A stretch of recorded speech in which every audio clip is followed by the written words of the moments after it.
Happy Friday, everybody. Welcome to Crypto on the Rocks. How's everybody doing tonight? Doing well. Got my drink. Looking forward to hanging out tonight. All right. What are you drinking on? I am drinking a White Russian, and I just ordered some more cream. I just finished my cream. So nice. Yeah, I got my classic Budweiser. Yeah, that's what I was saying. I got beer tonight. Yeah. So, cheers, guys. Cheers. Cheers. Cheers. Well, welcome everybody. Appreciate everybody being here. Check in the live chat. And let's see. Let's start here. Like I probably should, even though I don't do it enough. If you're new, subscribe, please. Appreciate that. And don't forget, smash up the like. I can see already I've got people on Facebook. Thumbs up, please. I appreciate that. And you know the drill if you are currently on X. Let's see. Dave P in the house. Appreciate you being here, Dave P. What's up? Billy beat everybody tonight. All right, Billy. Thank you. Appreciate you being here, man. Man, Billy, I keep running into you everywhere. I'll tell you, the man is everywhere. We just ran in into each other on Rice. Oh, really? On Rice. He was watching when he first started. Yeah. Nice. Listen. I know Daniel's new here, so I'm going to go through this so he can jump on in and have a little fun with us. But for those who are new here, every Friday night, I try to show you how you can dollar cost average into cryptocurrency, help change your wealth profile overall. We take $25. That's simple. $25 every week. 15 of it goes into Bitcoin automatically. And you guys on Friday night, Crypto on the Rocks, get to vote for what we're going to dollar cost average into. Oh, that's pretty cool. The other $10. This last half of 2024, we're doing DePIN projects, so decentralized infrastructure protocols, or projects, protocols, same difference. These are what you get to choose from.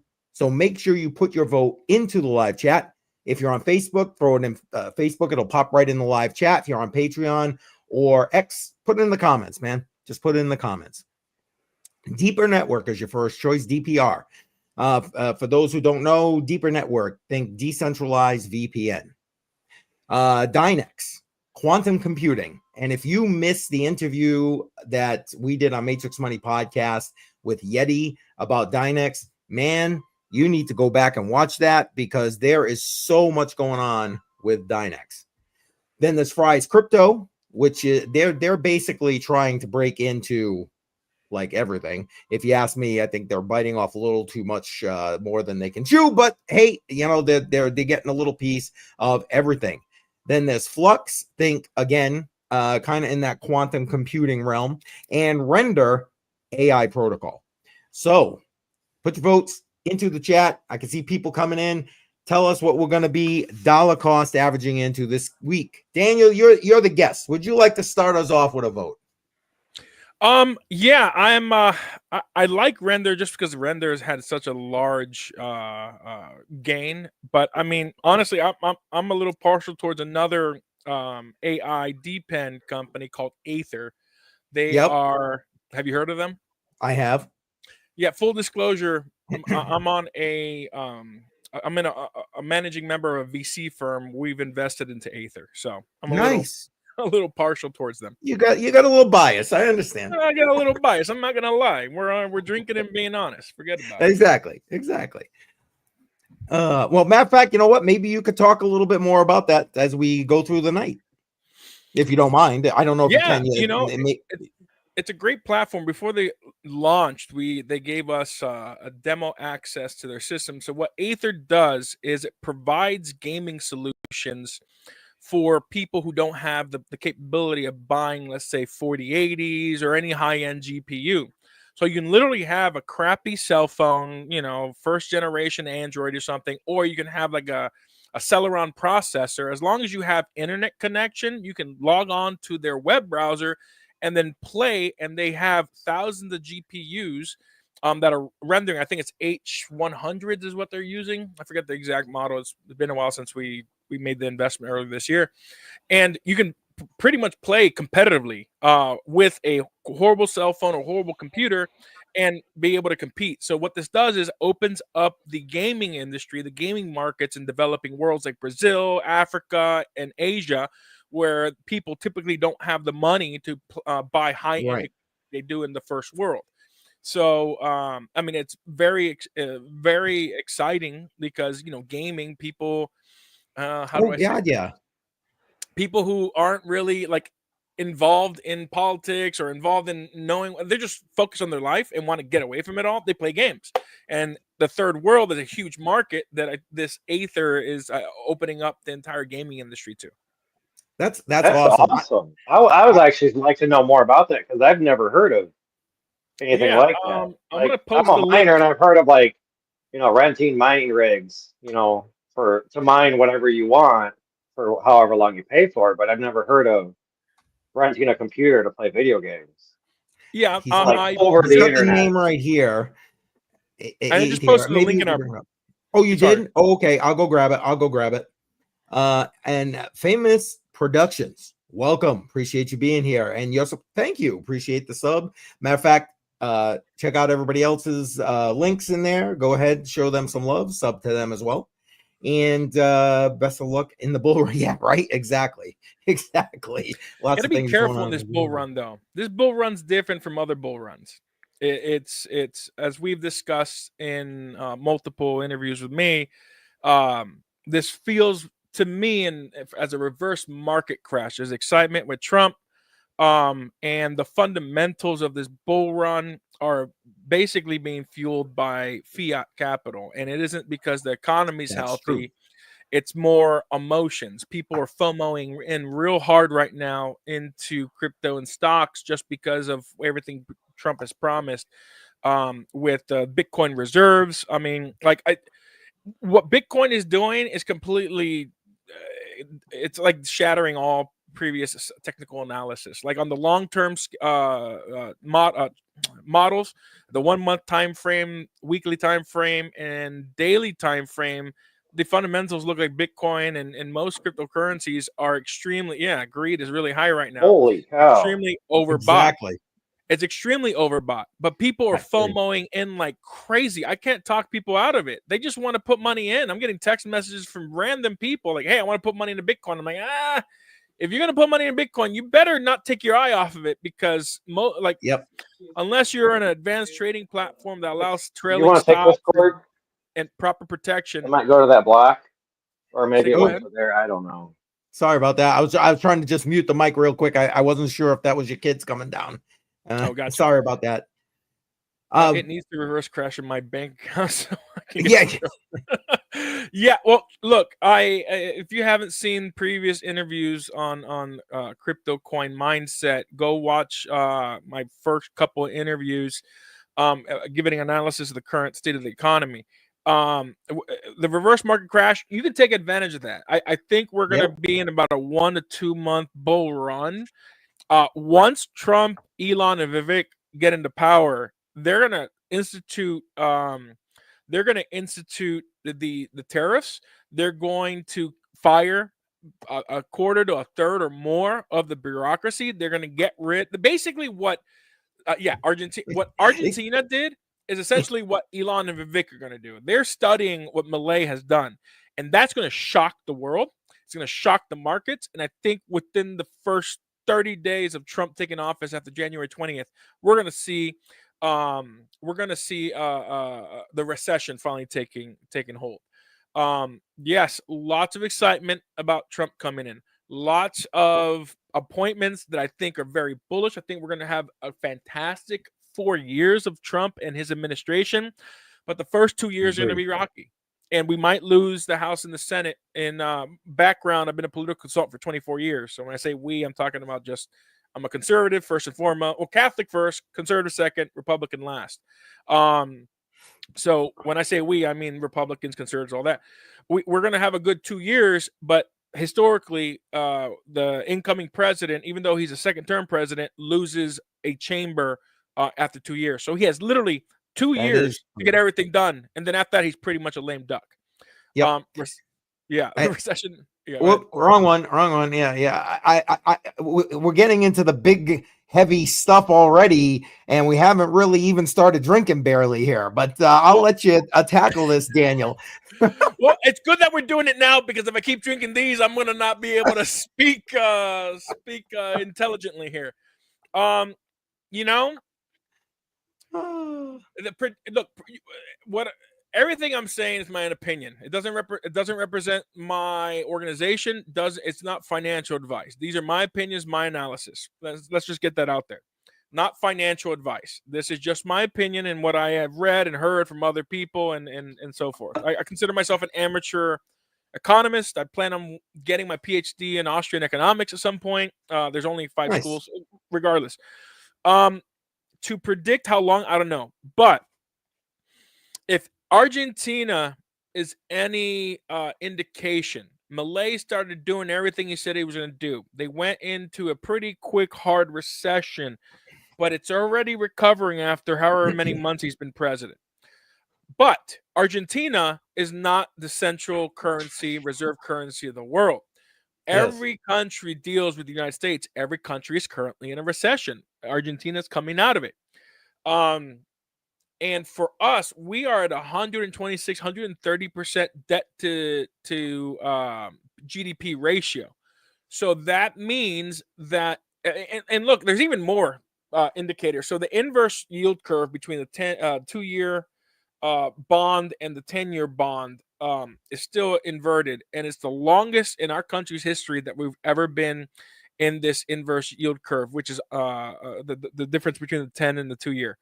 Now, prior to this, the longest we've ever been in a inverse yield curve was the Great Depression. We were in it for 500 something days. The inverse yield curve for 2008 was around 300 or 400. I forget the exact numbers. We're over 750 days into it. So in the Great Depression, it was an 80% drop. In 2008, around 60, 70% drop. So if you're comparing previous instances of a 2 to 10-year bond curve, yield curve, we're looking at 70 to 90% drop in the stock market. How long that's going to last really depends on how well we do austerity measures, because we're going to have to go into a deflationary event. When the markets freak out, when Elon Musk, Vivek start cutting bureaucrats, Trump institutes tariffs, it's going to be hard and fast, and it's going to suck. We're going to go through the suck together. Right. But I think that right now, putting your money, now I believe in Bitcoin. The other 50,000 plus cryptocurrencies, meme coins, I don't know. Bitcoin, Bitcoin's my boy, and Ethereum used to be my boy until they went to proof of stake. When they were proof of work, when I was mining it, that was a lot of fun. But I still dabble in Ethereum. But I have most of my wealth right now. No, do not put it in cash. So I was holding off for you to finish, and I was gonna flip through some of these comments. Sorry. You're jumping ahead and answering them on me. Yeah. So what I personally do, I have an account with Kinesis.money. There is a link on a previous video with a referral code. We're a nonprofit, 501c3c4, trying to make gold and silver legal tender and push down money legislation to make it legal tender across the country. And we're working on some things to bring back gold and silver as a form of money around the world. So that's future down the road. But click on that link, join Kinesis.money, and that is where you can send. There's 12 digital assets, including Bitcoin, Ethereum, XRP, and a few other XLM, a few other cryptocurrencies that are well known. I put my money in gold, digital gold and physical gold. I have I've decreased that because I went back into Bitcoin and Ethereum. Look, I sold all my Bitcoin on September 17th. I'm not, I get it. We're in a bull run. I want to take advantage of that. So I've sold half of my digital gold and silver, put it in Bitcoin and Ethereum. My recommendation is to put your profits into real money, which is gold and silver. And what's the difference between money and currency? There's multiple definitions of money, but the universal understanding between Keynesian and Austrians and sound money advocates, there's 3 characteristics. The first is a medium of exchange. Anything can be a medium of exchange. That's It true. can be dirt can be a media exchange, cats can be a media, anything. So that's not special. Unit of account: 1 cat, 2 cat, 100 pennies, half an ounce. Anything can be a unit of account. Now, the difference between money and currency is the third characteristics: a store of value. The dollar loses value because what is inflation? The easiest definition of inflation is the printing and expansion of the currency supply. The dollar, the yen, the euro, the ruble, all currencies are fiat. They print it, and the more they print, the more they create, the more easy credit that's created, the more you lose your value. So you're losing money by having it in the dollar or the euro or whatever. If this is a global audience, do not keep it in cash. You want to put it in gold and silver. My personal ratio is 80% gold, 20% silver, because gold is better at keeping above inflation, and silver is now more of an industrial metal because there isn't a piece of electronics on the planet that doesn't have silver. There isn't a warhead Tomahawk missile that doesn't have close to 100 ounces of silver in the warhead and the electronics. Silver is more of an industrial metal. It keeps up with inflation, but not as well as gold. And it's very speculative. Silver goes up $50, that's 100%, more than 120% return. Gold goes up $50, it's like, I don't know, 1 point something percent. So I like the 80% gold, 20% ratio. And if you're in crypto and you don't have a Kinesis account, you can do that with Tether Gold, PaxG, but there really isn't a silver token. If you want to do silver, there is a decentralized token called AGX through Load. And then you have Oris, which has the Oris Silver AURUS. They're a decentralized Load, and Oris are decentralized gold and silver tokens. Kinesis is a centralized exchange that has gold and silver, and along with 12 other digital assets. So that's where I hold most of my digital gold and silver. So I use gold as the central monetary unit of which all other assets measure itself. Cryptocurrency, real estate, stocks. You basically take one share of the Dow Jones, one share of the S&P 500, and then do a ratio comparison of what 1 ounce of gold could buy of those different assets. And then by doing that, it's called wealth cycling. You what the hell is happening here? Jimmy says I'm explaining a monetary theory here, and where you should put your money when you're taking profits. Don't put it into cash. Gold is your wealth preserving.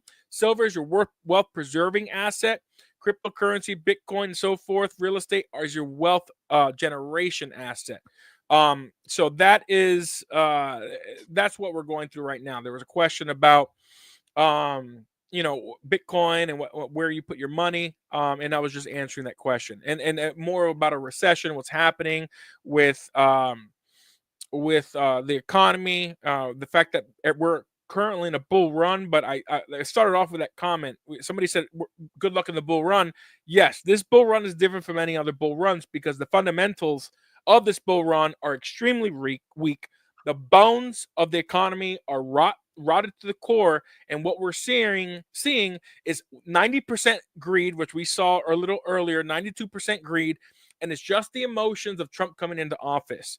And once he takes office after January 20th, even Elon Musk said 3 weeks ago that be ready for a recession because it's going to shock the market. They're preparing us for a recession. So take advantage and don't take your eye off of the markets. You really want to focus on what's going on globally, not just in the United States, because there's a lot of things going on. So I'm going to leave it there because I've been doing most of the talking for the last.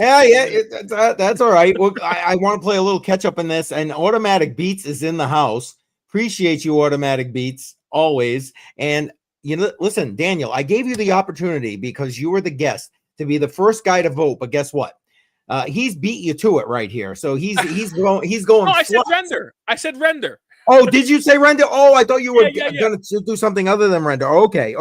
Well, then in that case, you got the first vote.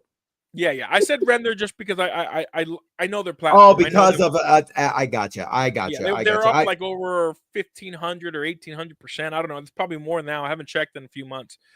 But I know Render is one of the biggest out there. Flux is good. Flux has been around for a while, but I just more partial towards Render because I know them, and Aether because I'm invested in them. I get you. What about you, Bedell? Before I go catching up on the rest of these here, What are you thinking tonight? What are you voting for? I'm going to put it back up on the screen. If you haven't already voted, throw it in the chat. I want to know where are we putting the other $10? What are we dollar cost averaging into? Deeper Network, Dynex, Fry, Flux, or Render? I'm sorry, Badell. Go ahead. Give us the skinny. Oh, don't forget your mic's off. I will say it is Friday night, so I will say deeper because that's what she said. But I think Good. since there's a vote for Flux and Render, I'm going to go with Dynex.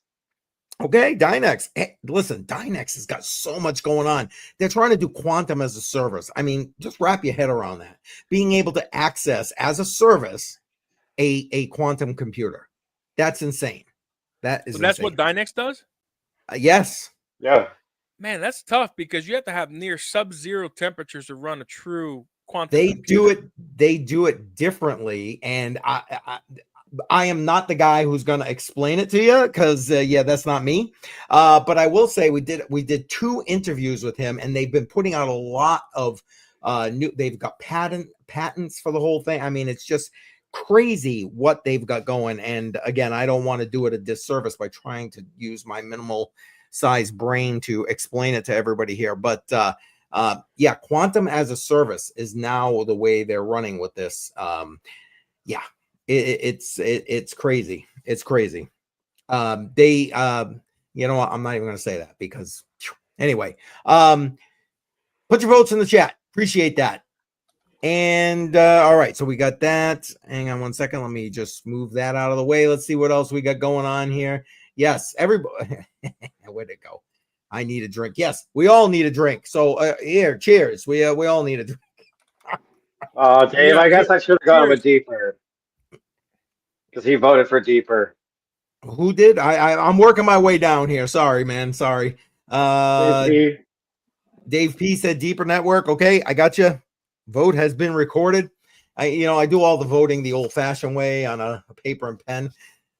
So this drink is already hitting me, FYI. So I might not be as eloquent later on in the show as I was earlier.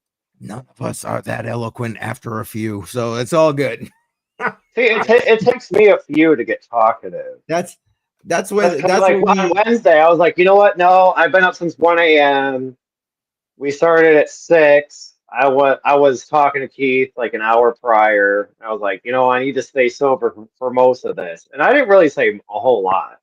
But then towards the end, when the beer started kicking in, I was like, all right, talking. a little bit of liniment there to get it going. I understand.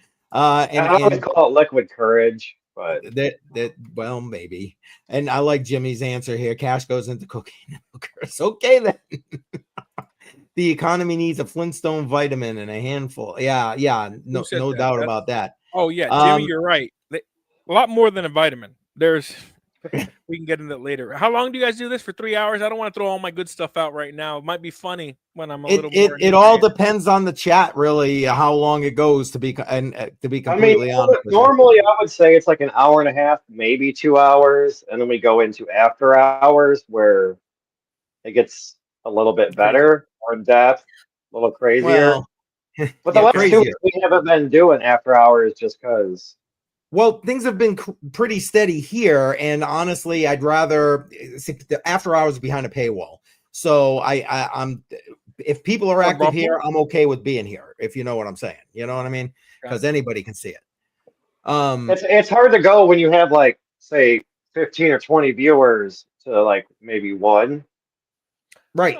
Because it's behind a paywall, and it's like, okay, yes, it's more entertaining for us because we can express more and say more, but when you don't have the viewers, I'm not gonna say what's the point, but because I used to have a show with Rob Keynes from the Freedom Report. We call it Sound Money Mondays, and we only have about 20, 30, 40 people on in the mornings, but we got hundreds, close to thousands of people on the rewatches, so it could be beneficial after the fact. Well, the rewatches here for Crypto on the Rocks are growing, and that's why I've been putting more effort in here. I know, Badell, you and I really haven't talked about the YouTube metrics and all that kind of stuff, but Crypto on the Rocks has been steadily growing on a pace right now, which is why I'm okay with throwing 4 hours here if that's what we got to do. You know what I mean? I mean, I'm seeing like 30 people watching right now, and that's fucking fantastic. Yep. And Yeah. again, And I haven't the even shared afterwards. it. Yeah, I haven't even shared it on my organization, which I just did. So Okay. Well, thank you. Hopefully Yeah. we'll bring some people in here. Now, what question, Daniel, what question did you say you were going to answer later? I saw you said I'll answer that later. How are you guys preparing for the recession? Oh, do you want to jump in now? Why not? What the hell? Sure, I mean, why unless not? you don't want to. It's up to No, you. no. I because the information about the share, hopefully it can help a few people protect themselves from the incoming recession. So my background, might as well give it, right? So I'll do a quick recap. I'm a first generation Cuban American. My family fled Cuba in 1965. They fled because my grandfather was arrested for trying to buy extra rations to get meat. They threw him in jail. He got released. They said, we got to go. They confiscated all their property and all their, before they left Havana, and they came to America with just a clothes on their back. If it wasn't for family and friends, my family would have been homeless. And my grandfather owning a construction company in Cuba. We had land, businesses, multiple family. What's it called? Man, this alcohol is kicking in. Family, like apartment buildings. You know, we've had a lot of businesses that was all taken away. My grandfather came to America, and he started at the bottom of a construction company pouring cement to make sidewalks in Miami. From 1965 to the 80s, he worked himself up through the construction company, and he bought the company, sold it in the 80s, and he left an inheritance for my family and I.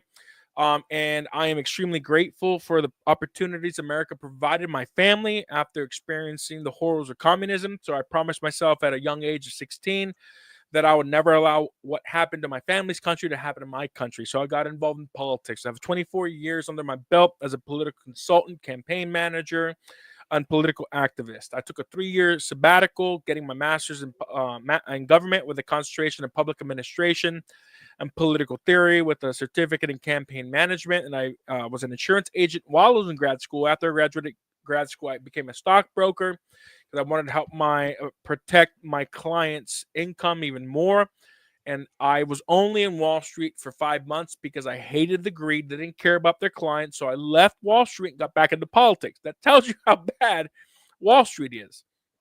And then from 2015, when I left Wall Street, to 2020, during COVID, I learned about blockchain technology, was fascinated by the immutability of the blockchain, the fact that you could put land deeds and titles in the blockchain, which lit a light bulb in my head that blockchain technology can provide more economic, personal, and political liberty than any political activity of man. Because I realized that if we had blockchain technology and we were able to put the land deed and title on the blockchain back in the 50s or 60s, we could have proven the government stole our land. And if we ever overthrow the communist government, we can get it back or get reparations for our loss. So that is basically my history from being, I was anti-crypto until I learned about the immutability of the blockchain. Then I started an NFT project that would pay you out in gold and Bitcoin every month if you had financial literacy. I partner with Citizens for Sound Money, to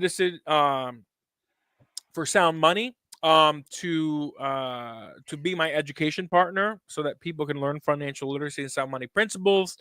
There was an opportunity to lobby for a gold and silver bill that would make electronic gold and silver like legal tender in Texas. And I offered my services for free to Citizens Sound Money, try to get the legislation through. They were so impressed. They offered me a position as a contractor to run their fundraising and legislative efforts. I was their legislative director and fundraiser.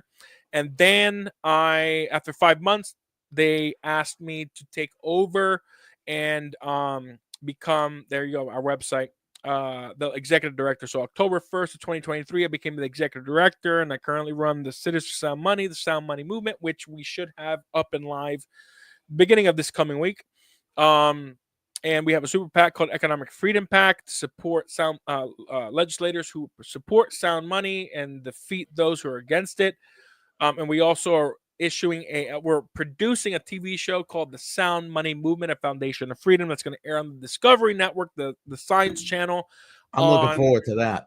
On May or June of next year, We just had our team come back from the UK and Spain, and we're going to be going to South Africa. We're going to go to Turkey. We're going to go to Singapore, and there's a few other countries, Argentina, to record the impacts of inflation, the problems and the enslavement of fiat currency. We're going to go through the history of money, the current state of money, and the future of money.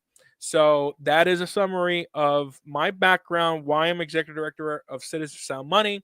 And to answer your question, what am I personally doing? And I'm advising my friends and family to do the same thing.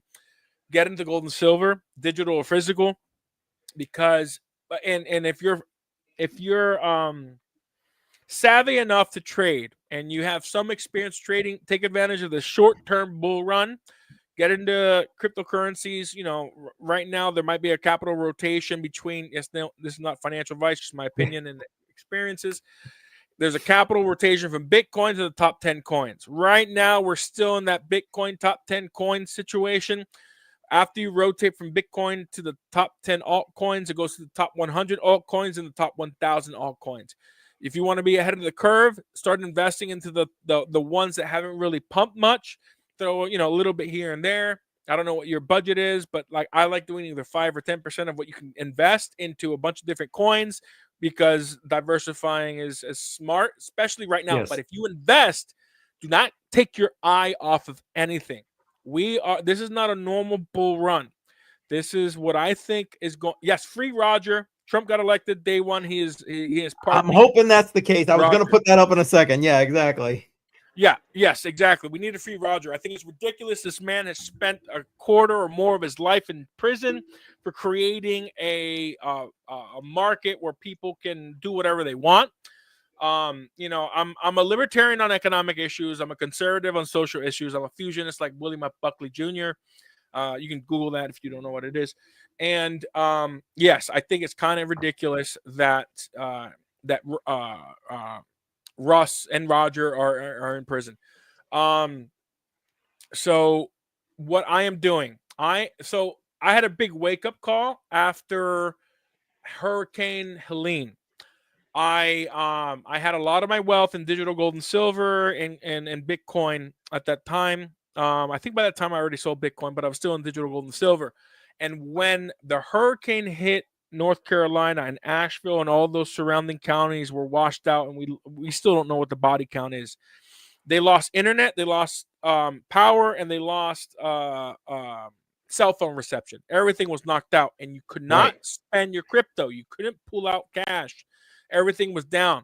That was a big wake-up call for me, in case, not when shit hits the fan, but if a storm hits and it knocks out the grid temporarily, you won't be able to buy anything if you're not prepping.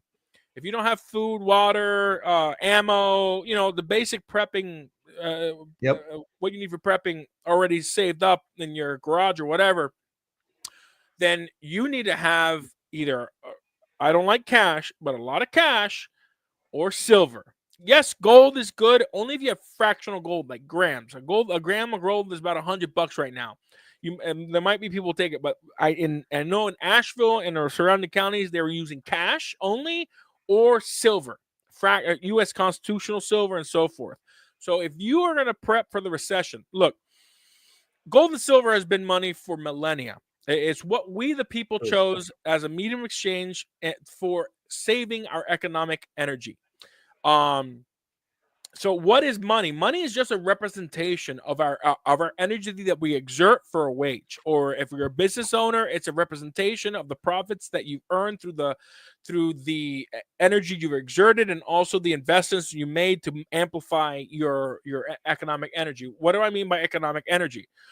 All economics is based on our labor. Labor can be translated into economic energy. You can multiply that economic energy with equipment,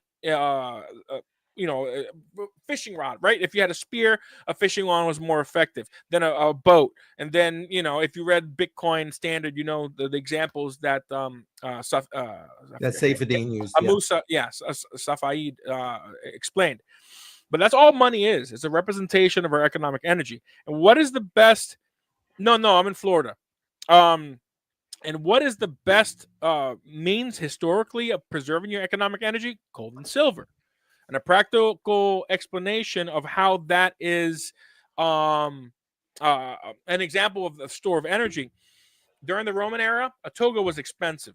You could buy a toga for about an ounce of gold. In 1913, right around the time, right before the Federal Reserve became the de facto printer of our currency, you could buy an ounce of gold for $20. What could you buy for $20 in 1913? Similar to a toga. You could have bought a top hat, tuxedo, shirt, shoes, pocket watch, chocolates, and flowers for your date. What can you buy with $20 today? Maybe a decent pizza. I was going to say pizza. Yeah. But what can you buy with an ounce of gold? An ounce of gold is close to $2,700 right now. Well, if I wanted to, I could buy a nice top hat, tuxedo, shirt, pocket watch, flowers, shoes, and chocolates for my date. Because gold preserves your economic energy. Fiat currency does not. Fiat currency has lost 98 or 99.6%, something like that. It's probably more now, of its purchasing power since we got off the gold standard. Even before we got off the gold standard, the Bretton Woods standard, we've lost purchasing power when they reevaluated the amount of dollars you needed to claim an ounce of gold from 20 to 35. So, simple answer, long explanation. To prepare for the upcoming recession. This is when I was a stockbroker to make sure I was protecting my clients and providing, making sure I had my fiduciary responsibility covered. You take 100, subtract your age, and the difference between your age and 100 is what you can risk in wealth generating assets. Your age is the percentage of your total portfolio that you should have in safe assets. And when I was a stockbroker, I would say cash, bonds, and gold and silver. Now that I know that cash is not king and it actually is just a means of stealing your wealth, your age should be in gold and silver. And I love Bitcoin because Bitcoin is probably the greatest wealth generating asset that we've ever encountered. But it's not something you should hodl, in my opinion. I know Michael Saylor and all these people say hodl, but if you have been hodling up and down, you lose 80% every 4 years, right? Or 2-year bull market, 2-year bear market is the cycle of investing in the crypto. And look, Bitcoin's down to 98,000. I mean, what was it up to? 99? Yeah. It's crazy to say down 98,000. Yeah.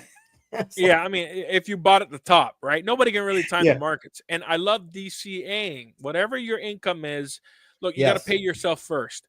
And if you, at least 10%. So immediately, once your paycheck hits your bank account, take 10% and send it to your exchange, or take it to your local coin shop, buy some gold and silver, or DCA into Bitcoin. What I like doing before I got into the gold and silver craze, was I still did gold and silver, but I would take 10% of my income, then split that in half between Bitcoin and gold, physical gold and Bitcoin, because it's the two gold, digital gold, physical gold, and then 20%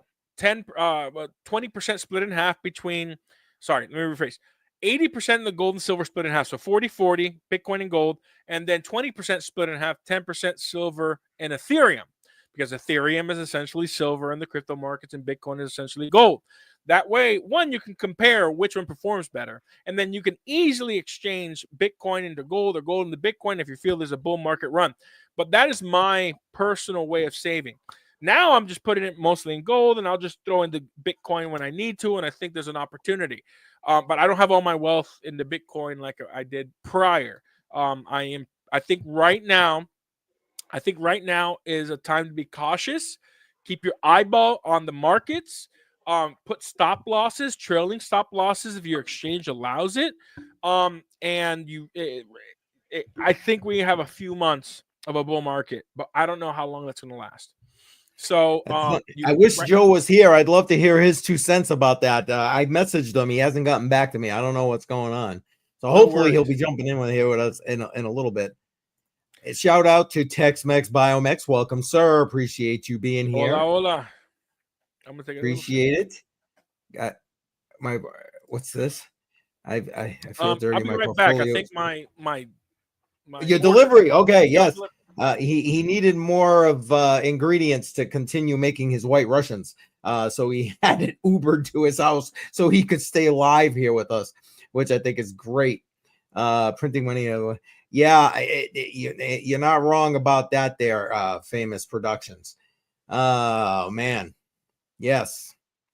Where is Joe? I have no idea where Joe is, man.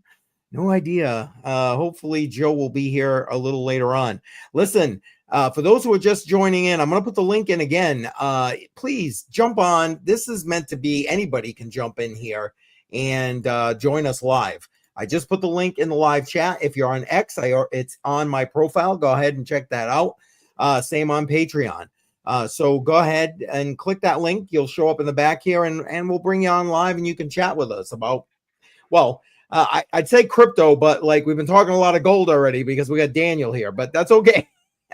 But we do prefer if you have a camera, so that way it's a little bit more truthful and showing this. Yep. But if you don't let that be the thing that stops you as long as we can hear you, obviously. But yes, it would be better, obviously, this way.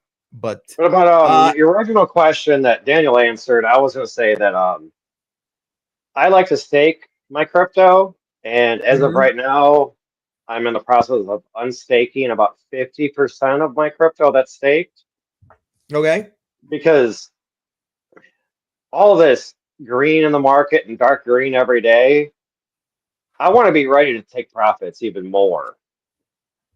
Yep. Because I in the last 4 or 5 years I've been in crypto, there's always a little bit of a sell-off before Christmas because and then now it's like fuck, with this bull run right now, people are already taking profits. And I feel that any day now we're gonna start to see that drawback. So I'm preparing, a lot of the coins I sold, a week ago, was pretty much near the top for that day.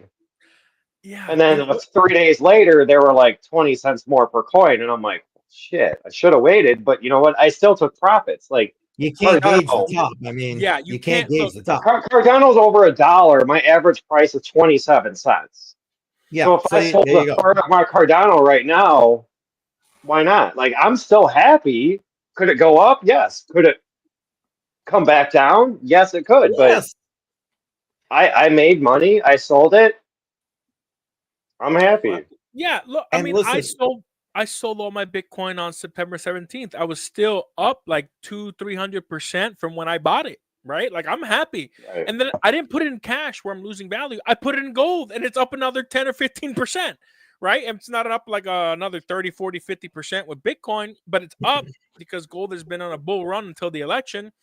Got up to almost $2,800. Maybe it did hit $2,800. But yeah, like when you're trading, you can't look back at what if. You're going to drive yourself crazy. That's something that a lot of traders and retail traders too, not just people who are in Wall Street, need to get over because psychologically you can lose your mind if you're like, damn it, I should have done that. I would be so much richer. Same thing with gambling. When you bet, doesn't matter if you bet and you win or lose. You just you can only bet what you can afford to lose. You can only trade what you can afford to use. That's why the 100 minus your age is the fiduciary standard for stockbrokers when they're doing that. Now it's all dependent upon the individual. People who are high risk, they don't want to do their age in cash, or gold or whatever. They can trade out at all. But just know the reason why the 100 minus your age is there is your age. If you lose the other difference between your age and 100, you have enough time to recuperate your losses. There you go. What do Kitco? This is these are future contracts, the COMEX and all that. They are okay. Yeah, if you do Kitco.com, that's spot physical gold and physical silver prices. So yeah, it's pretty close. The 20. Oh, it's 27.18. I wonder what Kitco says. What does Kitco say? Click on scroll up. Yeah. Metals. Click on metals. See where it says metals right there? Base metals. On the bottom there, underneath where it says KGX, Go Index, latest news, metals, down. Oh, right down here. I'm sorry. Oh, you know what? Maybe there should be another. Well, live spot gold right here. Yeah, click on that. There you go. 27.15. Slightly different than, man, gold is on. So mind you, gold stops trading at 5. I think it's 5 p.m. 5 or 5:30 p.m. on Friday, and doesn't trade. So this is the price all weekend. 27.15.90 of physical gold. Nice. There it is. There it is. I mean, Let's that's a see nice here. little market for the gold standard right now, or gold. Sorry, say that again. That's a nice little chart for the for gold. Oh, Yeah, wait, that happens to be the 1 I minute mean, chart, I by don't. the way. Oh, is it? I was gonna say, is That's that the 1 one minute. Not that day? that matters. The trading's closed for the day, but that's like the 1 hour chart right there. yeah, and if you do like a 100-year chart, gold never really goes down. Heck, if you want to do a fun experiment, go to TradingView and then compare the M2 money supply with the price of gold, and they're almost exactly the same. Okay, what did I just do? I just messed something up. Don't. You shouldn't let me drive after a couple of drinks. See? It never works out. Seriously, though, what the hell did I do? I don't even know. Okay, we're going to just refresh this page, and then hopefully it comes back to normal here. Holy crap. And believe it or not, I've only had like 2 beers, and I'm already having a problem driving. Yeah, I'm only Max. 1 drink in, and I'm empty, so I'm going to have to pour one here shortly. That's all right. Go pour. Have What's a good that? one, man. Everybody, tell us what you're drinking, man. Tell us what you're drinking in the chat, and whoever wants to come and join, click on that link. Come on in here, chat with us about whatever. Let's see, what do we got going on in the chat? Speaking, it's Trade Intuition. There he is. Where are you, man? You gotta get in here, Trade Intuition. I was talking about you. I'm like, I want him in here. Get in here. Time got away from me. I love it. Yeah. Drink, and you should be back by the time my drink is done. There we go. Give me a few minutes. All right. Awesome. All right, awesome. I'll be right back. No problem. Listen, for those, again, I know we got a lot of people who are probably new here. I appreciate you being here. Thank you very much. Don't forget to hit that subscribe button, click the bell icon, click the all. That way you get notified every time we're live. And don't forget, smash that like button. Appreciate it. I can see I got people on Facebook as well. Thumbs up. I really appreciate that. And please, if you feel like you're getting some value tonight, share. I appreciate that as well. Part of, again, what we do, because we got a lot of new people here, so I'm going to go through it one more time, is I try to show you how you can take as little as $25 every week, dollar cost average, into cryptocurrency and help to change your wealth profile. Of that $25, I take $15 every week, and it goes directly into Bitcoin, so into BTC. And then you guys vote right here on this show where the other $10 goes. For the last half of 2024, we're doing DPIM projects. These are the projects, because there's a lot of DPIM projects, so I got to narrow it down, obviously. And ironically, Daniel was talking earlier about gaming. That was the first half of 2024. We did P2E projects in the first half of 2024. But for right now, these are your voting options. Put it in the chat. If you're on X or on Patreon, just put in the comments. I'll go get it after. So Deeper Network, Dynex, Fry's Crypto, Flux, or Render. Put your vote into the live chat. I'd appreciate that because the more votes, the better at the end of the day. Bedell, did you ever end up? Yes, you did. You gave me your vote. All right. I want to make sure we've caught it all up here. All right. I'll leave that up on the screen there for a second to give everybody a chance. Well, I appreciate that. Oh, wait, did I just, sorry. Did I click on? Yeah, you and I are playing games here again. Oh boy. All right, he's about done talking. Let me show this real quick. And I just want to say thank you, Famous Productions. Yes. Because I don't think I've seen you in here before. So I want to say welcome. This is Friday, Crypto on the Rocks. Joe! What's up, guys? Have some drinks and just enjoy the time.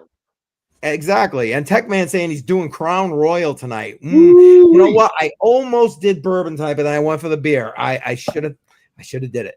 I gotta say, I'm jealous of Techman at this point because he put a little, I don't know if it was a video or a short on YouTube earlier where he had like the Trump bottle that was empty. And I'm like, I need one of those. And he replied, I need one that's full. And I'm like, yeah. I was kind of giddy at that, but I was like, because it's like a Trump, it almost looks like a Jack Daniels bottle. It's got like the national anthem on one side, the Second Amendment on the other. It's got Trump 45-47. Yeah, he Nice. put a little video on there on YouTube about it earlier today, and I was like, I'm gonna have to that's go check that out. awesome. I was like, I should go to the Trump I was store gonna and I was find gonna one, say, but but Dell, see if you can find that video he put out. We'll put it on the stream. And Famous Productions, appreciate you being here. I know you said you subbed, and again, links to everybody in the description here. By please show some love all the way around. And yeah, what she said. Yes, that's what Friday nights are about here. Joe, how the hell you been, man? Been good. I ended up doing a surprise live stream. It was basically trading leverage 74x on Bitcoin. And I said, I'm getting wrecked. And sure enough, man, I traded 3 times prior to the show. And of course, I lost. And it's literally like flipping a coin because Oh, I know. of volatility right now. And I knew that too. And so when I went live, I lost 2 more times. And I said, okay, that's it. And then I had an alert for dots. And then of course on dot we entered it. And I entered it. And really quick, 1/2 of what I lost within like 45 seconds versus like the 2 hours it took me to lose 2 times. I was gonna say, trading, brother? You got Bitcoin going down. You were probably going long, right? Yeah. Yep. Yeah. And I was waiting for the bounce and everything. And then there was parts where it's like, I should short it. It's like, man, I want to short it. And then sure enough, it went up afterwards. Hey, we got Crypto Billy in the house. Yes. And it like, no, I'm not going to short it. And sure enough, good. It started going up. And I caught a falling knife and it was doing good. I moved to my stop loss and of course got stopped out. All right, I'm bringing up. Bedell found that video. Hold on, wait. Stop. I was gonna say I don't know how the audio is, so you can probably mute it. I just know if I share that, there is no sound. But Well, I don't know. I heard sound. I don't know. Did you guys hear that when I just clicked over to that link? Yeah, a little bit. Yeah. Okay. Well, let's bring it up because I've not seen this bottle. Bedell, while I'm bringing it up, explain to everybody what we're about to see.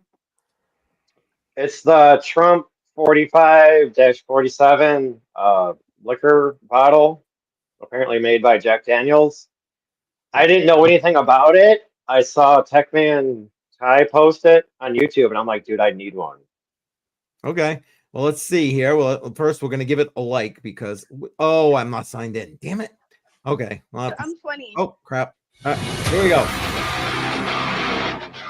First Amendment. Nice. Pledge of Allegiance. Love it. Broadcasting Second Amendment. from an Nice. undisclosed location, giving you Donald today's Trump. events up. Nice. Hold on. Let me get that out of here because that's going to be loud and annoying. That was pretty cool. I like that. Yeah, I like it. I like that. Let's see. I What we was got? wondering where I could buy one near me, but I'm like, I only got $40 from the bank right now, so it's probably not Oh, now enough. you're starting to sound like Joe. $14. There we go. I got $14, man. Hey, you know what? I'm trying to win some money. Happiness, welcome. I had bills I had to pay and child support, so Oh, that's why I'm unstaking, ready to take profits, so then I can spend a little bit more money on things that I want and Christmas presents. Yeah, Be it happy. is that time of the year. All right, everybody, can you listen? This is impromptu, but I'd appreciate it if you would put a 1 in the chat if you are actually going to be giving crypto this holiday season as a gift, and a 2 in the chat if you're going to be giving gold as or silver. Gold or silver as a holiday gift. I'm interested to see what that works out to be. I'm giving in put silver. a 0. 1 for crypto, 2 for the gold and silver. Oh, 2 for the gold and silver. Got it. And 0 for none of those. Oh, you know what? That's a good point, Joe. Good point, because maybe nobody's giving any of that. So yeah, if you're not giving any crypto, any gold, any silver, anything like that, yeah, put a 0. I'm interested. Just regular toys, regular books, all that kind of stuff. Well, 0. for those of us who have younger grandchildren, hold on. Let me get it out of the. I half wrapped it here. I gotta bring it out so I can show everybody. Actually, you probably got it right ready there, don't you? Yeah. If you got grandchildren, here you go. A Bridge to Bitcoin, written by Crypto Billy. Definitely, see, Bedell's got his. Have your girls seen that yet there, Bedell? They have not mentioned it this week, but 2 weeks ago when I won it, they would not stop asking, "Where's the book, Dad? Where's the book?" And I said, "It'll be here next week. Next time you come over in 2 weeks, it'll be here." And they hadn't even came down to visit me yet. Wow. Well, Well, when they do, I make sure was you trying have to them get say ready hey. for the stream, and my oldest daughter was cooking pizza, and I was trying to help her because she's 11. Like, she can do it good, but Yeah, I sometimes she get it. forgets to like not take the cardboard out from under the pizza before she puts it in the oven. So it's like the little things you got to keep an eye on. I understand. All right, let's see. Joe. All right.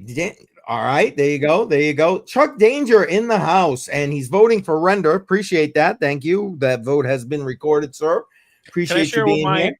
what my Christmas present's going to be for my whole family? What's that? So I bought a whole tube of a tube of peace dollars and tube of Morgan dollars, and I bought a bunch of $1 silver certificates.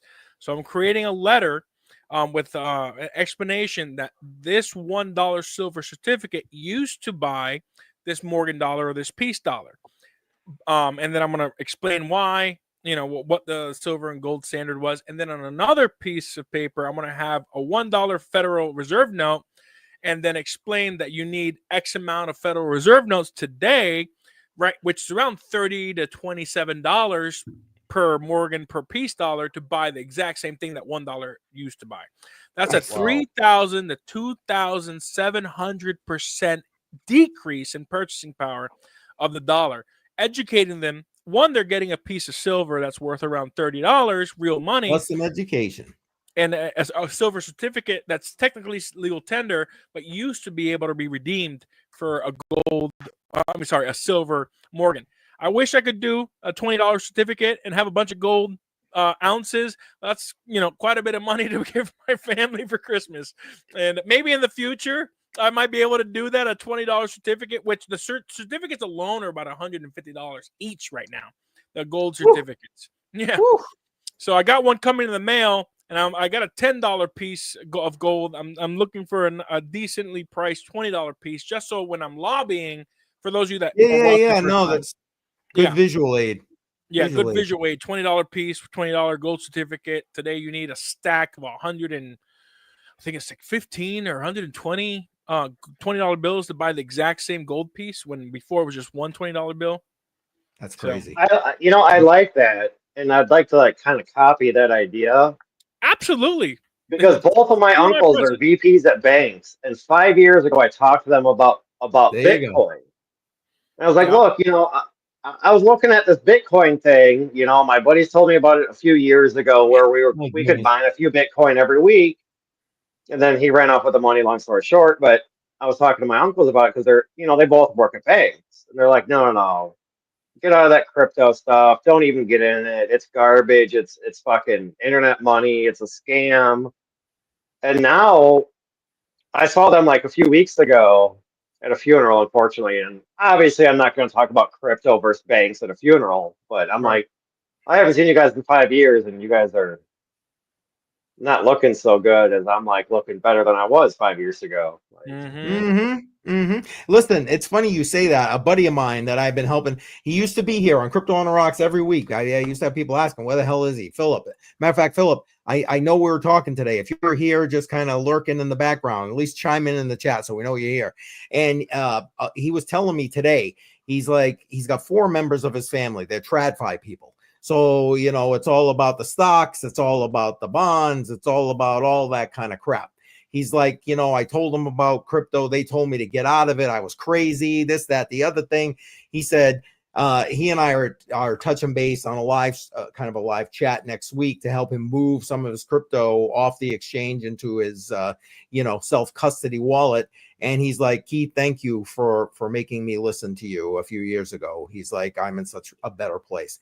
Philip, if you're here, go ahead, say it for yourself. I'm paraphrasing what you're saying, but the point is that these people, even in this day and age with like Bitcoin ETFs who are in the TradFi space, are literally still telling him basically, get away from Bitcoin, get away from cryptocurrency. It's like, are you serious? Anyway, I'm going to keep flipping through. Whoever wants to jump in, go right ahead. Billy's saying he gave silver last year for his grandkids, this year Bitcoin. I get you. Bell Miner, welcome. Appreciate that. Zero. Okay, no problem. Appreciate that. Trade Intuition. All right, I got you. I know you're here, but I got you right here. All right, there we go. Let's see. I obviously am doing the Bitcoin and crypto thing here. Jimmy says that he's of course Joe votes for Render. Yeah, well, It's you the know best what? one. Render's in the lead. It's looking already like it's gonna take the week again. 20K on his boy to Disney, White Glove, Limo Valet, Private Guide. Jeez, Louise, he gives more. You're a than generous man, right, Jimmy. Jimmy. Yeah, no kidding. Yeah. Yeah, You know what? exactly. You want to hear an interesting statistic, and part of the reason why I do what I do, trying to make gold and silver legal tender. I 4 out of 5 Americans are living paycheck to paycheck. That means 80% of America. When you walk into a room, if there's 100 people, 80 of those 100 are living paycheck to paycheck. And why? Because the government is literally stealing our wealth when we leave our economic energy in fiat currency. Amen. So, like, it breaks my heart. Like, when I was lobbying in Missouri last year for the Constitutional Money Act, I was there for 2 months because the Florida legislature ended, and I went deployed full time there.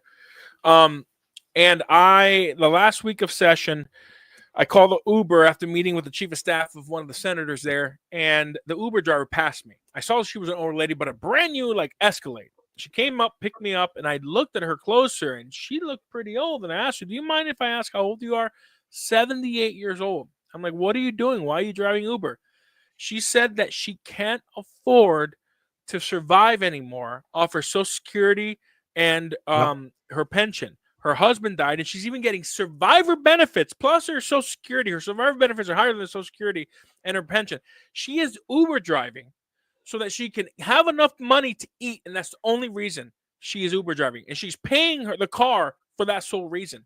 Let me tell you, man, like the fiat economy is destroying the middle class, and it's causing more people to suffer financially. And this is why, I mean, you guys know my history. I've mentioned it in this show. Like, dude, communism and socialism is flat out evil. And I don't mind saying this publicly. To me, a Democrat is no different than a communist, because if you compare the Communist Party USA to the Democratic Party platform, both platforms are almost word for word the exact same platform. There is no difference when it comes to economics. Socially, there might be some differences with the communists and the Democrats, but economically, there is no difference, because socialism is an economic ideology, and they're pushing it hard.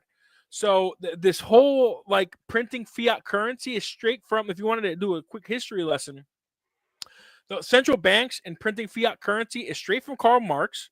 And it is a method of the communists to control the economy through central banks, through the manipulation of the printing of the currency and the manipulation of interest rates. And that's why I'm against the Fed, and that's why I'm all for abolishing the Federal Reserve Act and overturning it and getting the Treasury back involved in the printing of the currency, and hopefully backing it with gold, and with Trump, maybe even backing it with gold and Bitcoin. So, I mean, like, man, it breaks my heart to see people suffering. It breaks my heart to see how many people are suffering from the theft of the government, and not 1 in a million men, quote, John Maynard Keynes said this, not 1 in a million men could detect the theft of the printing of currency. It's insane, you know. Well, and this it's is why death I do by what a thousand cuts. It's literally it's death by a thousand cuts. You know, So I heard this earlier. on a YouTube live. Now I didn't research it because I didn't have time because I was in the shower and then I came on here. But there was somebody that said about how in the Constitution it's actually illegal to tax labor. It was until the what amendment was it? That was the I don't know the number, but the income tax in 2013. Do you think it's a coincidence that in 1913 the Federal Reserve Act was passed and the income tax was passed? It's not a coincidence, guys. Right. You know, in fact, the Supreme Court ruled that income tax was unconstitutional, and that is why they passed whatever amendment it was to make the I think the 16th Amendment. I think it was the 16th Amendment. I have to look it up, guys. I don't remember right now. Plus, I've been drinking a little bit. No, I mean, isn't double taxation still illegal? What do you mean by double taxation? Well, they tax you for the same thing twice. You mean, well, how are you being taxed twice by the federal government? You got your income tax. Yeah, exactly. It's all a different tax. It's different taxes. You got your Social Security tax, and you have your your withholding is income tax. So that's right. It's the government, so they're allowed to do it. So like, well, constitutionally, they can tax income now, and then they have a Social Security tax, which whatever the Social Security bill with FDR was.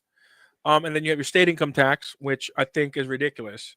And I mean, there's a bunch of different taxes. Now, yeah, if you are getting charged for capital gains, I think that's double taxation. And I'm trying to, you know what? I didn't bring it up. We had a board meeting today. I didn't discuss it.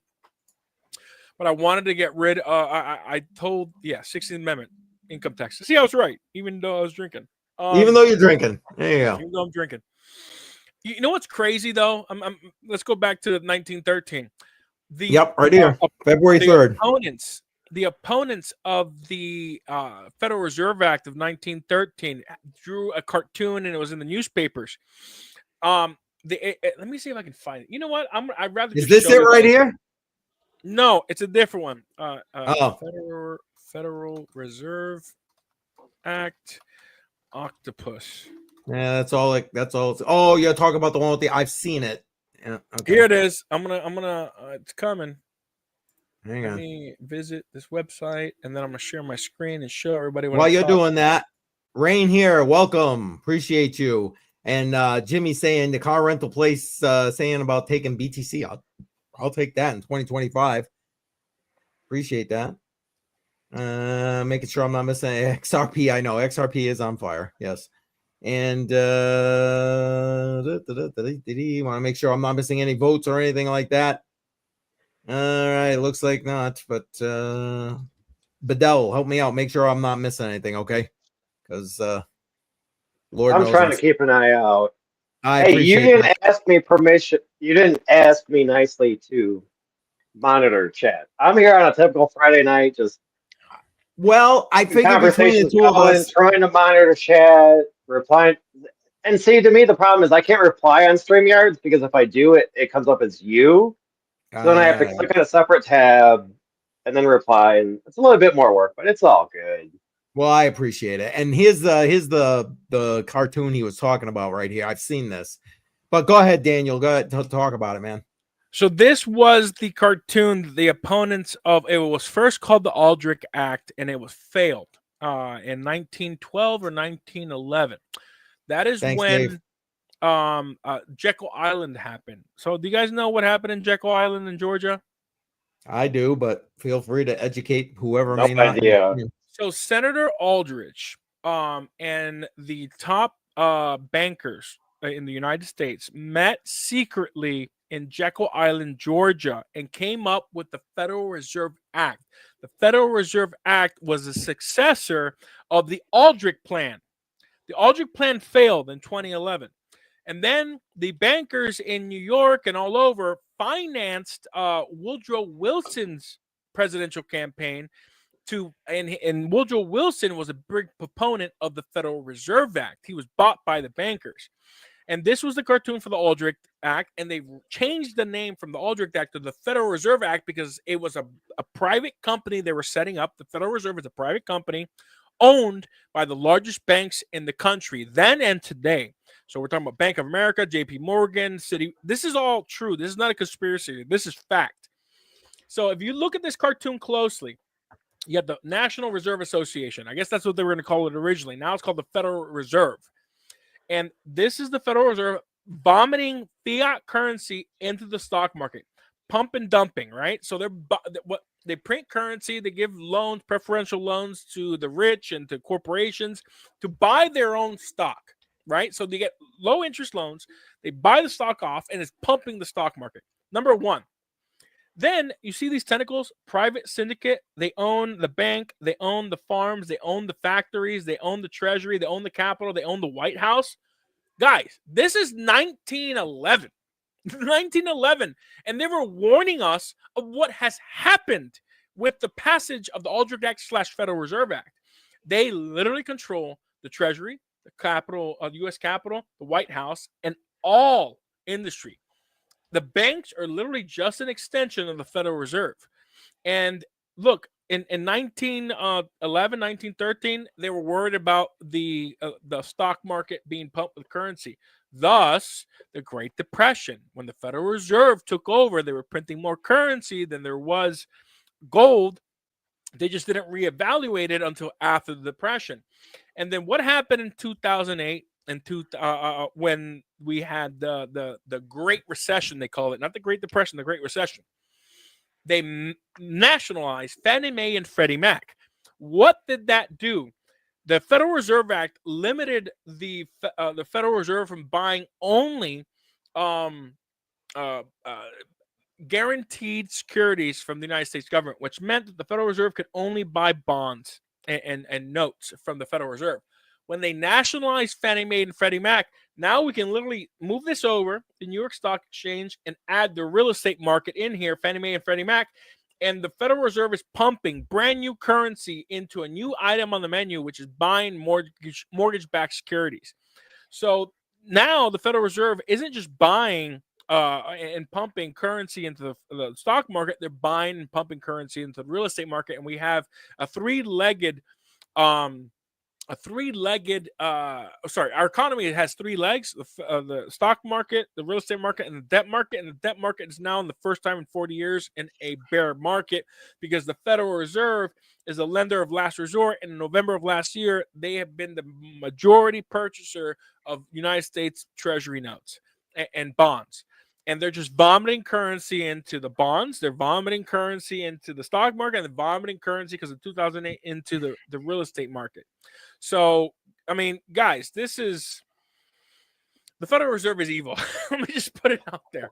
You know, they're literally stealing our wealth from us. And this is the plan in my opinion, from the beginning, when they passed the Federal Reserve Act and what they were planning on doing long term, which was undermine the strength of the United States economy and undermine the strength of America. Because if it wasn't for America, we'd either be speaking German, Japanese, or Chinese right now, or Russian. If it wasn't for the United States, those are the four countries that really have ambitions to really try to take over the world. And if it wasn't for us, we'd be speaking a different language right now. But the United States is the only country in the world preventing the expansion of socialism and communism and totalitarianism. And they have a long-term plan. If you read Rules for Radicals, Saul Alinsky's plan to destroy America, they have played it out to a T since the 60s. And everything that has happened until Trump got elected the second time, and even during Trump's first term. The problem with Trump's first term was he didn't know what he was doing, and he listened to a bunch of rhinos and neocons, and he appointed the wrong people. Now you can see by his appointments what he's doing, and it's going to be a different 4-year term. And I think we're going to be cutting out the corruption. I think we're going to look, he wants to reevaluate the price of gold in Fort Knox and the other U.S. Treasury vaults so that we can buy Bitcoin to back the currency. If we do that, it's at least $5.5 trillion in assets that now decreases the 126% debt to income ratio, or at least GDP ratio, by increasing our assets. That's definitely going to change things around. So sorry for the history lesson, man. No, that's all right. Daniel bringing the alpha here tonight, let me tell you. And Billy, I had to go back to this. and say yes, 1911 was great. It was the first weapon I trained on once I was in the military, and I was sad to see them go when they went. But we went to Berettas at that point, so winner chicken dinner. Anyway, and Well, the what about this? 1911 is like the most sought after handgun though for most people. It Yeah, really that's it great. is. And It I is. feel it's just tried and true, and that's Yep. just how it Yep. is. No, I'm hey, no, no, no shade being put on here. What about this here? This is the Fannie Mae stock went from 32 to $1 today. Really? Ouch. Are you Ouch. calling me a nerd, Joe? Yeah. I think what he's saying is that it went from 32 to $1. Today it's only like $3. Oh, okay. I misread that. Okay, I get it. Yes. But I mean, still, if you bought in at $20, $10, $15, you're like, oh, I can make a little bit of money, and then that it makes goes more back sense. to like $1 and then up to $3. You're like, shit. There goes And 80% of my portfolio. and yeah, right. And I'm sorry, I did put Billy's thing here, but I got to go back to this because Joe calling him out right there. There you go, nerd. But anyway, I'm okay. I'm No, all that was right a lot being of great nerd, man. information. You are a wealth of knowledge. and Like this I is said while last he's time. been drinking. Imagine, I'm just I'm in my saying. second. I feel it too. So it isn't like I'm completely sober here. It's a little. Oh, and there it is. +1 for Billy is keeping track here. Everybody's got +1s with me, man. I don't know. I don't get it. I don't know what I did to deserve a +1, but thanks, Billy. You clarified his statement because I was reading it wrong. You did my job. Oh. Boom, +1. Hey, sometimes it takes a second pair of eyes to read the same thing and understand it differently. Hey, amen to that. Amen to that. That's the truth. One thing I learned by being in politics for 24 years and running for office myself is you have to have a stump speech. So everything I'm saying now, I say in pretty much every single speech and every single appearance. But I like today I've got a lot more detailed with the history of the Federal Reserve, like because this is more freeform, more laid back, and I still have to represent my organization, so I can't get as crazy as I want to. That's okay. What I'd like to say what happens here stays here, but yeah, it's the internet. Yeah, it's I'm saying it's on the internet. Once it's on there, it's there forever. So I still have to restrain myself. Thank you, Billy. Yeah. I appreciate that. I get a +1. Yay! That's funny. All right, well, I gotta step away for a minute. I gotta grab some food. All right, hey, Make sure the girlfriend and the kids are still okay, which I'm sure they are. Yes, I'm sure they are. But go do what you gotta do, brother. All right, We got I'll be right back. You're heading out? No, he's just gonna run upstairs. He'll be back. Okay. All right, Joe. What is this +4? What the hell, Joe? That's from the last stream. The last stream I lost 4 times. So is that it? I tell you what though, right now I'm up on dot 70%, 66%, doing a 20x leverage. So my alert went off during the stream, gave that call out in the stream, entered it on the stream, and now it's up. So it's nice. So I made my money that I lost. I made that money that I lost. Man, you are bold. 20x leverage. That's insane. Very little money though. Very little money. Very little money. All right, cool. Yeah, it's not like I'm trading like $100 20x leverage or I had I think 2 entries. Man, I'm getting alert after alert. I had 2 entries, one, and then of course a lower one just in case it went, and it went right to it, like to the yeah, I ran thousandth of a cent. Got you. Yeah. I don't have time to day trade or do that type of leverage trading anymore. I just set it and forget it, and I set stop losses when I can. Way.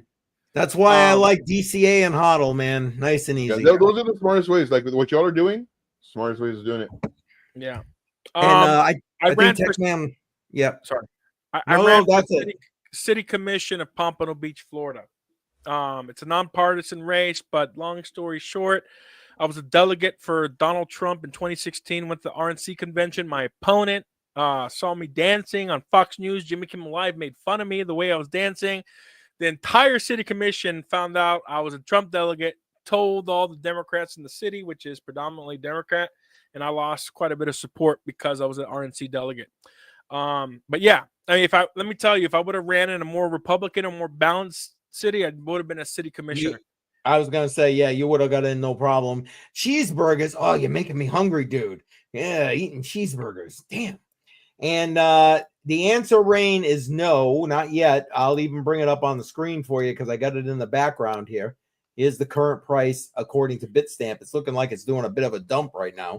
This is the 1 minute chart. Joe, feel free to speak better to this than me. Can you pull up the MACD and the RSI indicators? I'm sure I could, but Yeah, let me show you mine. I was gonna say we're gonna let Joe bring up his screen. All right, cool. So share screen, that would be better.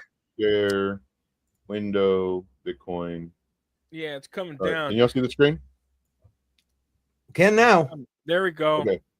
Yeah. So of course, we do have this is on the 1 hour time frame. It broke again below our trend line, and this trend line was done from here. Use this level and this level. Broke below our trend line once again. Here, this was a bear trap. Came back up. All the shorts got liquidated. Then, of course, people are longing, and the people that are longing are getting liquidated as well. And let me go ahead and update this. There we go. And now it broke below this, and it's starting to come down. Broke below the 9 SMA. Next level it has is the 50 SMA, the red one. If it doesn't bounce here, I mean, we're looking for more downturn, to where this line That's where is from the last bull cycle. Yeah. So this is from, a trend line from there. And then, so my theory is, of course, and it's just level by level. Break this level, break this level. The next level we have is the previous all-time high. The same charts, man. Yeah, when it started all out is right here. And, and then all down here is nothing but fair value gaps, order blocks. Do I think it'll come all the way down here to like the 70s? I doubt it. The higher we go up, the harder it is for us to come down, just due to all the FOMO. But I do see us coming down. I want to say the max is right around here, 88, 89. I mean, we could go lower. Now that I'm saying it out loud. Is that yellow? Is that yellow line at the bottom RSI? This one, yes. RSI right now sitting right around 52. And the MACD got some movement down. Yeah. Mm-hmm. Go out to the 1 month and the weekly. So we'll do the weekly. Yeah. Let me hide all the stuff so it doesn't get too ugly. Yeah, if you look at the MACD, if you can throw our pictures to the left side quick. That's okay. Give me 1 second. Yep, I can. Assuming I press the right button. There we go. Do a horizontal line from not this peak, but the peak, the other peaks. Do a horizontal line. That is the all-time high previously, right? We broke through that. And I don't know, man. At the 1 week and the 1 month, Bitcoin is overbought and is breaking all trends, which is insane to me. Like the Bitcoin is not acting like normal Bitcoin. There is some FOMO going on right there. See that MACD? See the green peak there in 2024, another green peak right there in November of 21, and a green peak in April of 2021. Those were the previous all-time highs in the MACD. We have broken past that. It's insane. It's broken past. It's the RSI hasn't reached there yet. Like for me, that's why you got to keep your eye on Bitcoin right now and the entire crypto markets, because we have broken past all previous indicators of MACD and not RSI yet. But man, it's scary right now for me about Bitcoin. Like you really need to keep an eye on this. This is not a normal 4-year cycle. First of all, reverse market trends, as I was saying earlier in the show, and then second of all, I mean, this has to be an election bump. I mean, Trump has brought a lot of excitement and emotions, and we saw 92% greed on the greed fear chart or whatever, the dial. This is not normal, man. This is breaking all trends, historical trends from every single all-time high through the 4-year cycle, going back to the 2024. And if we do a logarithmic MACD and logarithmic RSI, like it's we're uncharted territory. Look at that. We're uncharted territory, and this scares the shit out of me. The long-term, monthly, and weekly views. Now, daily, it's bearish. It's same thing. It's looking like everything's overbought. But when you get to the 4 hour and the 1 hour, the 4 hour and the 1 hour looks like there's some movement that you can take advantage of. But man, you really need to be careful right now if you're trying to ride this bull market up. Yeah, it's not a normal market, as Techman TY said. If you want to put that up, people have realized that not enough BTC is available for demand. Yes, that's true. Supply and demand. But the fundamentals of our economy, we live in a fiat world. The only country in the world that is no longer really on a fiat standard is Zimbabwe. They're backing their currency with at least 40% gold. But the rest of the world, we're in a 53-year experiment that I think is about to fail. This whole fiat experiment, this is the first time in human history that every country in the world now, except for Zimbabwe, we can use them as an exception, is on a fiat standard. And man, every country has been printing currency and stealing people's wealth for 53 years. I don't know, man. We're in some scary times right now. And when I look at the long term, when you do technical analysis, you go from month, week, daily, 4 hour, 1 hour. And if you really want to get into like sniping, you look at the 15-minute, 5-minute, 1 minutes. Those, for me, 1 hour down is more short-term trading. When you look at the daily up to the monthly, I mean, that's how you really figure out what's going on with the markets and people's emotions. And right now, we're in a reverse market crash. This election has completely changed. I think if Harris would have got elected, we'd be already in a bear market with cryptocurrency and Bitcoin. It scared the shit out of people. We're just riding the high of Trump getting elected, which is very scary because the entire market right now is based on emotions, which is what the markets typically are.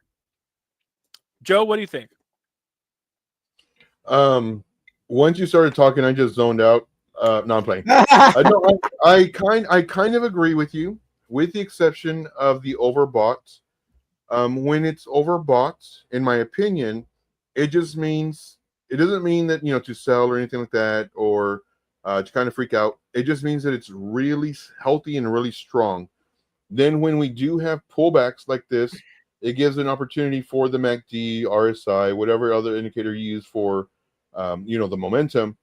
It resets, and it could be a small move like this to make these reset more than you would think, because there's a lot of times where you'll see divergence where, this is high, then this is higher, and this is like bearish divergence. If this was high and then this was lower, however, it could still continue coming up, and then now this goes higher, and then like with the RSI, for example, like there's been several times where, especially in the bull market, where it's over 90%, 95, 97. Yeah. Does that mean a sell? Nope, definitely not. My old mentor, that's what I was led to believe. But it's just saying that if it's over 50 for the RSI, Relative Strength Index, that just means it's good. If it's under 50, not so good. I agree on the 1 hour and shorter time frames, but once you get to the weekly and higher, those are more macro, more of a top down, like 10,000 foot view. And those, man, I don't know, man. Bitcoin is doing something strange. Like would you agree we're in uncharted territory right now with all these all-time highs? Definitely, and especially with us doing an all-time high prior to the halving, unheard of. And then in March, when everything was just booming, you don't know if it's going to come down. It should come down. However, because things are different at that time, that could be the bottom, and it could just go up from there. And then, of course, it came down. So yeah. I mean, look, uncharted territory. With Bitcoin, look, Bitcoin is a different beast. It's different from all other cryptos, right? It's the only truly decentralized cryptocurrency. Nothing else is truly decentralized. Even the ones that say they're decentralized, the creators own a majority of the crypto and are holding in reserves or whatever, unless it's controlled by DAO. But Bitcoin is truly the first peer-to-peer cashless electronic cash system.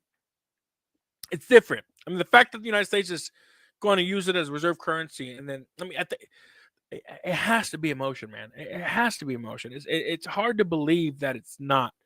Because the fundamentals, man, like when you look beyond just cryptocurrency, look beyond the United States market, and you look at the whole globe, dude, like everything is yelling and everything is screaming. The inverse yield curves, unemployment, SOM rule, like the amount of M2, even M0 money supply. It's insane right now.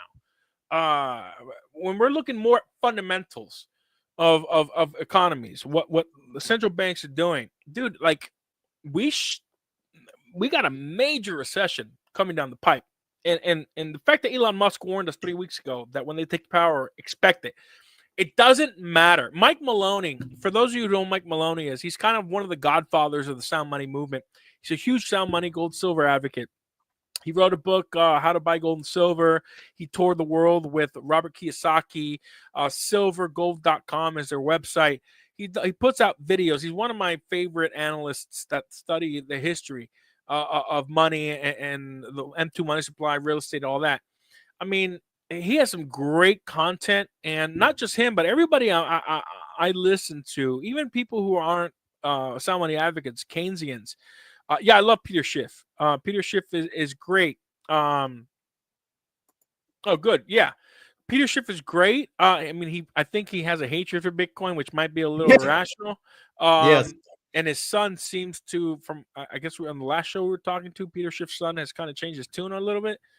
But look, Bitcoin's been around since 2009, which is 15 years, right? Gold's been around for thousands of years, at least 5,000 years.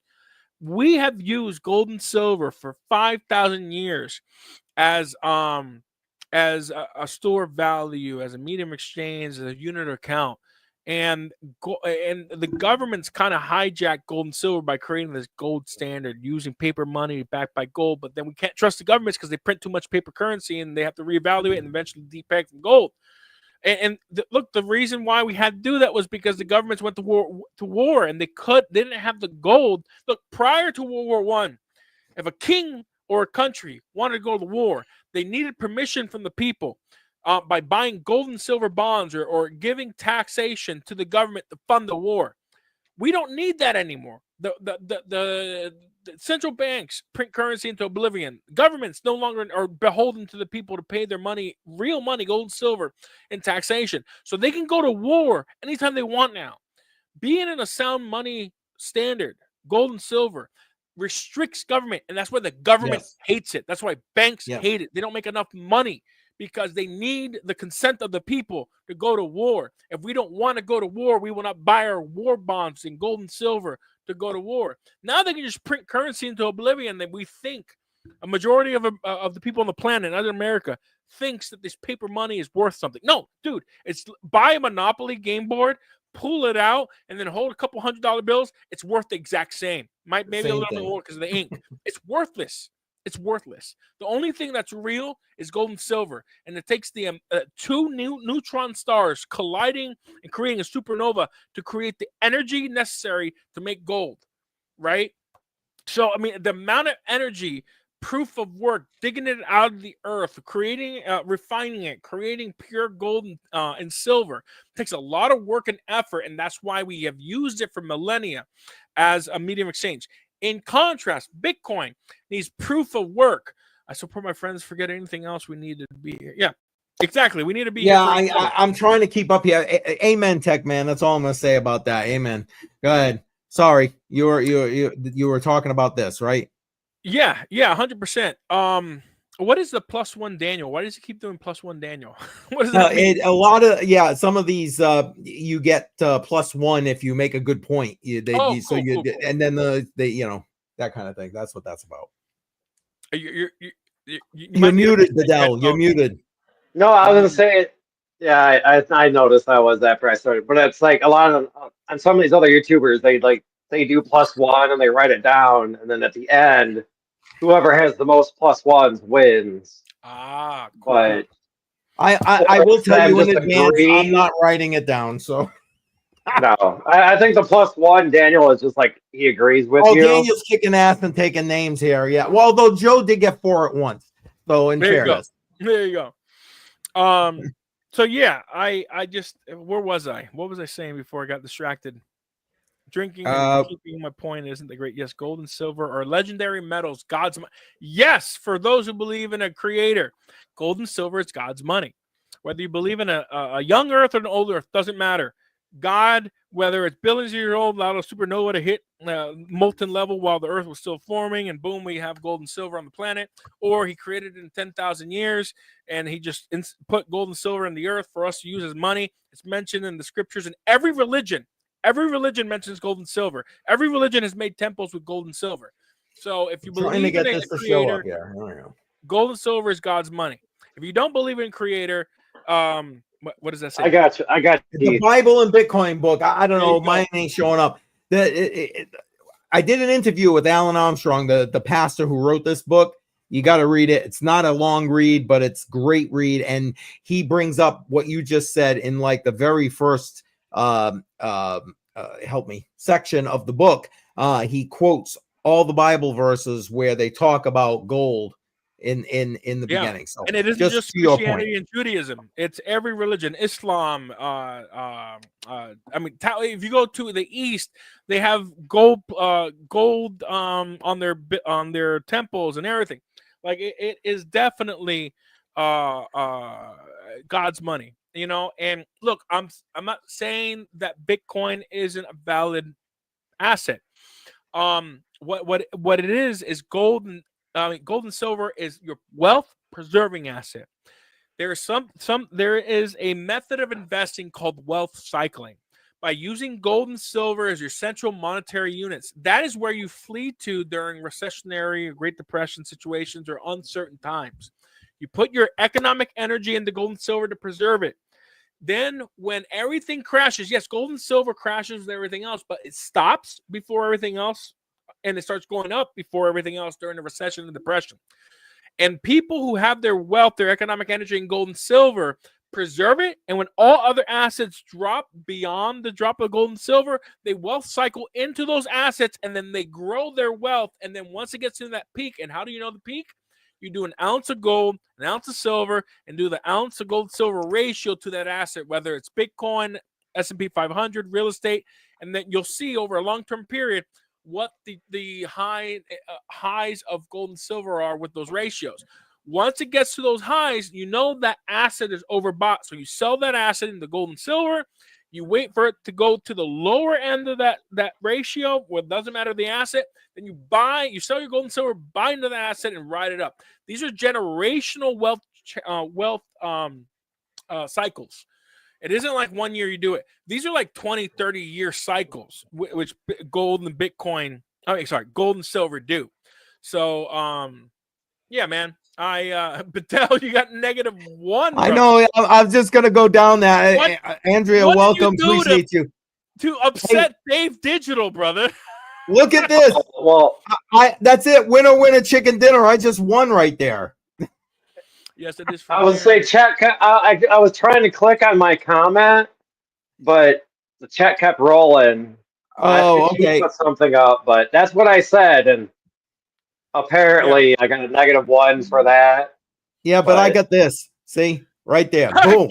420. Boom. And Bedell, boom. Absolutely. Andrea, welcome. Appreciate you being here. I've been doing most of the talking. You know, I'll pass it on to you guys. It's all good. Listen, this is free. This is free flowing. Everybody goes, and we go a lot off the chat. Speaking of which, don't forget to vote, guys.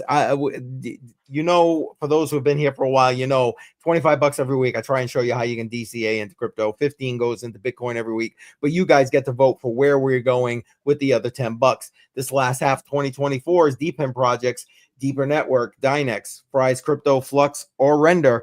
Put your vote in the chat. I'm going to tabulate it right now. Render is in a healthy lead. But we'll see. We'll see what happens. And FF is in the house. Appreciate you being here, FF. Welcome, man. I like the picture, the burning dollar. I want to be that man's friend or woman's friend. Hey, and if you guys have any questions, please post it on YouTube Yes. or Twitter. I'm in the Twitter chat. If you're on Twitter, we got 81 viewers on Twitter. Hello, Twitter viewers. Oh, over here, Twitter viewers. I'm in the chat. Said, hey everyone, if you want to ask questions, go ahead and ask questions. YouTube, ask questions. We see it right here on StreamYard. This is free flowing. I'm here. Yeah. I appreciate you monitoring that there, Daniel, because for whatever reason, the Twitter comments I'm flowing here. They're supposed to, but they don't. Shuby is in the house. I know you got company, Shuby. Don't you be ignoring your company now. Wait a minute, I don't even see him. Oh, there he is. Yeah, exactly. Hey, Shuby, before you give me any more shit, I had this from the beginning, all right? Oh, wait, he decided to join us. There he is. Oh my goodness. Shuby, are you ignoring the family right now? Oh, Seriously. yeah. Let's go, Shuby. Yeah, screw them. Oh my God. Oh my God. They all took off to get something. They all took off to get something to eat, so I had a little bit of time, so I come out to hang out with you guys for a few minutes. I appreciate that. And yes, everybody, put a little Givers Gain, hashtag Givers Gain into the chat. Get that in the chat. Appreciate that. In fact, let me get mine in there.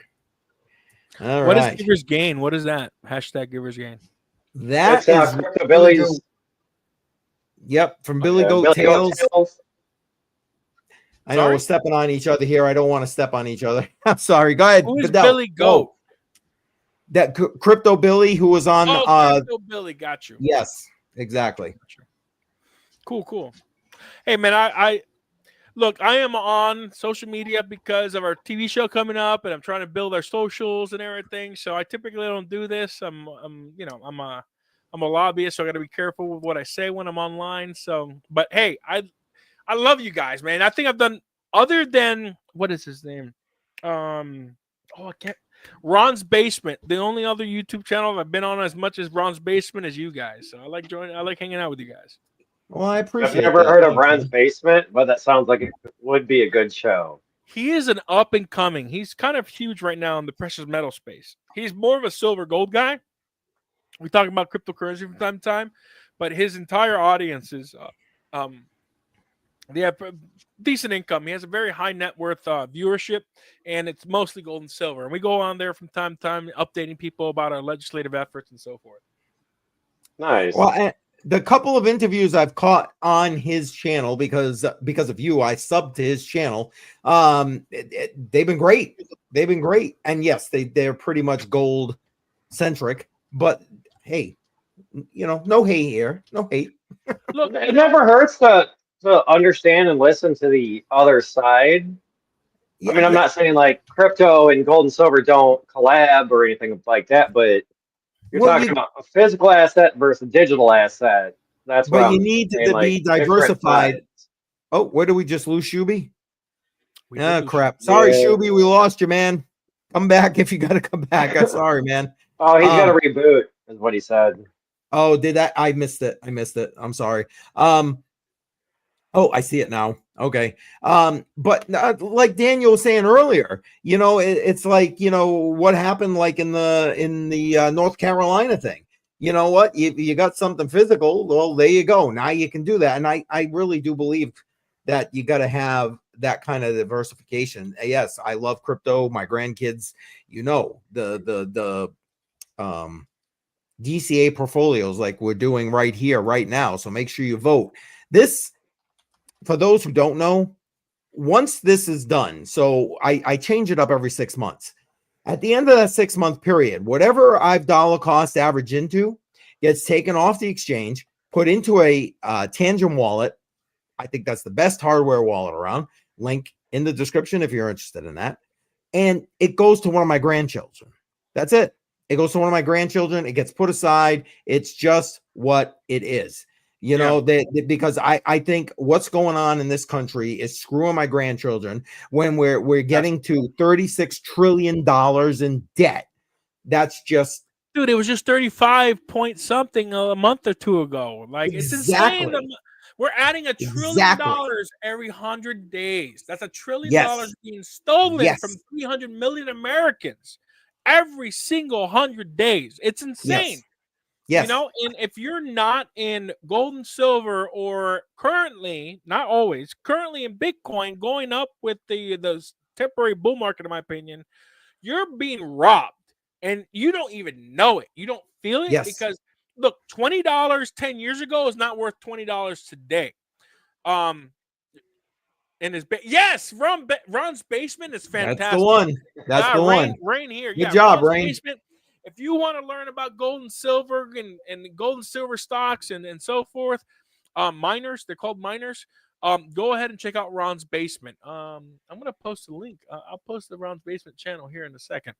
But look, I love Ron's basement. Give him a shout out. Tell him that I told you to watch him. He has a live stream every single day, 365 days a year. He is crazy.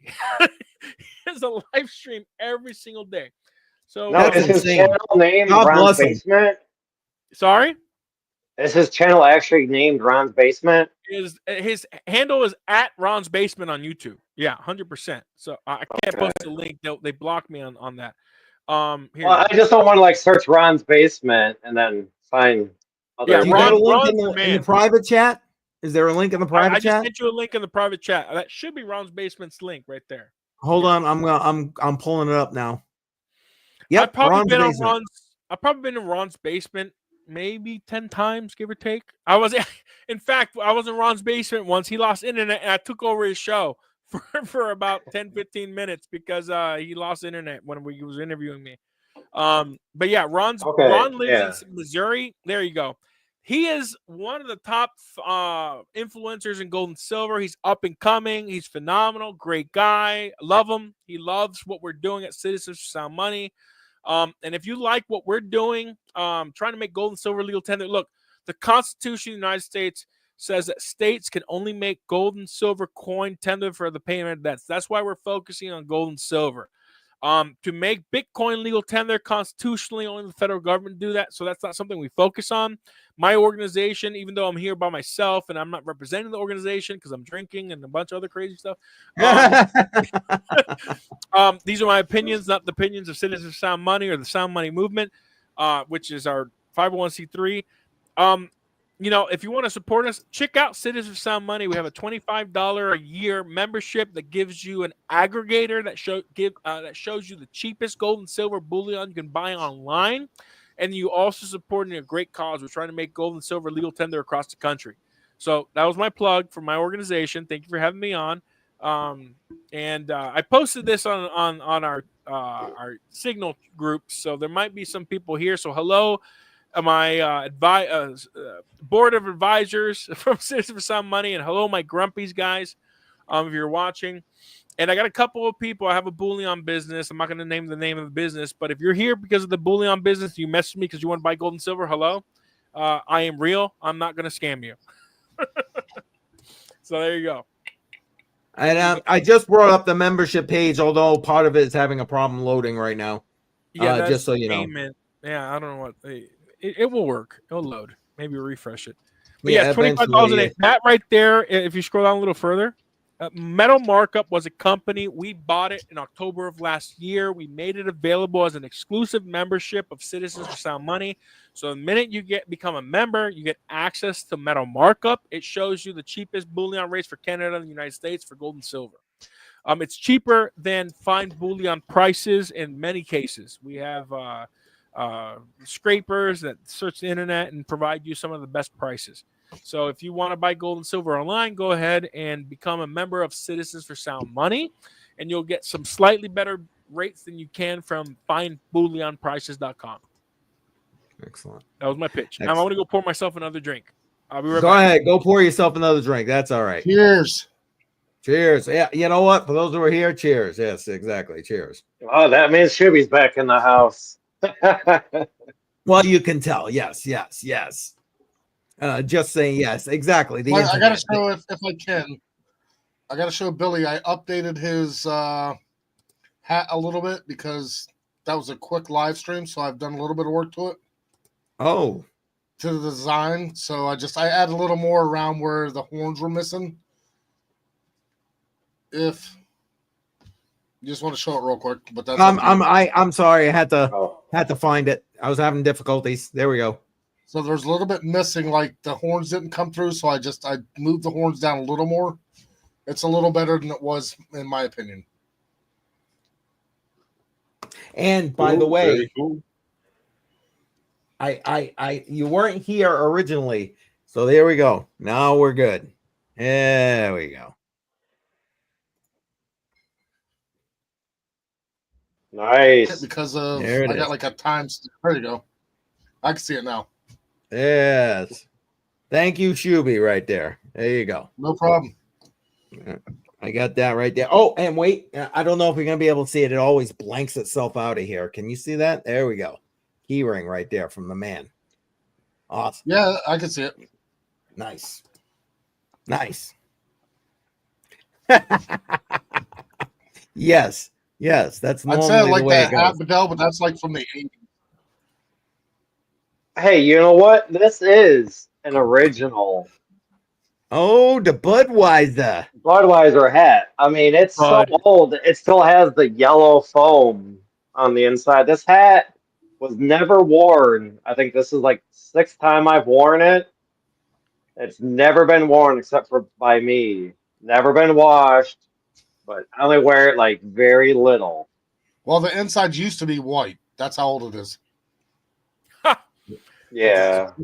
Hey, I miss Wow. the frogs. Budweiser. I mean, we're all young enough. I mean, old enough. Yeah, we're all old enough to remember the frogs from Budweiser. I don't Yeah, know. Budweiser. There's a little bit of gray Yeah, in there, exactly. so I remember it. Yeah, I got a little gray in my beard and a few strands of gray in my hair. And we forgive you for that. No, I'm Wait a minute. I think I'm the youngest here, but I don't know about Daniel. I don't know how old or how. Well, how old are you, Crypto Bedell? I got a few months until I'm He's a- 40. I was gonna Oh say my he's goodness. a baby. He's a baby. How old do you guys think I am? Well, since you If say that, I think you're about my age. Or what is Wait. your age? he doesn't I don't think know, I am. Like, I'll say the gray. You got some gray. I'm gonna say you're about 43. woo, add he about loves 6 you years. now. He Huh? loves you now. 49. Daniel, I was gonna guess Dan is between 43 and 45. Trying to narrow it Okay. down. How about you, Joe? How old do you think I am? I say between 38 and 42, maybe. And you? I'd put you somewhere between 38 and 40. Yes. Yeah, I just turned 40 in October. Not There too you go. bad. You know I'm what? 40, I I'm really like 49. look at you. Hey, I thought you were younger than you really are. That's good. Well, You see, look good, because you man. said that, most people who say that are older, so that's why I jumped it a little bit. Yes. Like You know what? he's like 47 and says he's like 60, I guess, or something like that. I'm not sure. God, if Who I are could be you? 47 again, how good would that be? I am definitely the old man in the house, although Billy gives me a rival for my money right there. Love you, Keith, Billy. how old are you? I'm gonna be 60 in about a year. Keith, you look great for your age, brother. God love you. God love Well, on Good Well, my wife Friday, does like older women, so 2025, older men. I will be live streaming my birthday party, probably on here also.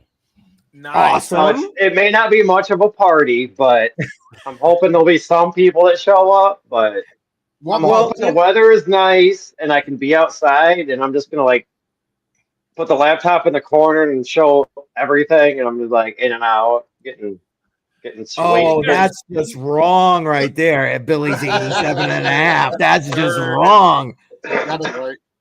Hey guys, Yeah, we got there you go. 93 viewers. We got 93 viewers on Twitter. What's up, Twitter? Maybe we can throw up our handles and everybody can follow us on Twitter and YouTube.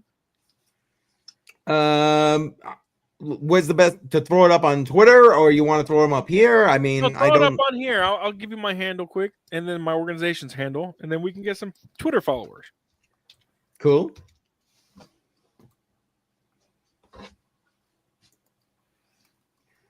All right. I Oh wait. read your comment the wrong way. It's Billy and the it's not Boomer. letting me copy that, Daniel. Hold on one second. I'm gonna bring it up because I got you on here. Hang on one second. All right, cool. It's not letting me copy that, unfortunately. No worries. Hey, I like this, man. This is fun. It can be. I'll tell you what. I don't It's the typically cheapest drink bar these I've ever days. been to. I got my medical marijuana card, and I normally do that. But yeah, it's nice. It's nice to drink White Russians with you guys, as I enjoy it. Amen. Hey Daniel, here's, I agree with you. I got my med card too. I trimmed my last 2 plants last weekend. Got 17.6 ounces. How did you get 17.6 ounces? What state do you live in? Illinois. In Florida, we're only allowed legally to buy, I think it's 1.5 ounces a month, unless we get permission from the state to do a 1/4 pound a month. But that's about it. With a 1/4 pound is 4 ounces. Daniel, to be fair, they looked at Crypto Badell and they're like, "Oh wow, here, man. let me give you a handicap placker as well. Here, just Hey, I in my state, I paid $300 to have my med card for 3 years. That allows me 6 plants at one time. Wow. I've only ever grown 2. So my last grow, well, two grows ago, was just under a pound. My second grow, which I just trimmed last weekend, was 17.6 ounces, which is a little over a pound. And now I've got 3 seeds going that I got to plant tomorrow. Because I don't want to go like too crazy. Like 6 plants is a lot. Wait, when you say 17 ounces, you mean you're allowed to grow 17 ounces? Come on, say hi to everybody. I don't know these people. Well, Come on, say hi to everybody. I can grow 6 plants, but there's, to my knowledge, there's no limit of how much those plants can yield. That's one of my stoner daughters. So say hi. We'll introduce her, Shuby. Well, then they're all talking about weed right now. Oh, okay, that makes sense. So. Never mind. I'll give you that. Here, go ahead. Here, we're gonna make it official. Here you go. Boom. Introduce. Hey, hi, this is my daughter Melanie. Hi, I'm Melanie. Hi, Melanie. Good to see you. She just seen the lights on and she's like, "Hey, I'm just gonna pop in." Well, Mom's gone, isn't she? I don't think so. I passed the Jeep. No, that was everybody going to get food. Oh. That was Junior and somebody else. Oh. All right.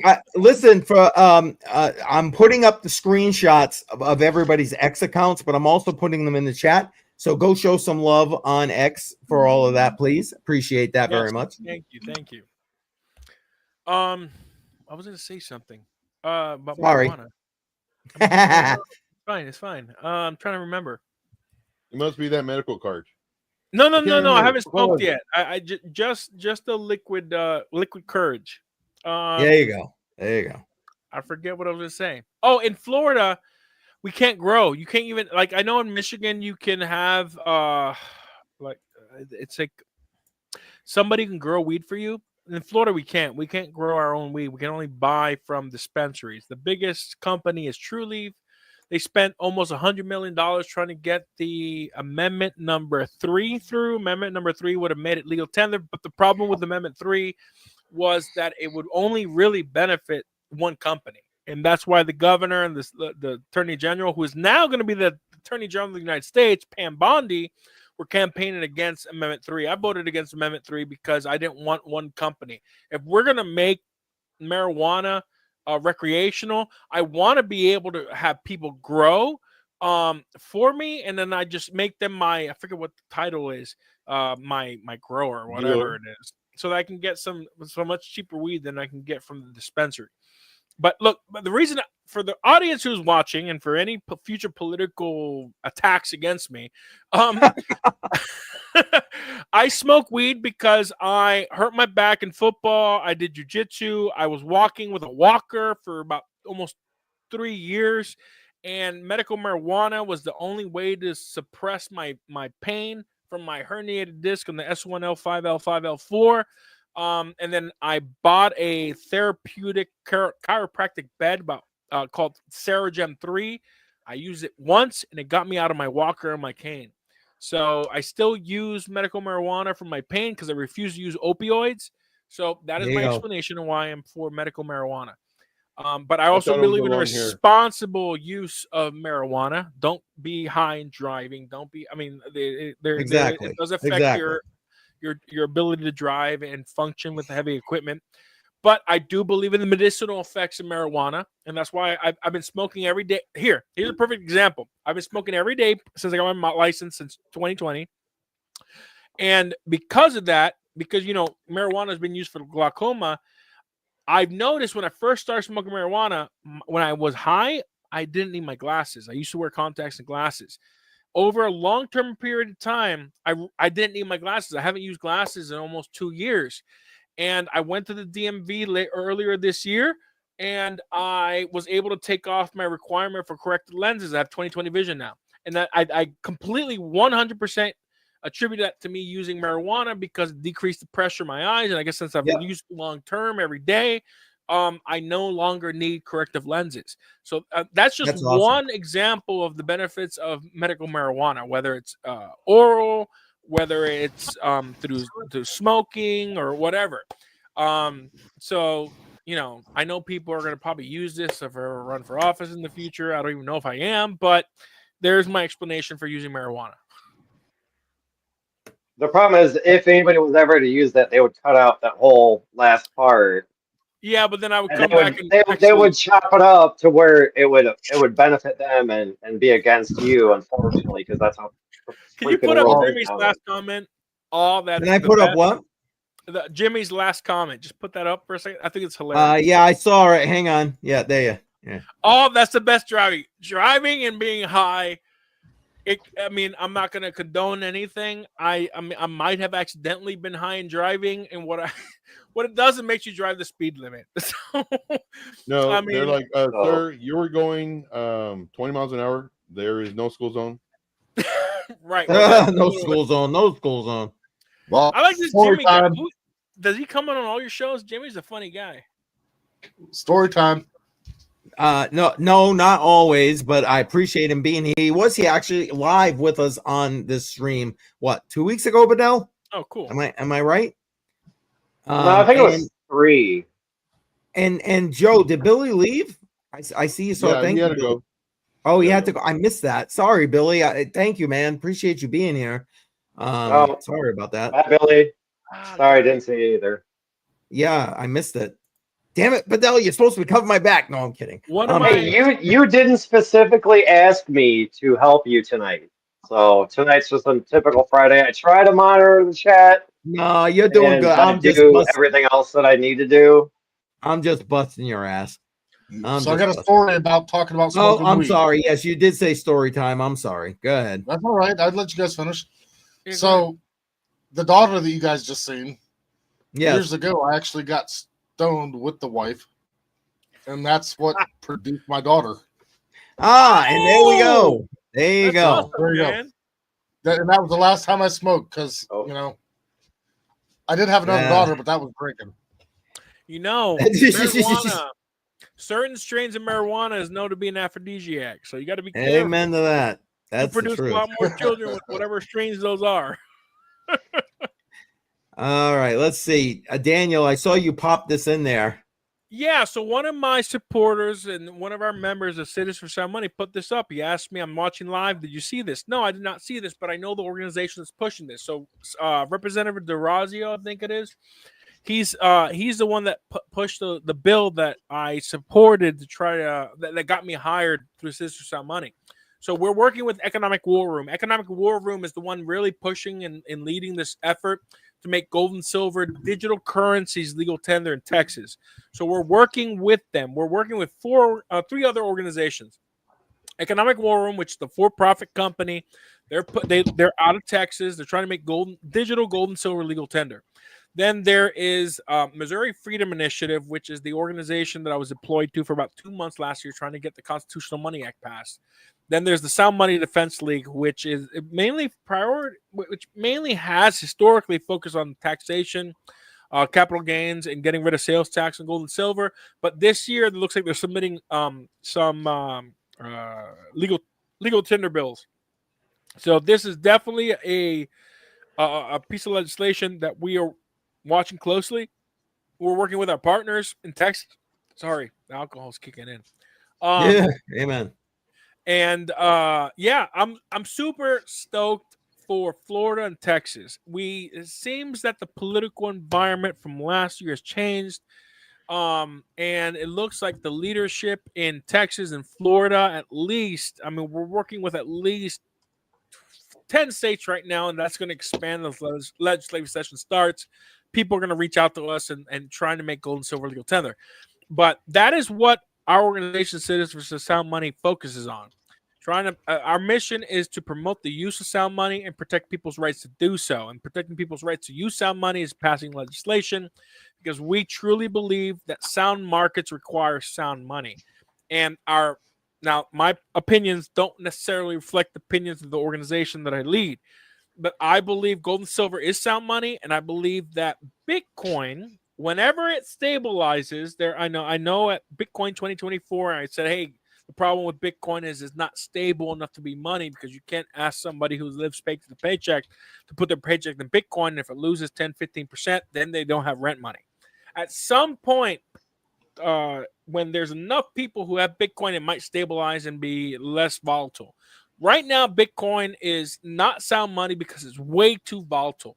It fits the characteristics of scarcity, which is another definition outside the three that I mentioned.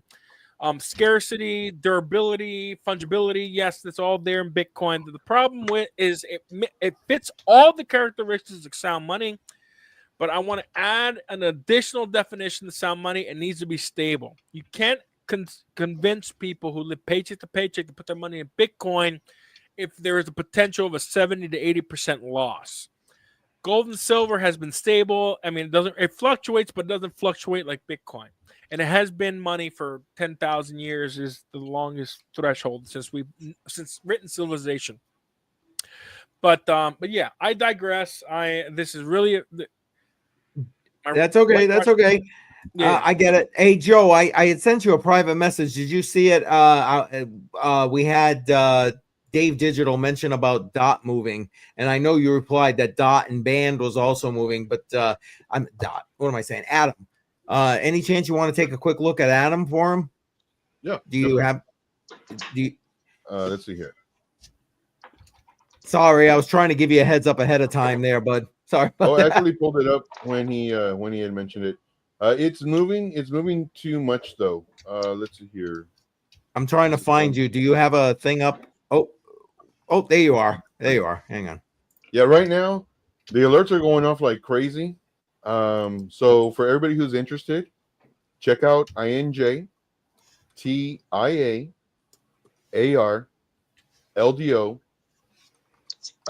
Filecoin FIL. Yep. Let's see here. AVAX, our target hit. DOT. We just entered that one. And then Band also was good. Anyway, so just kind of give you a heads up. You know, there's a lot that are going off right now. This one, Atom, it's looking good. It broke this level, which is amazing. Right now, the coins are moving. The coins are moving. Let's see here. Let's go here to this. So this is the area that we needed. The area that I was looking at before, because it kind of moved a little bit too much for me, was this area. It started going here. So if you were to enter, not financial advice, of course, but if you were to enter, my suggestion would be 25% right here. And I'll actually do this one that it's a little bit more easier, I guess. So 25% right here, with the anticipation that the price could potentially pull back into this fair value gap on the 4-hour time frame. By that time, normally the 50 SMA would be a little bit higher. So if it goes lower, it should bounce right around this area where both of them would be. Then it might come up, come down, come up. Once it breaks this level of the newly created recent high, or current high rather, again, it's not created yet. Just got to do this number. Then you add to your entry, and then here is where you would do your 75%. The reason you want to split it up, and I always recommend scaling into the trade. is just in case you enter here, and then of course the price does this, and then it does this, and we're waiting for the break of this, but it does a lower high, and then it may, if Bitcoin decides to dump for whatever reason, you're only in 25%, your stop loss gets hit, you only lost a little bit. This is showing that, okay, it's gaining strength and we're in it. I will give you a sneak peek. I love doing sneak peeks on VIP We like charts. sneak peeks. We like them.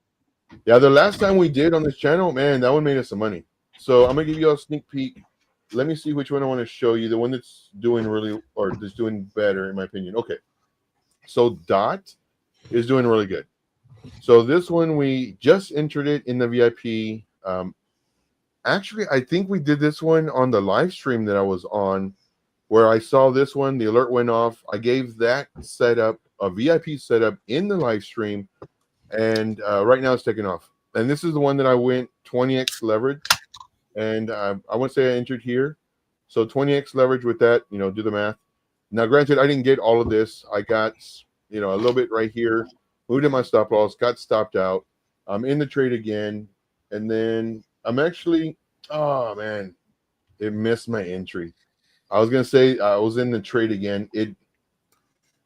Oh no, it's coming down. It's gonna probably hit my entry. Okay, so of course I'm doing higher leverage, 20x leverage. I don't recommend that. I recommend very low leverage, 2, 3x leverage.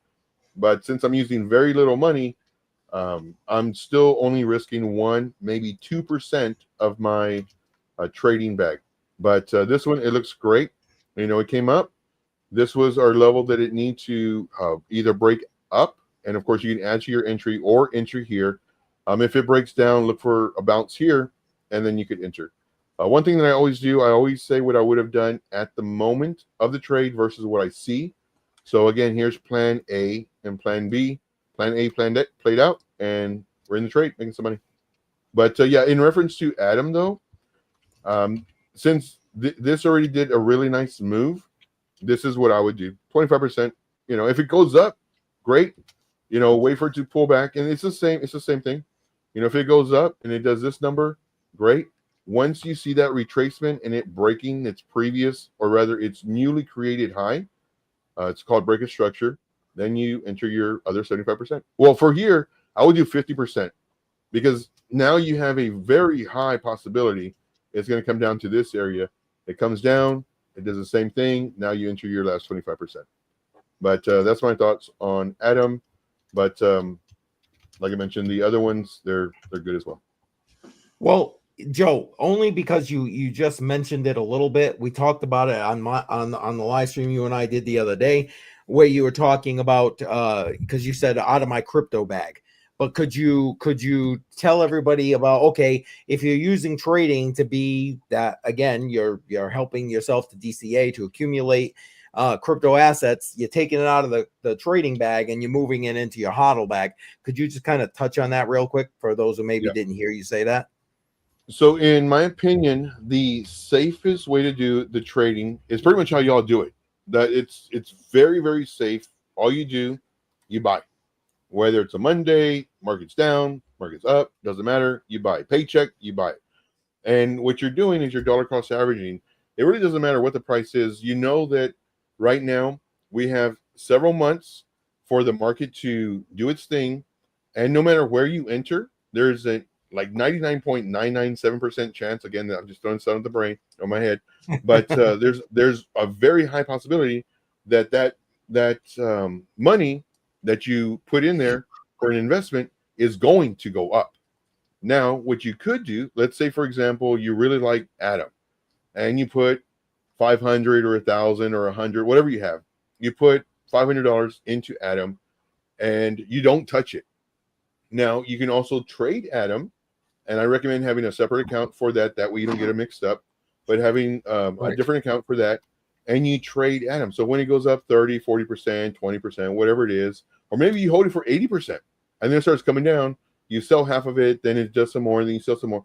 So your profits that you have now, because the market came down, and your Atom bag, that one also, of course, it went up. Now it's coming down.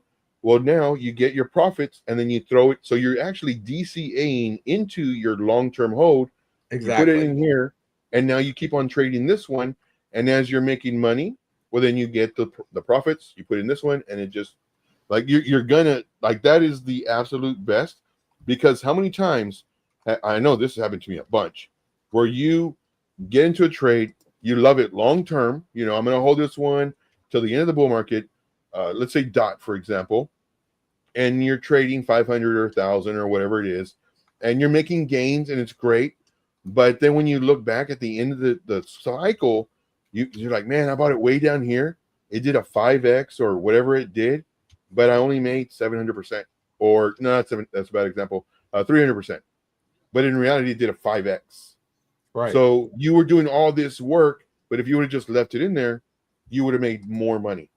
So what I recommend having two: one investment, don't touch it, only add to it. The other one, trade it, and then put that in there. So no, that's huge information. I remember when I first started trading, I just did it out of one bag, thinking, oh, I can handle, figuring that out and this and that, and oh boy, was I wrong? I'm just saying. Yeah. I'm just saying. Hey, So Joe, where do you live, brother? What state? Georgia. Oh, you ain't too far from me. Yeah, I was in Texas, but now I'm in Georgia. Oh. All right, Texas is a great everybody, state happy too. Thanksgiving. I Yeah, to run yeah. again. Yep, I You're got leaving? the show back up, and I got to go ahead and time with them. And so I appreciate everybody. And I'm gonna give you guys in the private chat. I'm gonna give you guys my cell phone number so we can connect outside of YouTube. So just send me a text message, and we can chat. Joe, I'd love to connect with you, man. I like your technical analysis. Like to pick your brain a little bit. Let's collab on that. And so Shuby, make sure you grab that so you have that. And Shuby, listen, please tell the wife and the rest of your family happy Thanksgiving, because obviously I'm not going to see you before then. And enjoy time with the family, brother. Enjoy it. All right. Well, there might be a chance. I got told that I might be in New England the week after Thanksgiving, or possibly. Let me look at the calendar again real fast. Try to make this short and sweet so I can go back. The weekend of the 7th of December. Oh, that might be a tough weekend for me. But let me know. Let me know, because if you're up this way, I'd like to try and at least get to you guys. Because I'm listen, anywhere in New England is fair game for me, because I'm always traveling. So let me know. Let me know. There's a chance. I told him, I said, if you need me, I'll be there. But they don't like leaving me because I'm off. I don't have to work now until Monday of the following week. So okay. I don't know if they'll let me off that long. I understand. I mean, not being by a computer, but. And I'm going to text you, Daniel, here in just a second. Yeah. Give you my number. Oh, Crypto Jar in the house. Appreciate you being here, my friend. Welcome. Don't get the vote. Did you get my vote from earlier? I did get your vote from earlier. Yes, thank you. Jar, just to remind you, Deeper Network, Dynex, Fry's Crypto, Flux, Render. Matter of fact, anyone else who hasn't voted, we got a bunch of people in here that have not voted. Please pick one of those. Again, it helps to give us a good breakdown, cross-section of what we're dollar cost averaging into, trying to show you how we can, change your wealth portfolio with as little as $25 a week. 15 goes into Bitcoin. You guys vote for where the other $10 goes. And then after we show you that, I take that out of whatever exchange it's on. I put it in a Tangent wallet, and it's going to my grandkids. Because like we were talking about earlier, they're the ones who are going to have to suffer with this $36 trillion of debt, regardless of gold or Bitcoin reserve. So yeah, please. So I appreciate that. And and there it is, Dynex. Excellent. That gives, you know what? Dynex crawling up on Render for the lead here. So that's good. I'm glad. Is there any way we can add Aether onto this DPEN competition? I'm biased. I invest. You are biased. You know what? Maybe we'll add it in because this only goes to the end of December. But you know what? I'll tell you what. For next week, I'll add it in there. I've got it up on my screen here, so I will add it in there. I promise you that. Awesome. And what's no pressure, geez. So what I'm also doing is people are messaging me on Facebook for gold and silver. So if you're interested in protecting your wealth, gold and silver has been the best store of value and the best protector of your economic energy. So you can buy Shubi. Is it Shubi or Shubby? Shubi. Shubi or not Shubi? To be Anyway. or not Shubi? That is the question. I got the roll. Hey, next Friday maybe because my nephew's going to be here for the whole week, so I got to spend time with family too. Love you guys. I'm not going out of town for Thanksgiving. I'm going to Miami and then driving back, so I can be on next week. This is fun, man. I don't really drink often, but hey, me neither. We'll make you into one. Yeah, there you go. Tubi, go do what you got to do, brother. All right, Appreciate you. Daniel, I did text you if you didn't get it. I'm checking right now, my friend. Now, sorry you missed it, but happy Thanksgiving. I got the roll. Family's back, and did you text me? I didn't get anything. Did you? Did I write that? Let me check. Make sure I put the phone number. Let me make sure I got the right phone number. Hold on. Yeah, that's the right number. Make sure did you type it right? Nope, I got drunk. That's the wrong person. You're randomly texting God knows who. There you go. Awesome. That's awesome. I'll tell you what. The last number was a 9, and it was the wrong number. Whoops. Let's try that again. Hold on. Whoops.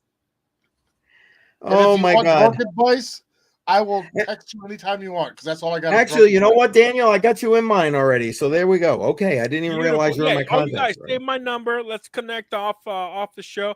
Hey, do you mind if I bring in one of my favorite technical analysis guys? No, I put the link in the. Matter of fact, I'll put it back in the chat. They can jump right on in. I'm gonna mute myself. I'm gonna give him a call. His name is Cesar. He is like he's like trade intuition, and him and I have been friends for a few years in the crypto market. So I'm gonna invite him shortly because I think he'd be a great guy to have on the show. I'll be right back. No problem.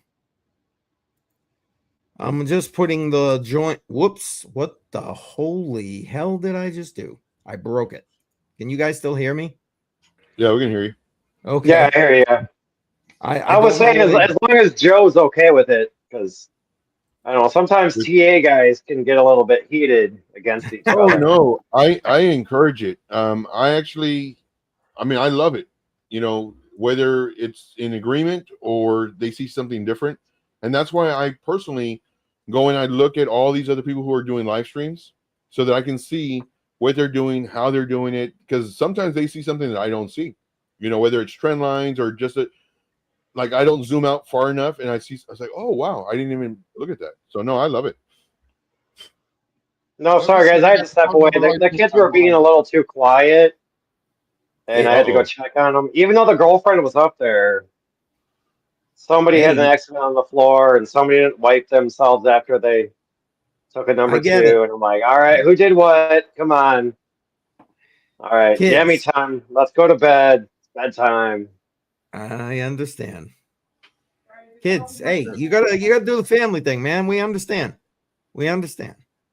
Appreciate everybody. Phone number this time, so we might be texting all people from all over Florida that aren't the right people. Too drunk. I put out the link for everybody to join, and Techman saying too drunk. I get it, man. What are you talking about, man? I'm too fucking drunk. I can't even text the right people, and I looked at the phone number 3 times. Yo, this show gets more interesting the more we drink. Exactly. Hey, this is people join after hours. I love it. So if people join after hours, that's when it gets real good.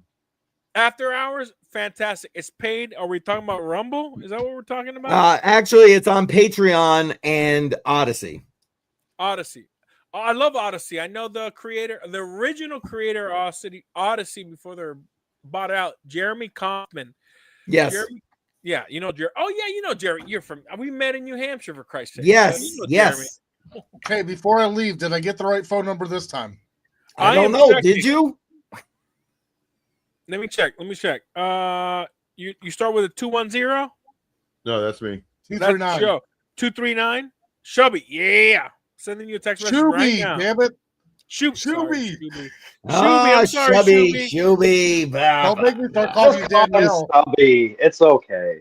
Stubby. I must have missed Listen, this is my the phone third. This is my number third Jimmy. Give giveaway. me a break, huh? Forget about it, huh? I must have missed the Forget phone number Are you sure that's giveaway. New York? That's New York. It's forget about it.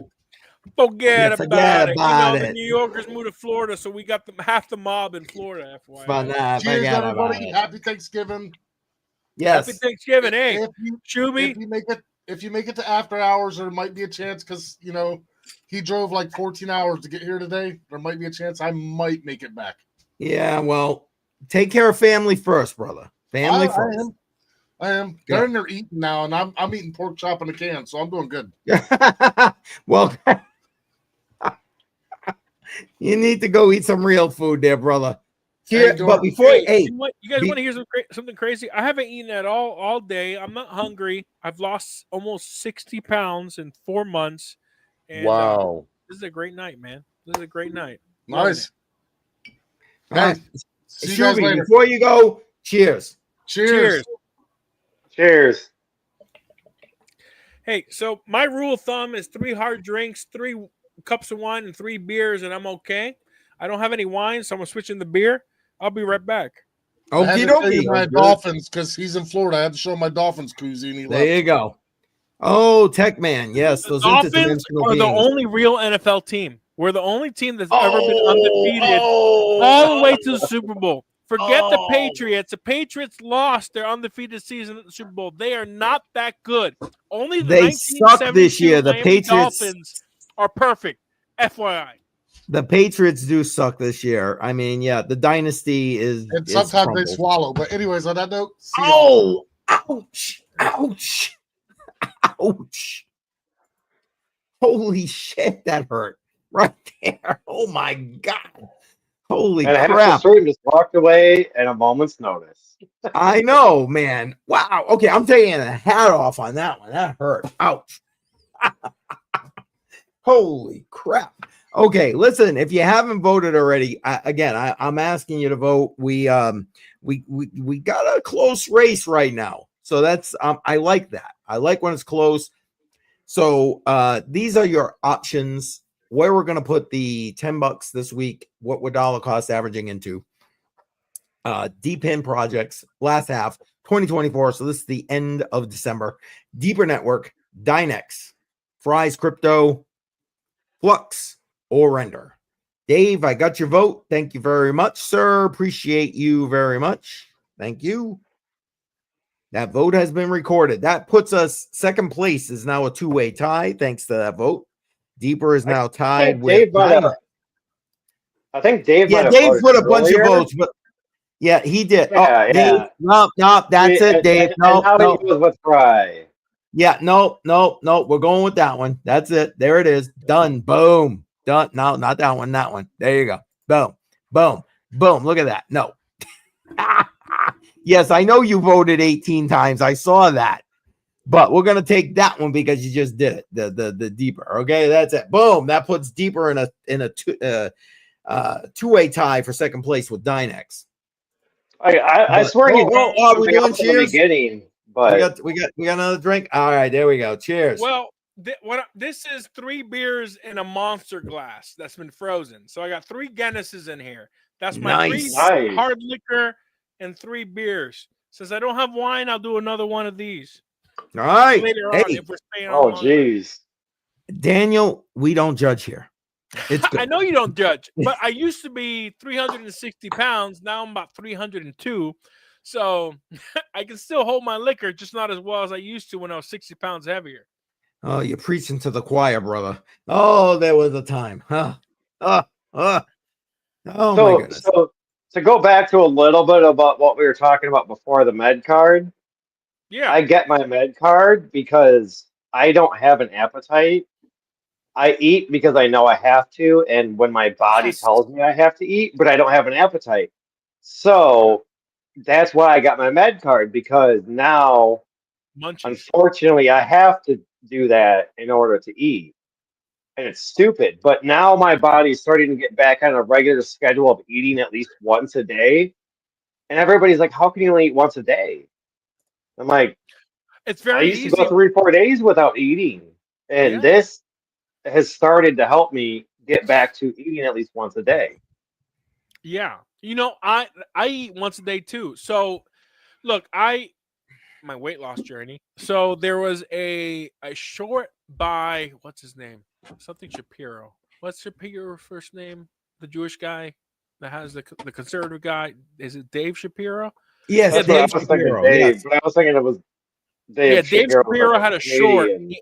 and he had a transgender guy that's turned into a woman. But in that short, this guy was doing clips of people who are in the proud to be obese movement, and it Yeah. would do a clip of their fact that they were an influencer. It go black and white, and this guy would say he looks like a woman, would say she's dead, and then another clip of another influencer in the obesity proud to be obese movement. She's dead. Another dude who ate like a massive like Oreo. He's dead.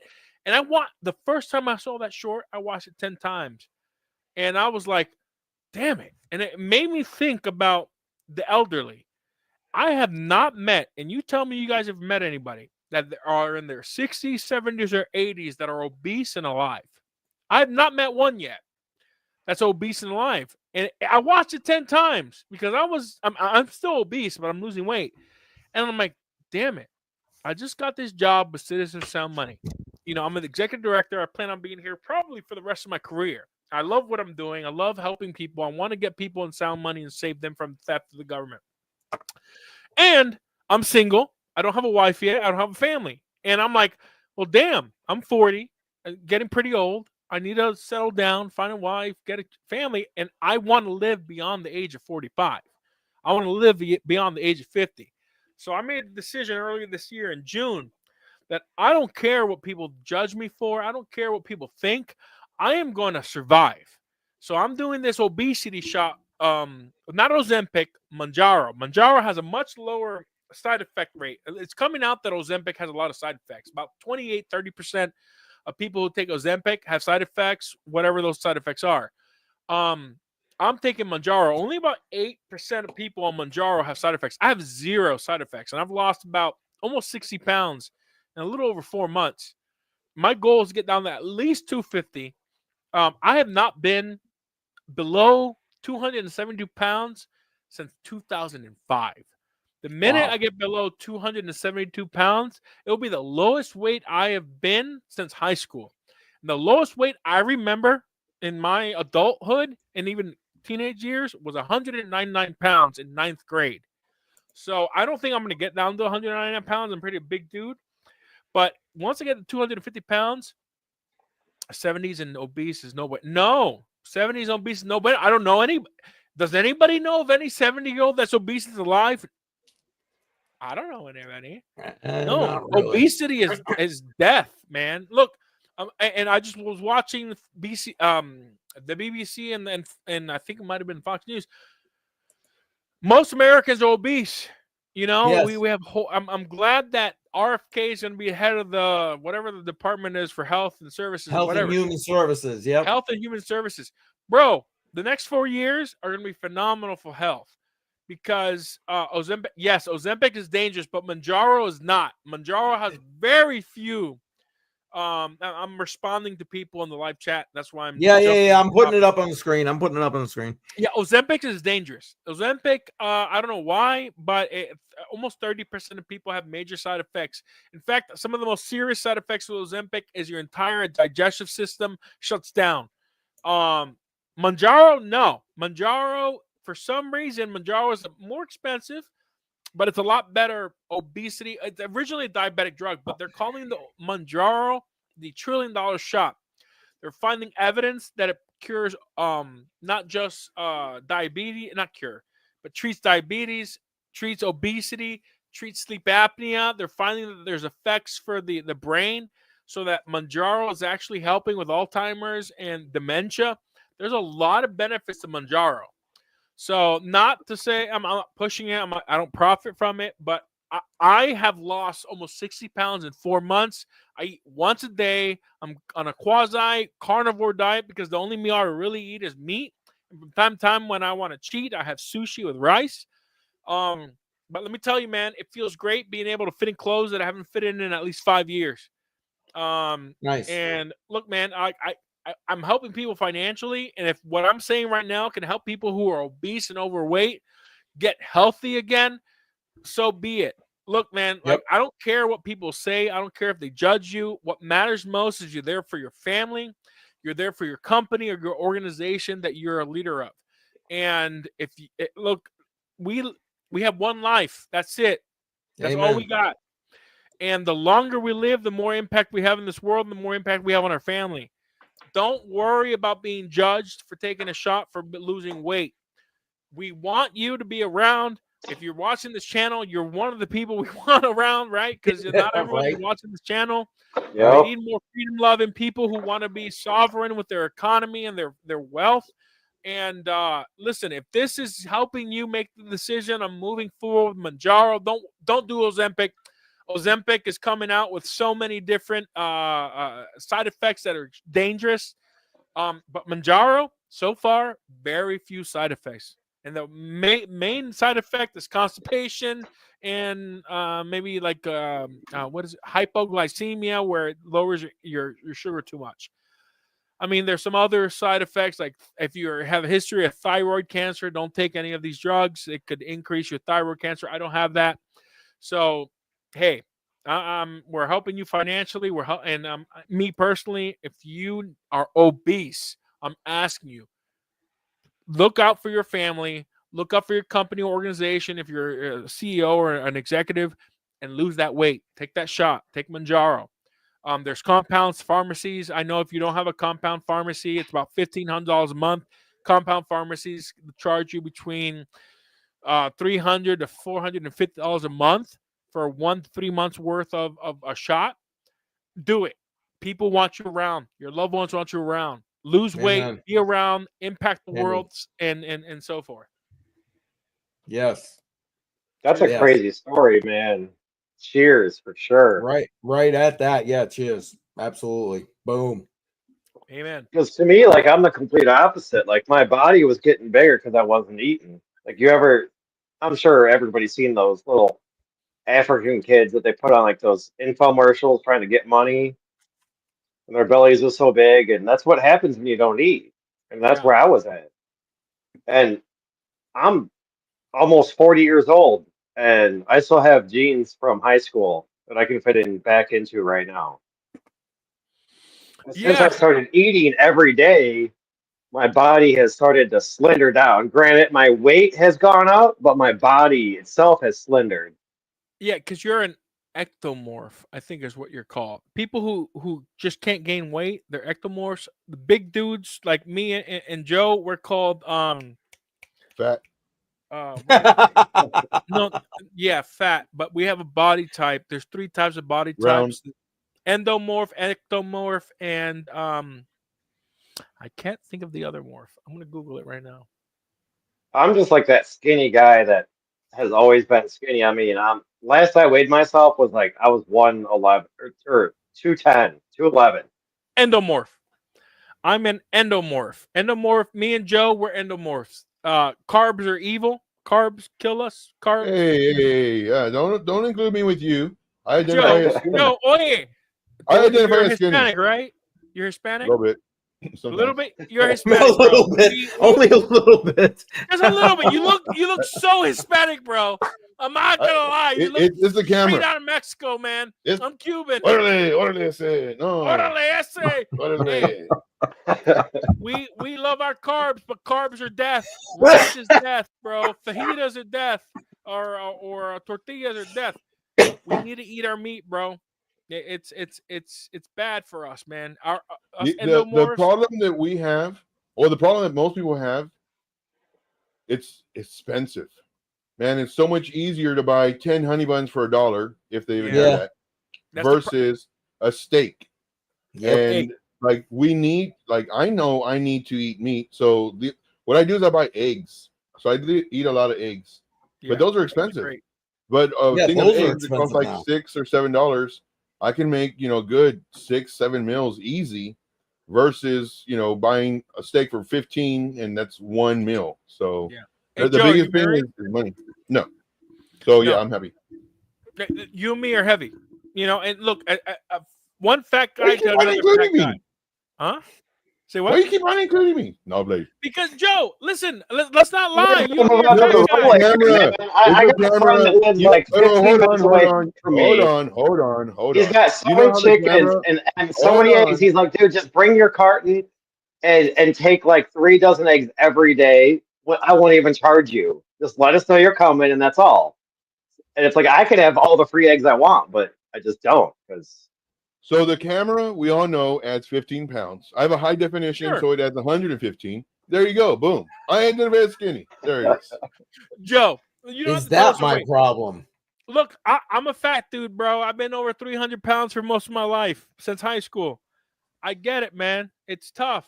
It's tough, man. But you got people who love you. Your family loves you. I got my family that loves me. That my grandmother, since I was a child, has been asking me to lose weight. Let me tell you, this shot, it helps, man. This shot Expensive. helps. I know it's expensive, but you're making Very how much money trading? Well, 350 all the money I do bucks a month. trading, all the money I 350 do bucks. trading, Huh? that $300 will turn to 3,000. I mean, yeah, easy. Okay. So You're so not all the fat, money man. that Thank you, Holy Happiness. So Holy Happiness is my old business partner. I'm sexy. there it is. Thanks, Holy Happiness, my old business partner. I am a sexy dude. Thank you very much. But listen, Joe, 350 bucks a month, or I mean, starting out, it's 3 months supply. You could change your life, man. You can lose some weight. You can live longer. Listen, us fat dudes don't live long. 50 years, Why do you we're old. include me? Huh? It's the camera. I know It's the camera. I know it's a Hold brother. on. Let me show you something. Hold on. I know you're not just my old business partner. You're my friend. I know Holy Happiness, but yes, my Holy Happiness is not just my old business partner. She's also my friend. And yeah, there you go. Yes, yes, dude. There you go. Do the whey protein, but you got to replace that. You got to replace your meals with that whey protein, brother. Oh, I know. What I've been doing, and I actually started working out. Today was my second day, so I'm like really, really happy. Nice. Yeah, because all I do is Nice. I sit down at this computer literally all day long, literally. And it got to the point where it's like, you know what? The only exercise I get is from here to the kitchen or the restroom, and that's it. So yeah, it's awful. So today was my second day. Doing good, feeling great, and I can already lift the house. Now I'm playing. Look, but what I do is I'll do my morning coffee, and then I'll put a scoop in there, and then I'll drink it with that, and there you go. And then like at night, at night, what I'll do is I'll just put that in one of these, and then I'm set. Awesome, dude. That's a great start. Add some coconut oil too. Put coconut oil in your coffee. It helps with your burning of fat and everything, the amino acids and everything. But listen, man, you're starting out at $350 a month. That's a 3-month supply at the lowest level. You got my cell phone number. Text me. I'll give you my doctor's information. And if you want to get some Manjaro, let me know, man. Look, people care about you. People care about me. And I realized that I need to lose weight if I want to be around longer. The whole YOLO thing. Yeah, you only live once. We only live once, brother. And we need to stick around for our loved ones, our parents, our sister, brothers, whatever, and those who outside of our family that love us. Yes, we're drunk. We're all drunk. Cheers. We're all drunk. I mean, I'll cheers to that. I wouldn't say that we're all drunk, but cheers. Yeah, Holy Happiness water fasting is great, and it has a lot of benefits. But people like Joe and I, water fasting is a little too much. We're endomorphs. We need to eat protein. Protein stays in our system longer. And Manjaro is definitely a way to help us lose that weight and stay healthier, bro. I'm done with my rant, brother. We met yesterday. No, not yesterday. Day before yesterday. It's the second time I met you. Care about you. Want you to live long. And let me know. Let me know, Keith. I know Sounds you're good, looking man. at us, loving this Well, conversation. no. Hey, listen. Like I said, this is free flow, man. Although, here we go. I need a drink. Hang on. He's getting tired. I'll drink to that. The more tired I get, the worse my voice Another cheers again. yeah. Hey, I got to give you props though, CCM. You haven't frozen at all yet tonight that I've noticed. Well, that's is because true. I'm on the. That is very true. Oh yeah, because on Wednesday you were like, "Oh, I'm about to run out of data. I'm gonna start freezing up," and then you're like, within minutes, you're like, bam, freezing up yeah, all the time. I know. Listen, Daniel. Hold on. Let me bring this up here. Yeah. Bam. So Daniel's what exchange do you buy this? What exchange do you use? So I did not, since I'm a VC firm, we did it outside. I bought stock and I bought currency before it was listed. So my cost basis is 0.26 cents. So I've more than doubled my money.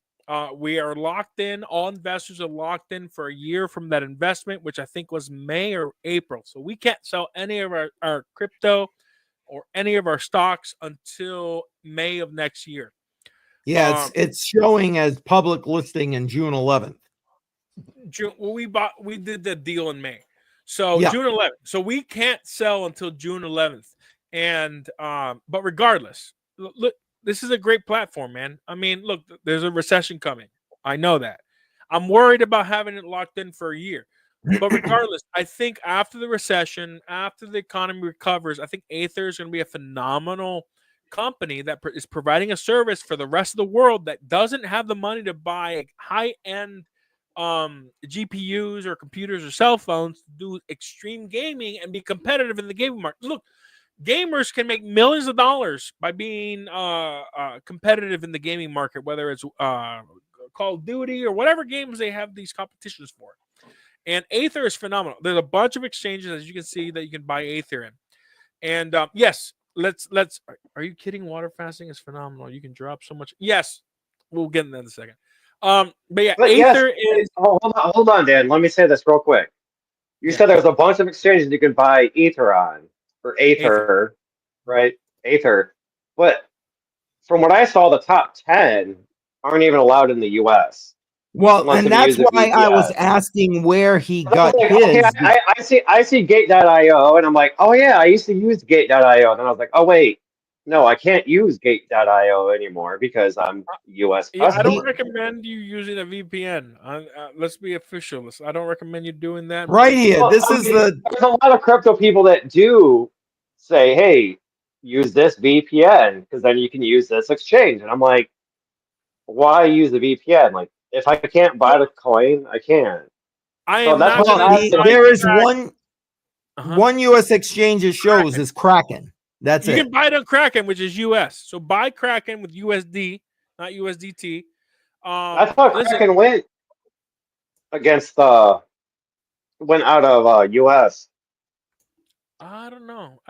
I have a Kraken account, but I've never traded on Kraken. Well, Kraken just changed a bunch of stuff. As a matter of fact, I basically wrote it off because of the way they did the changes. So I would like to use something other than Kraken, which again is why I asked this question.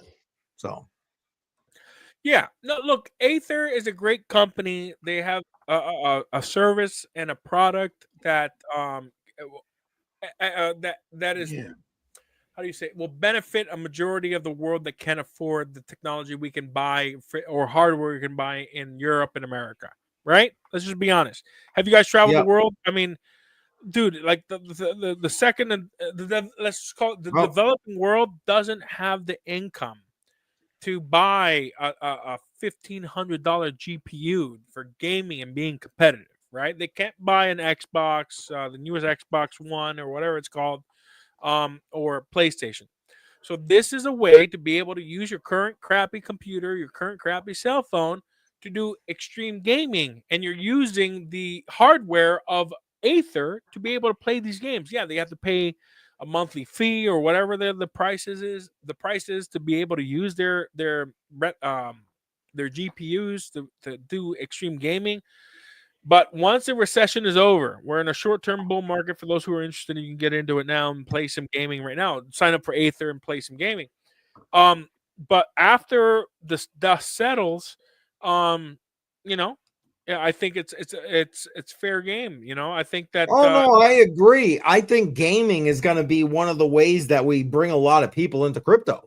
I really do believe that.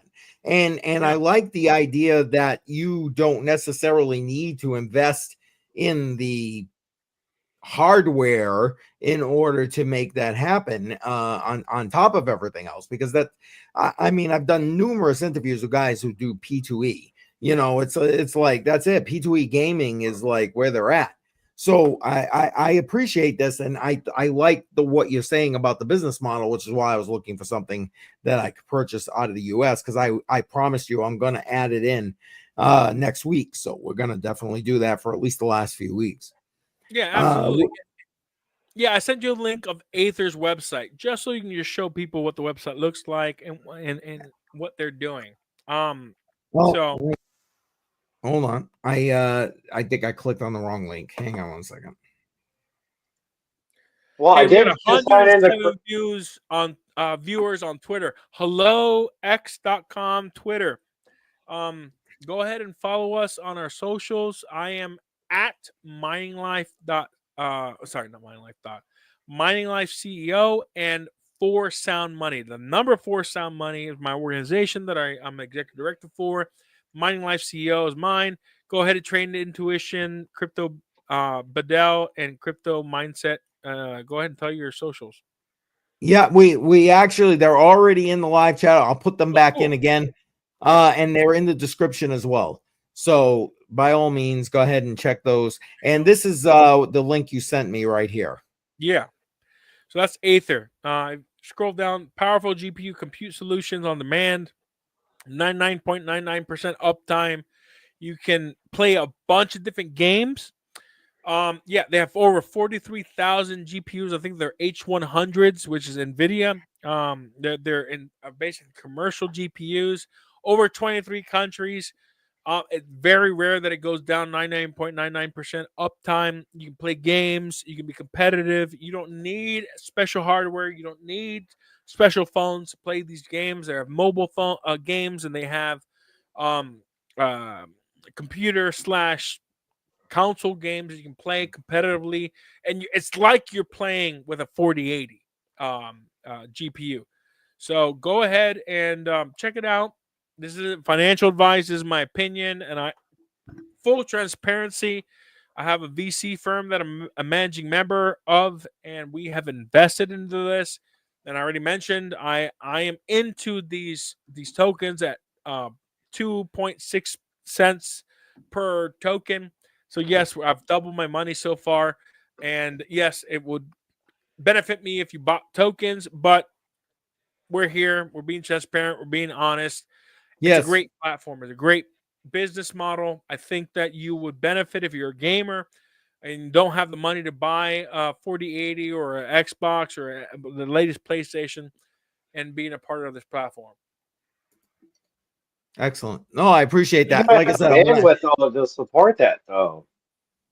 In my eyes, I mean, if you got shitty internet, you really can't stream or play good games, no matter how good your computer is. Well, you need a stable internet is the point. Right. So if you have internet connections, which most even with Starlink, you can play these games with Starlink. So Starlink is global. Some countries are banned, like Russia, China, North Korea. But if you're in China, Russia, North Korea, and other countries that are enemies of the United States, you don't have the internet, and you're not watching this right now. I was gonna say that's not what you're doing. Yeah, exactly. Yeah, exactly. You know what, guys? This is great. I'm an extrovert. I'm very vocal. I'm pretty inebriated right now. Out of 10, I'm probably like a 6.5, a 7. which Love is you why guys, you bro. fit in right now. That's what. Hell yeah. Absolutely. Yeah, I'm like a 6.5 out of Absolutely. 7 out of like 10. You're Nice. a 7. I'm a 6.5. Almost a 7. Almost Yeah, a 7. out of How 10. you doing, I Joe? mean, Joe, I like you. I don't know why I like you, Joe, but I like you, man. Where are you right Thank now you, man. on the 1 to Appreciate 10 you. scale? Thank you. Oh, I don't know. I think Joe isn't drinking too much tonight because he's trading. I know what he's doing in the background. He's trading right now. I've been trading all night, but yeah, I'm normally- trading, Brett. I got to wake up early in the morning, so it's like, no, I got to not drink tonight. Listen, no, I'm normally Joe says how he's got X amount in the bank account, and how he likes coming on here because it saves him from going to the saves watering him hole, money. man, does it and it save saves me him money? Dude, I have $14 in the bank, and that's all I have. And then of course I'm over here paying people's tabs and buying people drinks and just stuff that's dumb. Wait. So That's okay that you only have $14 in the fiat economy, but you have more in the non-fiat economy, right? in crypto, yeah. Absolutely, bro. Crypto is freedom. So is gold and silver. Yeah. And I've been, dude, since like 2020, 2021, I've been wanting to do silver so bad. And then, I would see, $25. It was like, man, I'm gonna do it on next paycheck. And then I just blew it. I blew all the money. But yeah, that's one thing that I'm definitely gonna do. I have to. You got my Listen, number. DCAing is not easy. You got to be dedicated to doing that shit. I'm just saying. You just do. Yeah, hey, CCM, all I gotta say is your portfolio's got to be looking pretty good right now. It ain't my I had this conversation with Billy. It's for your kids and your grandkids. It isn't my portfolio. I ain't gonna get shit out of this bull run. Okay, let's look at me. I ain't getting shit out of this bull run because it exactly what you just said. It's going to my grandkids, man. I take it. This stuff, it goes to my grandkids. I mean, don't get me wrong. Do I keep a little bit? Sure. Do I have some like what's the word I want? Come on, help me, guys. Bags of like shit coins that I'm hoping go to the moon. Yes, I do. But like, and do I have some Bitcoin? Of course I do. But like, not gonna change my wealth profile personally. I take it and I throw it to my grandkids because once I feel like they're taken care of, then I'll try to help myself. Oh, Daniel, you're muted. But no, I did ask you. Daniel, you're still muted. No, he's good. He's good now. You're good now. Keith, how many grandchildren do you have, and how many children do you have? That's a great question. Thank you for asking. I have 5 children, 19 grandchildren. Wow. I told you I'm old, man. I'm old. I'm sorry. I said woo before I heard your grandchildren. How many grandchildren do you have? 19. Damn, brother. That's what I'm saying. Wait, we got somebody jumping in here. Michael Lionheart. Hey! Michael Lionheart. What's going on, guys? Hello, Michael Lionheart. What's up, Michael? Let's go. Michael Lionheart here. Kick.com. What's going on, man? Yeah. What's going on, brothers? Hell yeah, welcome. Brother. Welcome. Yo, crypto, dude, I'm telling you guys, you gotta get the nigger coin. Gotta get the nigger coin. It's going up, baby. It's this guy again. The nigger coin is going up, baby. Invest in it. Invest in it. Let's mute him, guys. How man? Like y'all need to not drink because that was like a good 10 seconds of me saying mute him. I was just about to go do that until I asked if anybody knew this guy, and nobody said anything. I was like, all right, I'm gonna give it 1, 2, 3. He's gone. Hey, we got another guy here in the background here, Marvin Beak. We don't do it. But he doesn't even have a camera either, though. Nope. Yeah. You need a camera. We'll give him a chance, but he's got 10 seconds. Be very quick, guys. Be very quick on that mute. I mean, without a camera, it's really hard. Be very quick on that mute. That is not okay. Yeah, okay. He's saying he doesn't. He's saying he doesn't have one. That's fine. We'll give you a shot. But yeah, we don't want to be shilled here like that. All right, welcome, sir. Marvin, hello. Don't be as bad as Michael Lionheart. Can you hear us? You gotta He's muted. unmute Marvin. You're on mute, buddy. Marvin, you're muted, buddy.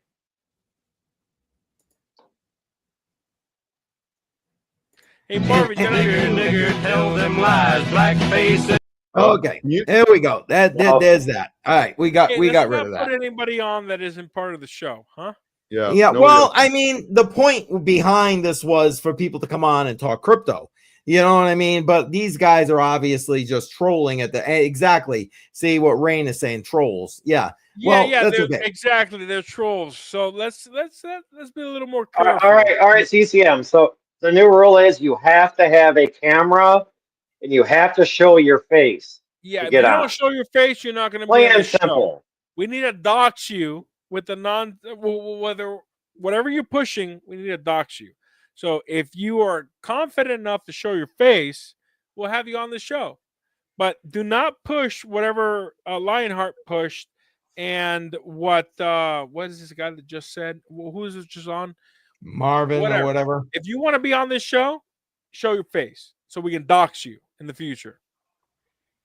But Del, can you kind of control things for a second? I need to go into the back end for a second. Yeah, no problem, man.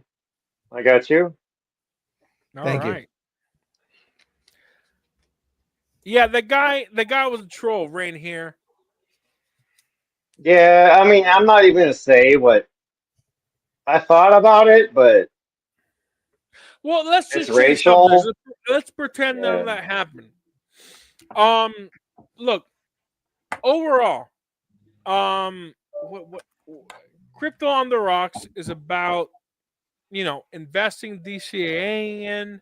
So I do have a question. Yeah, go ahead. Shoot me a question. Has anybody else taken profits this week? Because we did ask this question last week, and I did take a little bit of profits last week. So I admitted it. I'm curious if you guys, whatever bags you're holding, you don't have to say it, but did you take profits? Yes or no? I mean, it's a yes or no question. Well, on September 17th, I took profits. I sold all my Bitcoin and put it in gold. And then after the election, I sold my gold and bought Bitcoin, and then I sold Bitcoin at $89,000. Since then, so what I have personally done, which my father does, and what some other people I talk to, is I believe in an 80-20 ratio. 80% gold, 20% silver. And now that I think there's a minimal bull run between now and when Trump gets elected Bush. or inaugurated and officially president on January 20th, I am in. So 80% split in two is 40%. So I'm 40% Bitcoin, 40% gold digitally. I have a bunch of physical gold and silver. And then in the digital silver, I'm 10% Ethereum, 10% silver. So that is my breakdown right now.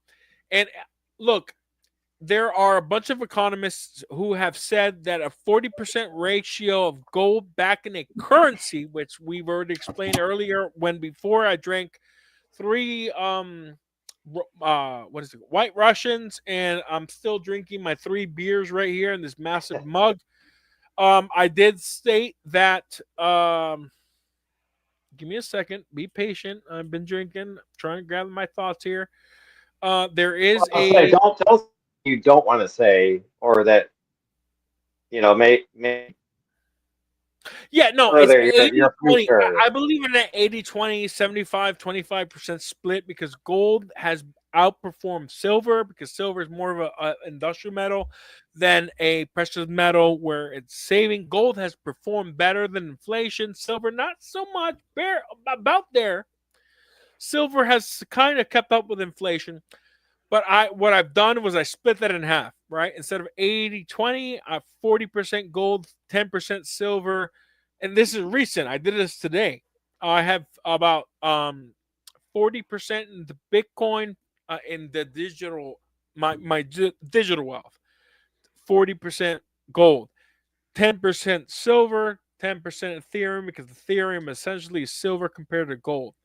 So the reason I did that was initially to compare the difference between doing DCA. DCA stands for dollar cost averaging. So with dollar cost averaging, what essentially you do is every paycheck, or if you want to do every week, or if you get paid weekly, or whatever, you break it down however you want. You invest the exact same amount of money, currency, dollars, euros, whatever, into gold and Bitcoin and Ethereum and silver. So you do basically 20% into Bitcoin, 20% into gold, 10% into silver, 10% into Ethereum, which is, I think, is a decent amount of diversification into wealth generation versus wealth preservation. Gold and silver is your wealth preservation asset. Bitcoin and Ethereum are your wealth generating assets. And that's just a general overview. It's a simple algorithm or percentage that you can immediately save. Right? Look, That's a very long explanation for a yes or no question. I'm sorry. What was your yes or no question? I completely missed that because I've been. Did you take profits in the last week? Yes or no? Last week, let me think. What's in the last week? Did you take any profits? I did not take any profits in the last week. I was in gold, and when gold got to about 97,000, I bought Bitcoin. I'm sorry, not gold, Bitcoin.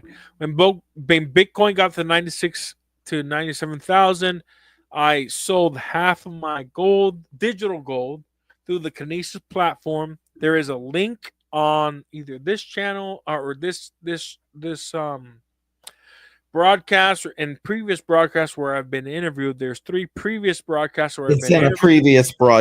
previous one. All right, so previous broadcast. Eventually, will you be able to add, Keith, the link? Yeah, to I can in a minute.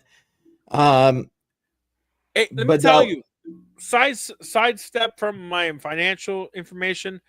I'm inebriated. I'm like a 8.5 out of 10. This is a all right. We got fantastic you. show. We got you. Hey, this is great. Don't judge me for drinking, people who are watching. When I run for office again, whenever that is, 2, 3, 4, 5, 10 years from now, don't judge me. This is a non. This is having fun, relaxing, and chatting. Yeah, exactly. So, I still got some beer. I drank my 3 hard liquor drinks. Now I'm on beer. I skipped the wine, so I should be. I'll be drinking some water soon. So eventually there'll be a link to Kinesis, and the UPMA, United Precious Metals Association, where you can save your money in gold and silver.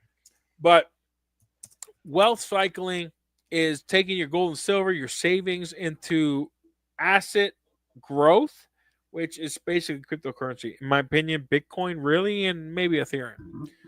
So I'm actually going Diaz. I don't know what that is. Holy happiness. Yeah, that's French. That's my business partner friend. Dejar de Beber. I don't know what that is. What is that in Greek? What is that in French? I don't know. All right. So did you take profits in the last week? Yes or no? No, I haven't taken profits. I bought into Bitcoin and Ethereum because I think in the next month or 2 there is potential growth in Bitcoin and Ethereum.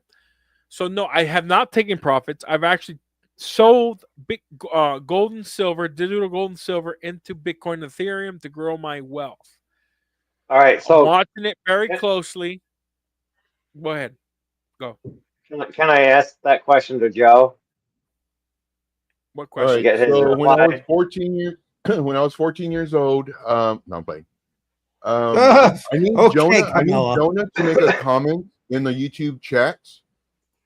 Because they keep on making a comment in the private chat. So this is extremely important. I need you to make a comment in the YouTube chat. If you're unable to follow directions, you're unable to join the stream, Very important. If you want to come on, then post a comment in the chat for YouTube. To answer your question, yes, I took profits. Yes. Nice. Thank you for taking care of that, Joe, by the way, Thanks, for the Joe. people trying to come on. I'm long-winded. I'm a talker. I'm an extrovert. So yes, I did not take profits because I already took profits September 17th. I took profits right after the election when Bitcoin went from about, I don't know, 81,000 to 89,000. I sold at 89,000, took profits. But Bitcoin still has some movement. Hello, Culadine Free. I took profits at 89,000 and I bought back in around 94,000. So I'm writing it slightly up. Look, I mentioned this earlier in the broadcast. Rewind if you're watching live. I took profits at 89,000. I got back in around 93,000. It's at 99,000. But you have to keep a sharp eye on what's going on. The fundamentals of the global economy and the U.S. economy are tenuous at best. And That's true. if you're going to get into Bitcoin and other cryptocurrencies, look, historically, let's forget about the global recession issues. Historically, with the 4-year cycle, we have a 2-year bull market, 2-year bear market.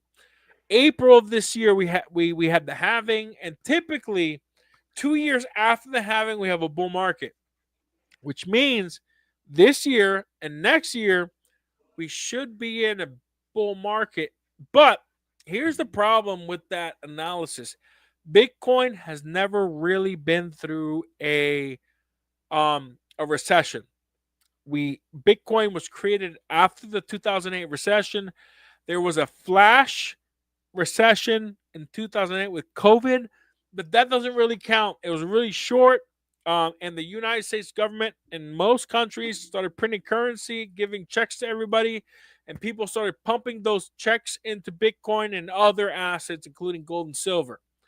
So the 2000 metric, let's delete a year and a half after March of 2000, which was crypto. If you delete that, the charts are pretty much normal. If you include the 2000, 2001 and a half years of the charts, there's a crazy little jump or crash in the markets and the amount of currency being printed. You delete that, and the charts kind of continue going like normal. So right now, when you analyze the amount of currency that's printed, not just the United States, but the rest of the world, inverse yield curve, the Som rule. Som is, I forget her name, first name, but Som is an economist who came up with a theory that shows that the fact that when over a 1-year period, when unemployment increases by 0.5%, it means that we're already in a recession. That 0.5% hit in September. That's part of the reason why I sold all my Bitcoin on September 17th, because the Som report was already 2 months into a 0.5% increase, which means we were unemployment. The Som report has accurately predicted 100% of the time that we are in a recession. The news and the mainstream media is saying we're not in a recession, that we're that's bullshit. It's bullshit. We are 100% in a recession. And they're lying to us on the mainstream media saying that we're not. If you type into Google, do this in an experiment and leave some comments right now. If you type in recession or economic collapse, every country in the world is admitting they're in a recession, but the United States is not. That's a lie. We are in a recession. And the excitement from Trump being elected, a lot of people who 92% of people are saying that they're in the greed mode. They're FOMOing into cryptocurrency. Look, we have a month or two, maybe 3 max. In my opinion, this is not financial advice. It's streaming underneath right now. It's for entertainment purposes only. in my personal opinion, not representing Citizens for Sound Money. This is my personal opinion. We are in a recession, and you have to be extremely careful right now when you invest in cryptocurrency. When you invest into any asset, you have to have a hawk eye, eagle eye on what you've invested into. And if you don't, you can potentially lose a lot of your wealth. Look, right now is not a normal market. There are a bunch of things that have never happened in our history. The Trump effect politically and the Trump effect economically is a real thing. Trump is exciting people economically and politically, and there's a lot of things happening right now that's pushing the markets up. But when you look at the hardcore fundamentals of our global and our country's economy, it's not good. It is not good at all. We've printed too much currency. Inflation's how I ask everybody right now and leave a comment. How many of you have realized that your purchasing power has decreased? How much more expensive are your groceries? How much more expensive is everything that you have to pay for? Electricity, water, everything. It's more expensive because of inflation. Inflation, the simplest definition of inflation is the printing and expansion of the currency supply. And that is where we're at. And I agree. But the Yeah. problem is not everybody believes that. They believe corporate greed or God knows what that was being touted out during the election. Joe, before I did, are we letting in Jonah or no? You're the man. You're the gatekeeper at this point. Read the comments for. I put it in. I actually put it in our chat, but I said CCM check Telegram. So check the I'm Telegram. sorry. I didn't see that. Yeah. I'm sorry. Check the Telegram. I mean, he's been waiting. He's been chatting, but he doesn't have a camera, or they. I don't want to specify them as a specific gender. It might anger other people, but after the last two, we specifically said you have to have a camera. They don't. So you say they've been chatting? I just see one comment from them, from that person. Yeah, but I mean, they've been in private chat. Yeah, that's not what I want. I want them to chat in the YouTube chat. And I put the reason for that in Telegram. I'm like 50-50. I'm 100% no right now. Okay. Until y'all check it. And then so be it. Joe, I'm with you. You're ahead of me on this. I was busy doing some other stuff in the background. And listen, it's not like we're trying to keep people out of here, but obviously we just had two jerks already. We had two jerks, so what they need to do, like if they want to participate, well, participate in the chats, and then of course, come on in. But if you're not even participating in the chat, you just want to come in, why? For what? You know what I mean? What do you have to contribute? And then just saying hi. But they did participate in chat. They said hi, and that was it. Well, okay, I'll tell you what, Jonah, tell us what you plan to talk about. Tell us what you plan to talk about, and if it's worthy, we'll bring you on. How's that? Is that fair, gentlemen? CCM, did you do the request that I had in Telegram? I haven't finished it up yet. I literally I had to log into YouTube. That's what I was trying to do earlier while I had you guys running things. Give me 1 second. Actually, you guys can keep talking. You don't need to wait for me. Yeah, you want to? So Jonah wants to ask a question. He promises not a troll, but it's all in private chat. Yeah, I mean, can you say anything in the general chat? Hey guys, Caldine Free has 18,000.2 followers. He's a legitimate guy. If it's really Caldine Free, so I would let. Is Joe? And that's what I was just going to check right now. So. Yeah, so he has he's following 923 people, 18.2 thousand followers. I mean, this is not a guy that seems to want to say some crazy crap like the two last people. So I would let him in. All right, let's do it. He has 18,000. He's more followers than all of us combined, I would think. All right, Goodell, go ahead. You control the back end on this while I do one other thing, please. I will let you say any crazy stuff, we're kicking you off. But at a moment's notice, I may have to remove you. Jonah, at a moment's notice with no fucking reason. Just so you know. Okay, he's saying he hosts Twitter Spaces. Okay, So, Let him in. Badell's We'll gonna be very let you in. quick. Give me If 1 If second. you say anything crazy, Jonah, we're kicking you out. All right, here he is. Third time's the charm.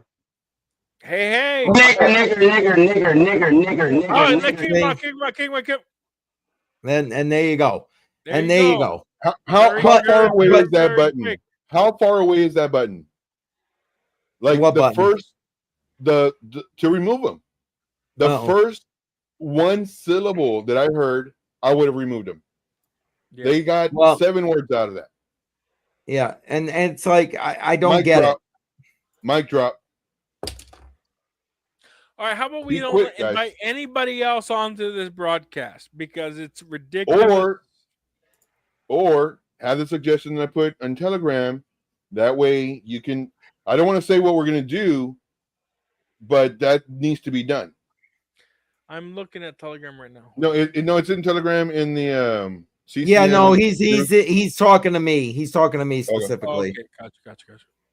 Yeah, I don't have Telegram, and for some reason I can't get it. You know to what? work. You know what's so sad, bro? What's so sad if we have people who are Is people racist, take all this effort just to say that one to have word? fun, I and knew then it we have already. people who try to ruin it all. You know, I like knew I'm it already. Hispanic, traded intuition. Joe is Hispanic. Like, come on, guys. Let's have some fun. Let's have come on. This is ridiculous. Well, he's been banned at this point, so Good. I'm glad you Yeah, banned him. I did ban him. I banned him and I removed his comments. yeah, Good. I that's what I was trying to get to while you guys were doing your thing. I was not logged into my other side, so I had to go through the process of logging in.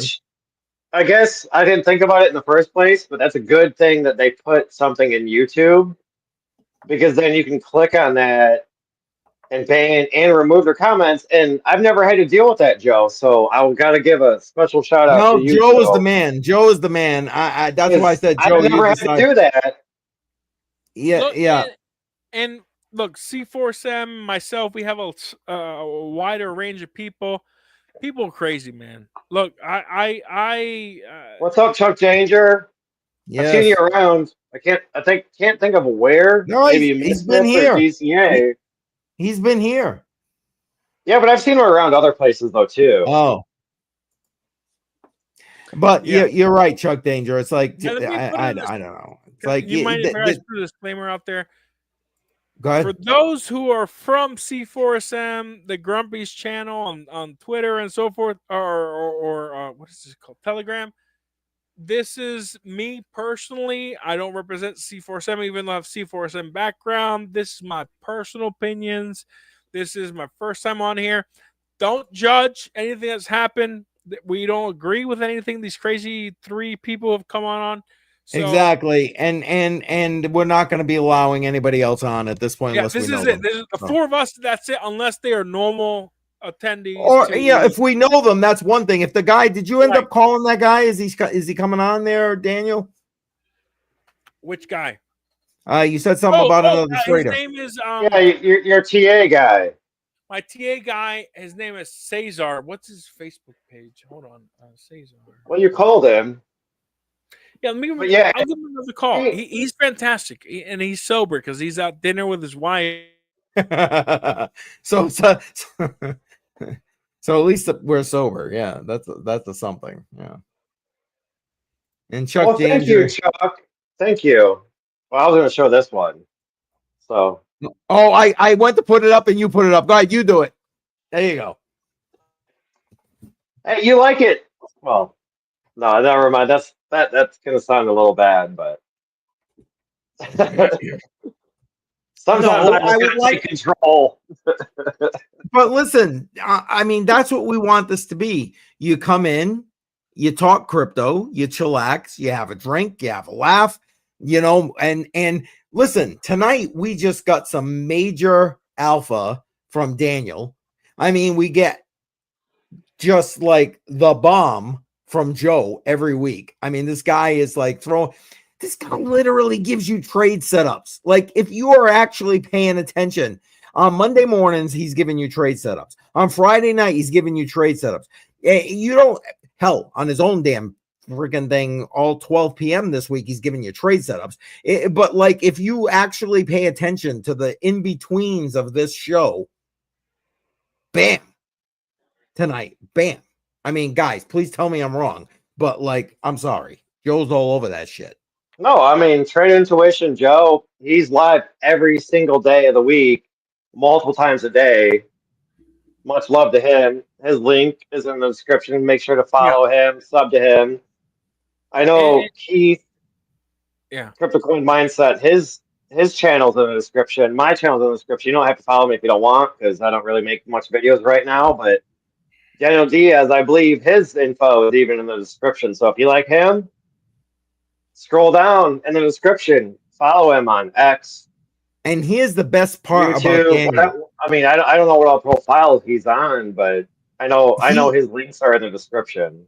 He has been so on this channel so much. We've got what, 1, 2, 3 that I can think of off the top of my head, interviews with Daniel on different podcasts. I mean, this guy is like everywhere, and I'm telling you what, he's dropping you great pieces of information. And you know what, Daniel, I know you've said this already, and I know you've had a couple of drinks, but maybe you can just kind of go over it one more time, because I think it's important. You talk about the way you cycle the money from Bitcoin to gold. Yes. Yeah. Could you please go over that again? Because I think the people that are listening, that are still listening, that are actually interested. Yeah. We're at 112. We're at 112 viewers on X. Hello, X followers. So I'll give you an analysis or just a summary of wealth cycling. So, and Keith, if you could put this up, let me actually, I'll post the link. Let me look it up. I was going to say, do you got a screenshot or something? What do you got? Yeah, I'm going to send you a link of goldsilver.com. Mike Maloney, let me tell you, I was a stockbroker, and I was in crypto hardcore. And Mike Maloney, he created a series called The Hidden Secrets of Money. Oh, I remember you talking about this on one of our interviews. Yes, please give me the link. Hidden Secrets of Money is probably the greatest economic YouTube series. If you watch, just so you know, I didn't get that link. I'm gonna send it right now. Oh, okay. I thought you did. I didn't send the link, so not I yet. didn't see it. Here, this is the website for YouTube. Goldsilver.com is the main website, and their YouTube channel is YouTube at Goldsilver. Mike Maloney is probably one of the godfathers of the sound money movement, including our founder, who unfortunately, Dr. Jim Forsyth, who is the founder of Citizens for Sound Money. He died tragically on March 15th of this year. He is also a founding father of the sound money movement. But we were both followers of Mike Maloney, of Hidden Secrets of Money. It's a 10-episode series. Every episode is around 30 minutes, give or take a few minutes, except episode 8. Episode 8 is about an hour and a half. He digs into Bitcoin, HBAR, and cryptocurrency and blockchain technology. If you watch all 10 episodes of The Hidden Secrets of Money, you will know more about monetary policy and economics than 90% of Americans, or I would even say 90% of people on the planet. This is one of the greatest series to watch to understand how monetary policy affects our life every single day.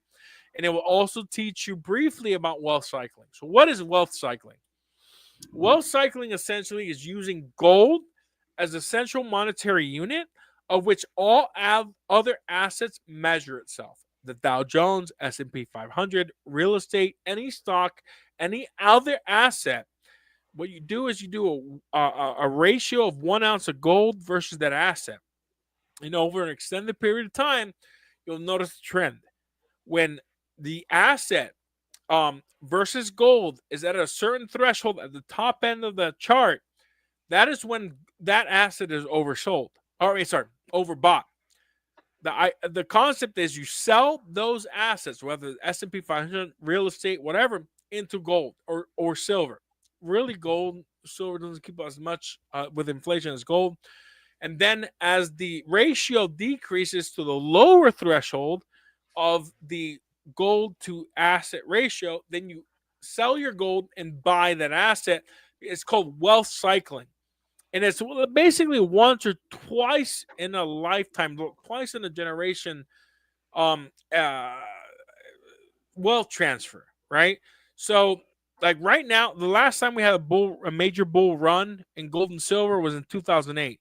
This is a twice situation, and it really back in 2000 with .com era, the bull market of gold and silver really started in 2000.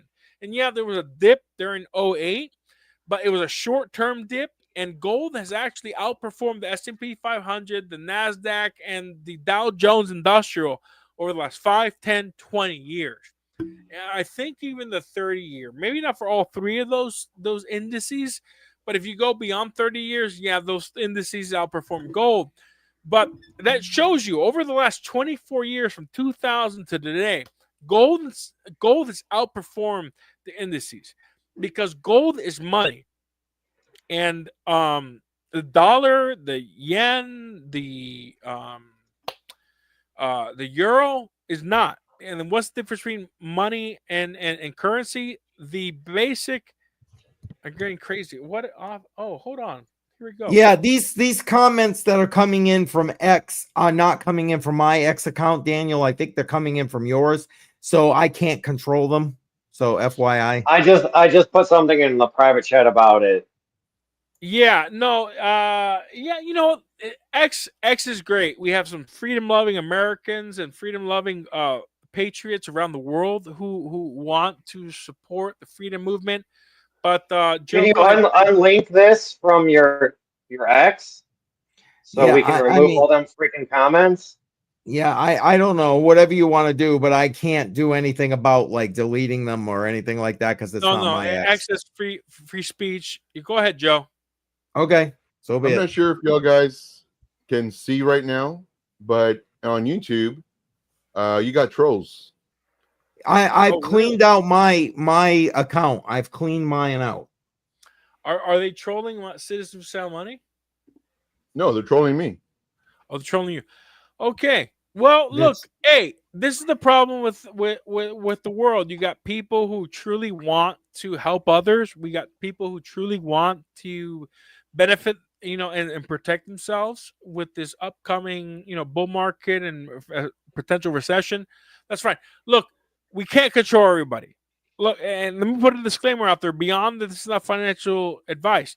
We do not represent and we do not accept any of these negative comments on race, and we do not accept any of these comments on any other negative connotations against other people. We are here to hang out, have fun, get drink, inebriated, and have fun. But unfortunately, we have people who try to ruin all that. And part of that is because of myself, because of Joe, because of Crypto Bedell. We were on YouTube where we're influencers in the precious metals crypto space. There's crazy people. So don't judge us because of who follows us and who trolls us. That's a logical fallacy. It's called throwing the baby out with the bathwater. Or what's the logical fallacy exactly? I forget it, man. I wish I wasn't drinking right now. I could come up with it. That's all right. I just can't believe the amount of trolls that we got all of a sudden. Like, it's like it came out of nowhere. Out of nowhere. Do not judge us for what other people are saying. So let's throw that out there. And just so you guys know, I know you can still see it in the comments in StreamYard, but they're gone on YouTube and they've been banned from YouTube. So FYI. Sorry, go ahead, Daniel. I didn't mean to interrupt you. Go ahead. Yeah, so gold is a wealth preserving asset. Bitcoin and real estate and all that is wealth generating assets. So, man, I you know what? I've been drinking a little too much. I already lost my train of thought. Not exactly sure where I was going with that, but I think we all agree that we don't condone any of the racist or negative comments of other people's in our YouTube and X accounts and Odyssey. Exactly. So it's sad. It is really sad that we have people trying to ruin it, and we're trying to have fun. We're just trying to chill. We're trying to relax. I'm a lobbyist. Do not judge me for what other people are saying on this channel. I am truly trying to help people with their financial freedom. Gold Yes, and silver, in as my are we opinion, all. Bitcoin increases your wealth. Gold and silver preserves your wealth. The dollar is theft. Any fiat currency is theft. And don't judge us for what other people are saying. That's a logical fallacy. Guilt, that's what it is. Guilt by association. Do not use the logical fallacy of guilt by association. We don't condone anything these people are saying, and we're just trying to have a fun time, guys. And people are Exactly. trying to ruin it for us. So, yeah. Hey, I'm we gonna are having a fun time. We are and we're having a having a fun fun time. time. It's Fuck the it's a shame comment. over the last. I mean, they can It- say whatever the 30 fuck they want. Fuck them. The Yeah. sad We're part having is I got fun. to actually do And they're some just work right jealous. now. That's the Damn it. problem. They're jealous that they can't be a part of the fun that we're having and the Yeah, stuff that we're talking about. Yeah. Fuck them. 100%. you know, I unfortunately tonight, and guys, tell me what you think. And I'm saying it live here in front of everybody who's listening.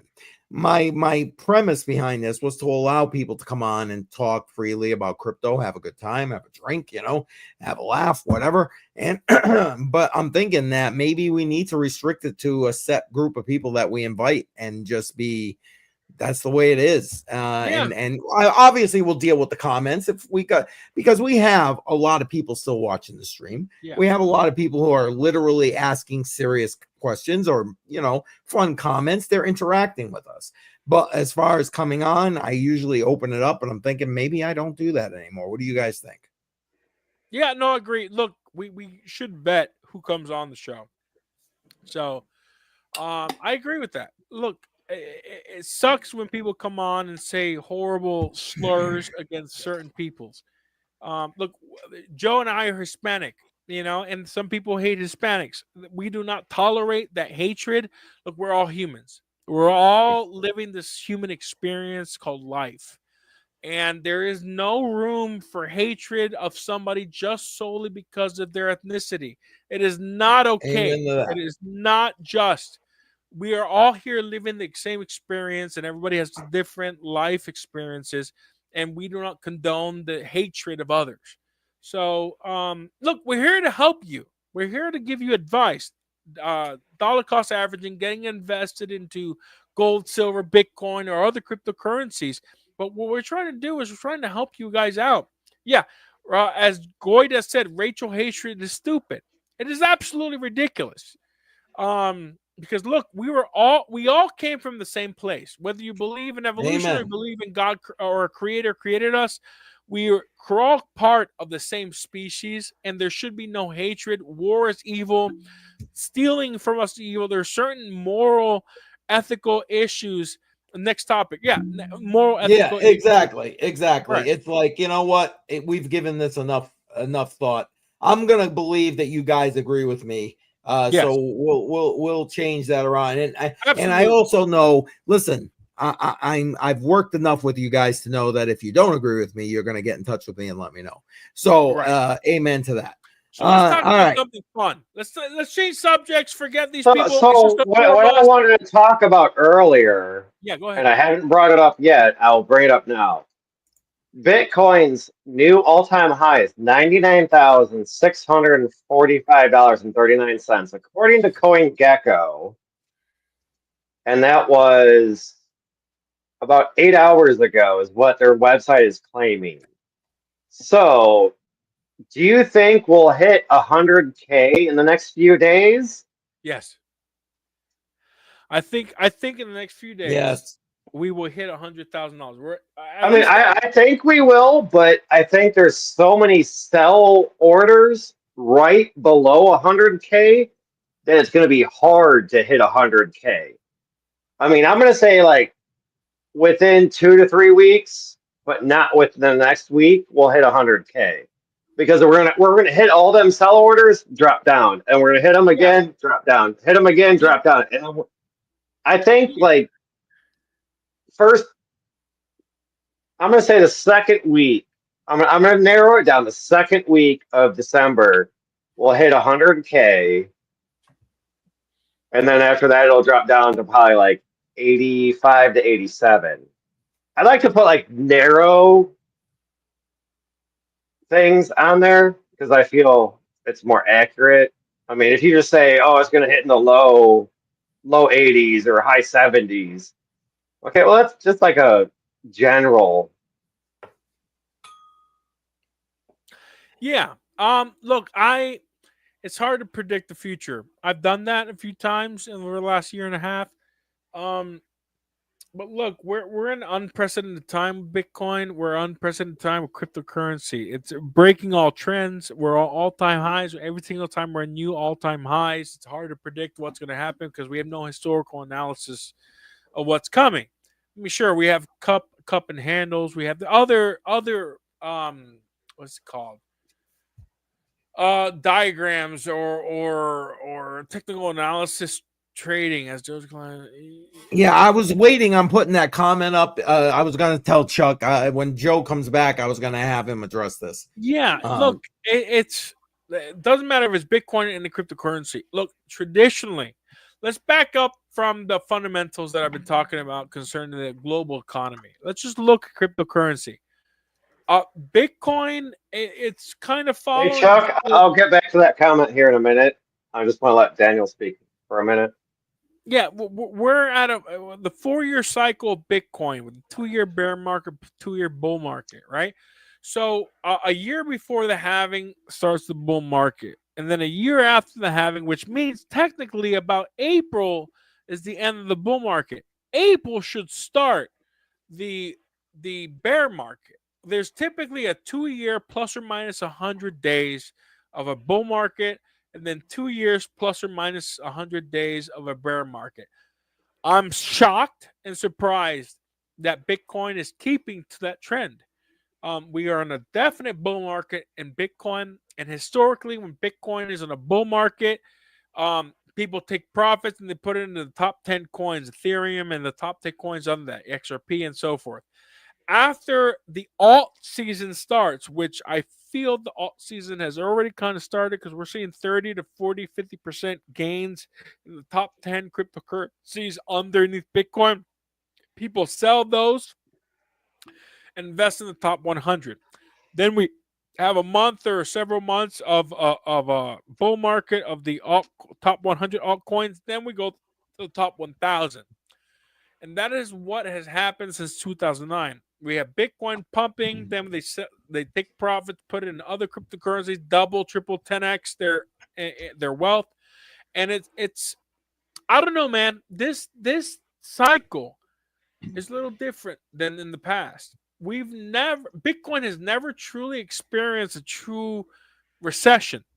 2000 was a flash recession, right? We shut down everything, and then we printed a bunch of currency, and everything, inflation caused everything to be more expensive. So let's cut out the COVID-19 recession / pump. We cut that out, and then we connect 2000 to 2001, connected with the rest of the charts. It's pretty equal, right? The increase and so forth.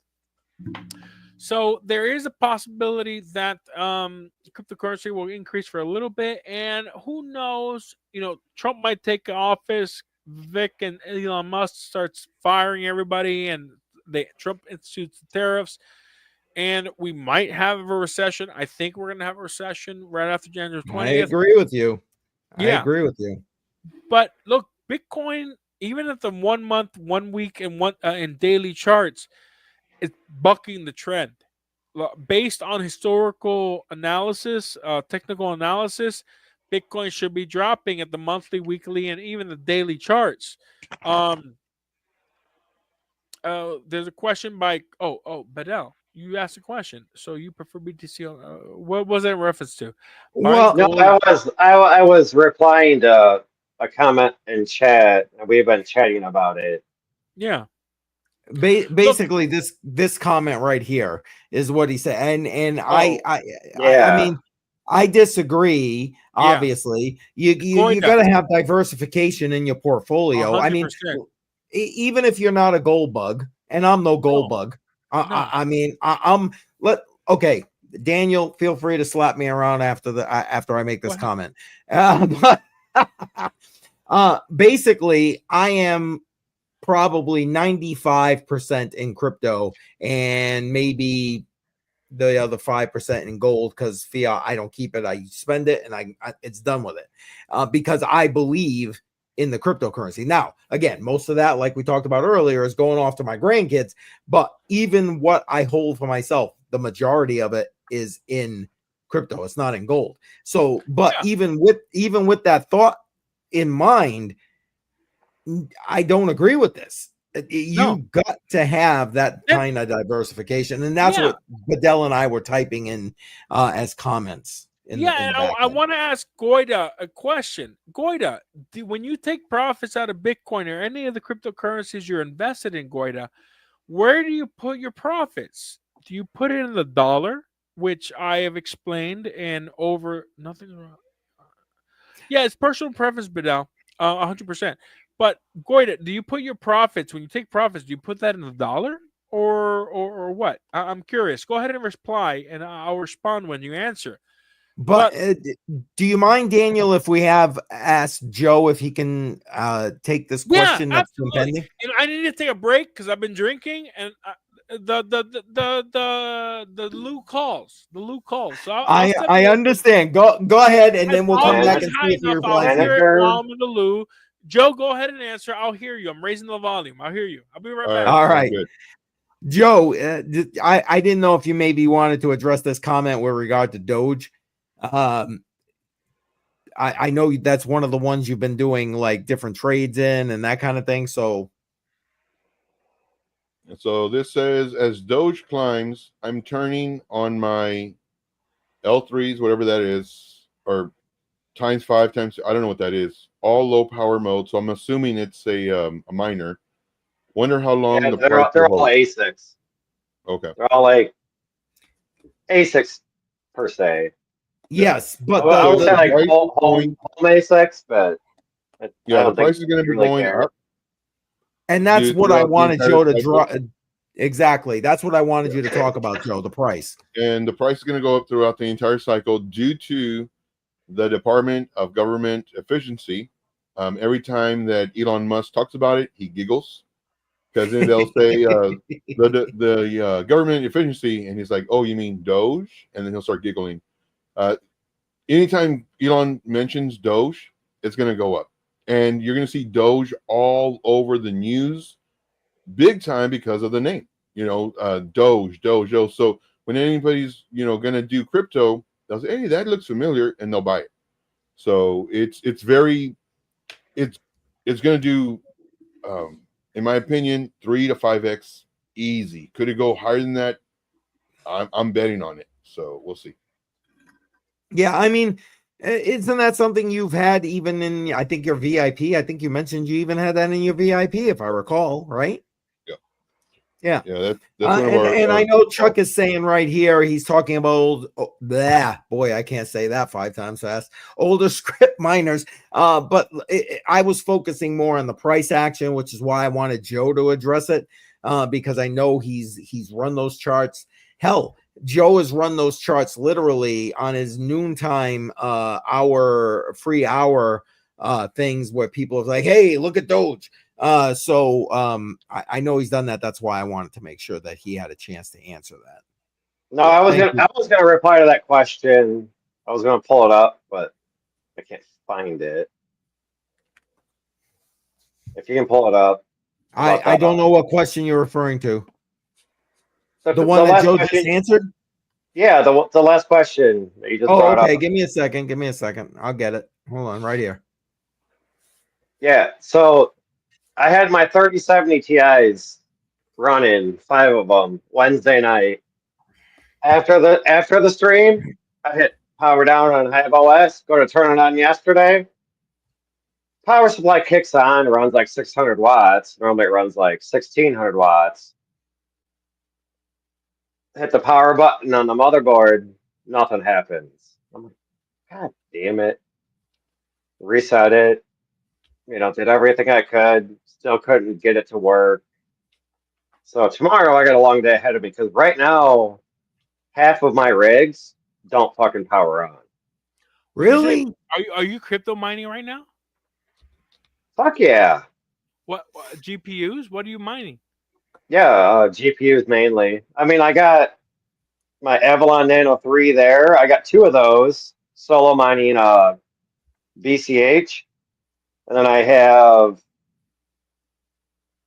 what is that thing? The BitX. BitX, yep. I've got 2 of them. The other one's like right there because my vacuum knocked it on the floor, and its fan was facing the floor, and then since then it doesn't work. Oh So man, I gotta reflash the firmware and hope that it works.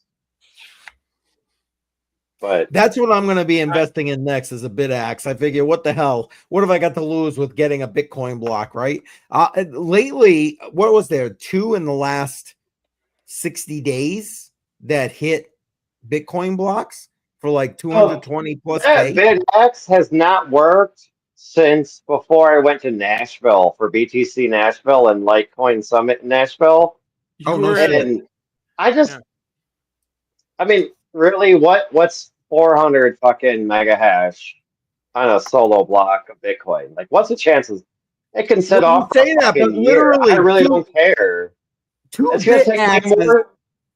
It's gonna 2 make BitXs it's hit gonna, blocks. I know, but it's gonna take me more time and effort to try to get that fucker up and running than it would be if I just threw it away and said, Oh "Fuck my it, it's God. 200 Don't bucks. I throw don't it. care." Don't throw it away. Send it here. All right. Don't throw it away. Send it to me. I'll try it. Oh That's no. what I'm gonna. I mean, because again, who gives a shit? It uses like next to no power. I get it. It's like taking a lottery ticket. I understand, but like these things are like. There's enough of them out there where I think it. I don't know. It's legit.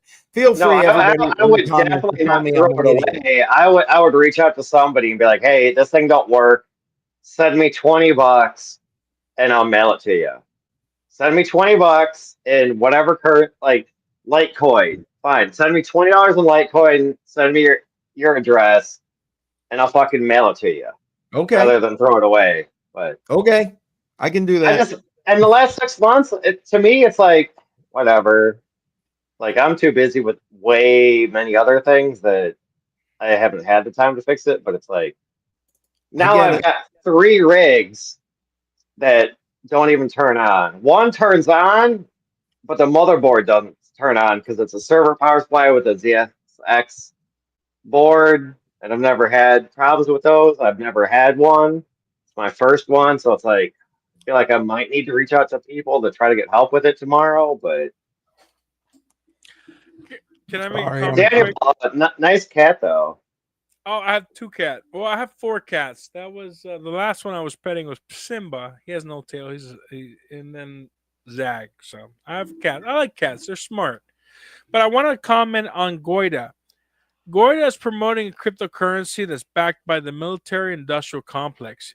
Bro, how much more evil can that be? The military-industrial complex is getting rich off of the fiat currencies. I mean, come on now. Like, come on. How can you support a cryptocurrency? I mean, I haven't looked into this company. I'm not going to say it. It's printed. It's typed out right there. But He's saying it's not crypto. He's saying yeah, it's not. all right. Oh, it's a So stock. It's a there's stock.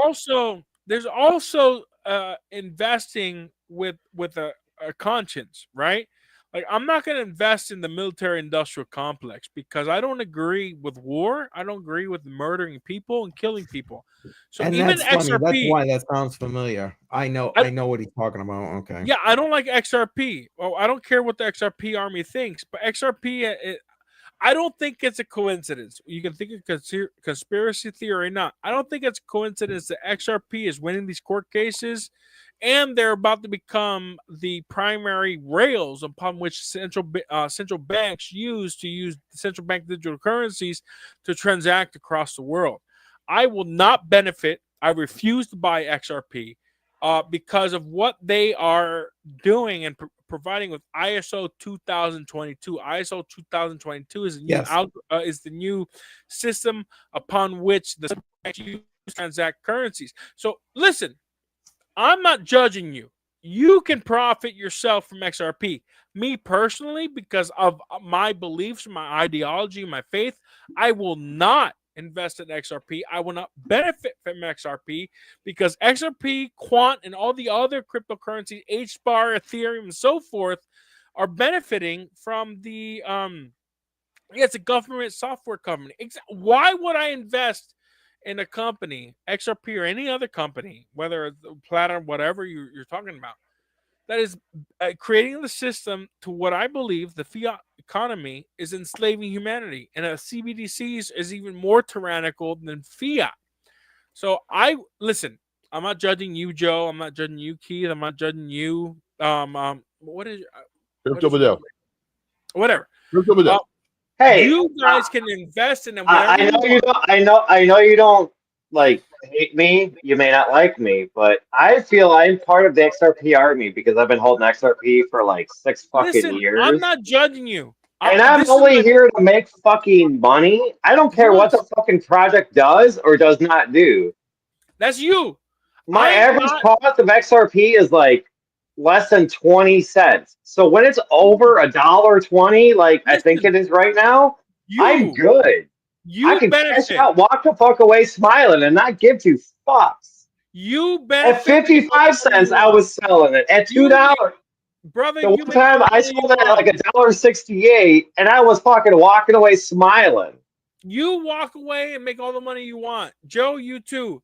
Me personally, I will not invest in a cryptocurrency that is providing the technology to the central banks to create the rails to create a tyrannical economy to control us. Me, that's just me. You three and everybody else listening, you invest however you want to make money. Out of my conviction, out of my conscience, I will not invest in the XRP because they are providing the rails upon which the CBDC system is going to operate. Joe, go ahead. You have your finger up. Awesome. So in reference to XRP, I do hold some. However, I bought it before I knew how to do fundamental analysis. Once I did my fundamental analysis, I'm very vocal about it. I do not like XRP and what they stand for. Now, does that mean that I sold it? Not yet, because I'm going to make my money. But now that I know about it, anybody who is part of the XRP army, I let them know. I obviously know just from that statement, you have never done fundamental analysis, because if you were, you would see that XRP is for the banks. The banks, in my opinion, preach it, brother. Are evil. Joe, you preach it. The banks, in my opinion, are evil. Every time you go to a bank and you deposit money to do a CD, they give you X amount of percent. But then when they get your money and they loan it to somebody who is in need for money, and what they're doing is they're actually lending them, borrow the money that you just deposited, so you get very little percentage, and they charge them a lot of percentage.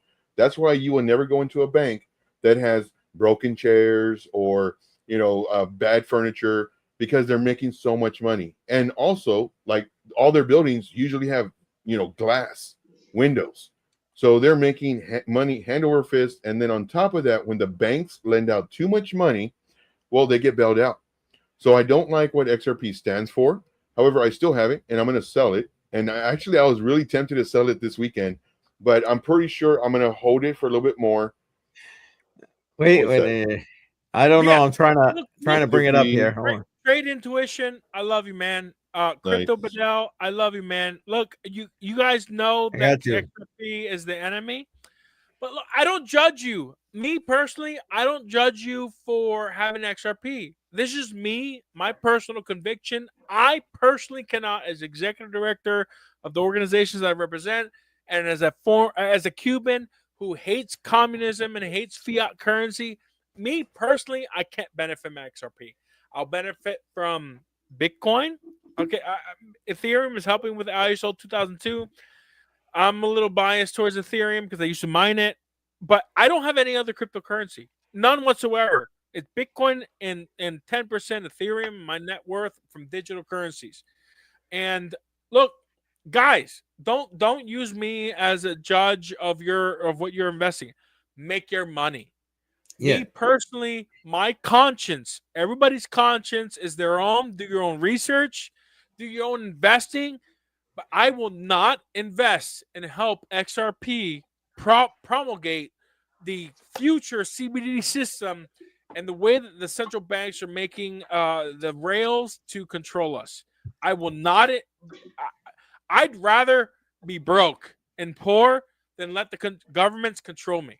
Full stop. Well, I'm already broken poor, and they're still controlling me.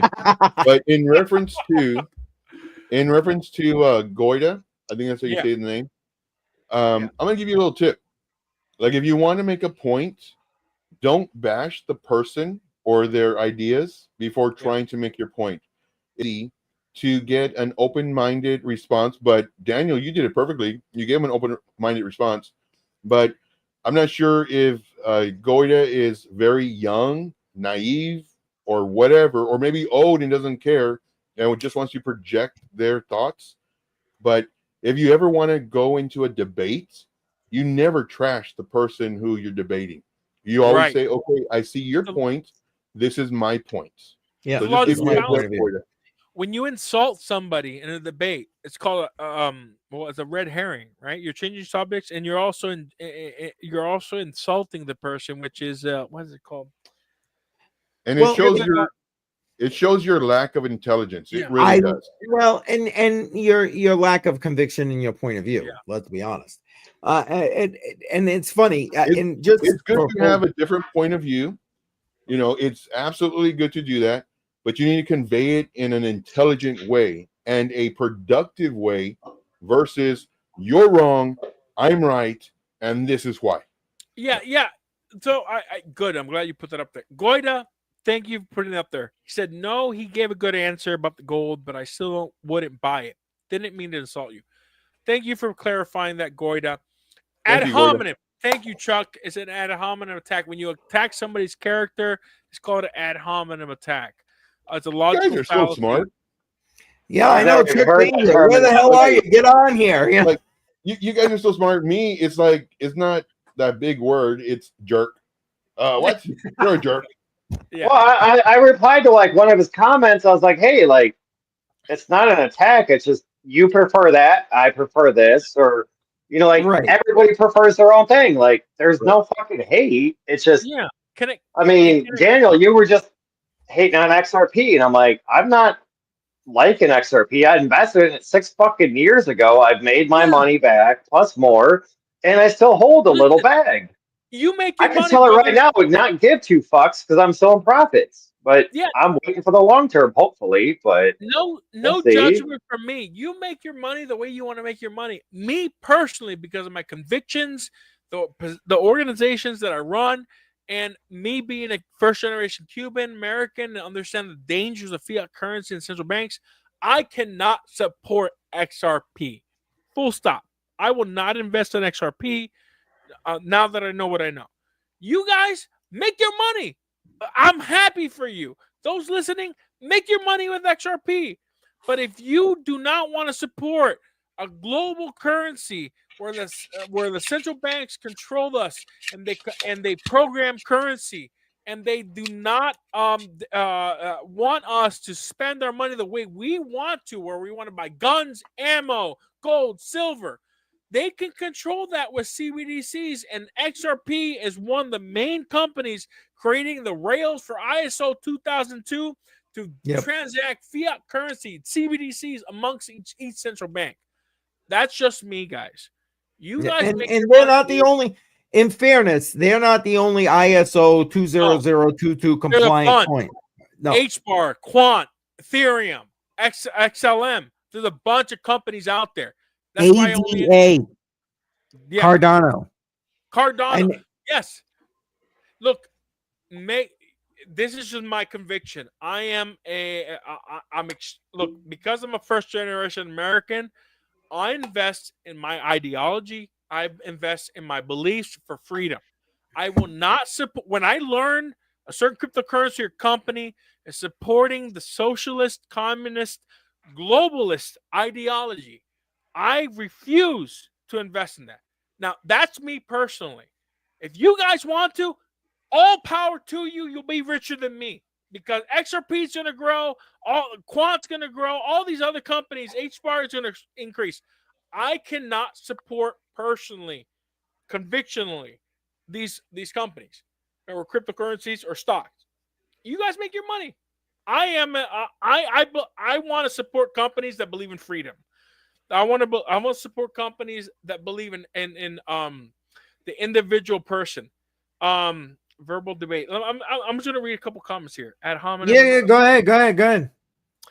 Let's go, LF. Let's fucking go, LFG. Yeah, exactly. Don't go, LFG. Let's fucking go. Let's do it. I'm down for it.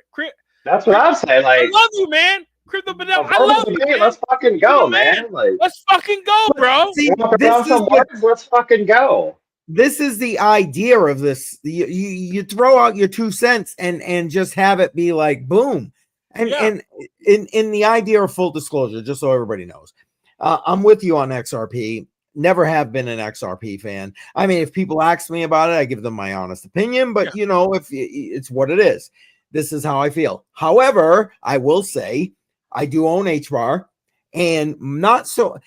Let's put it this way: HBAR gave me pause for a minute because I realized they're more centralized than most things. I realized that they're working, and honestly, it took me a while to even sift through the shit to find out that they were part of the ones that are trying to put help me digital IDs to like the credit unions and stuff like that.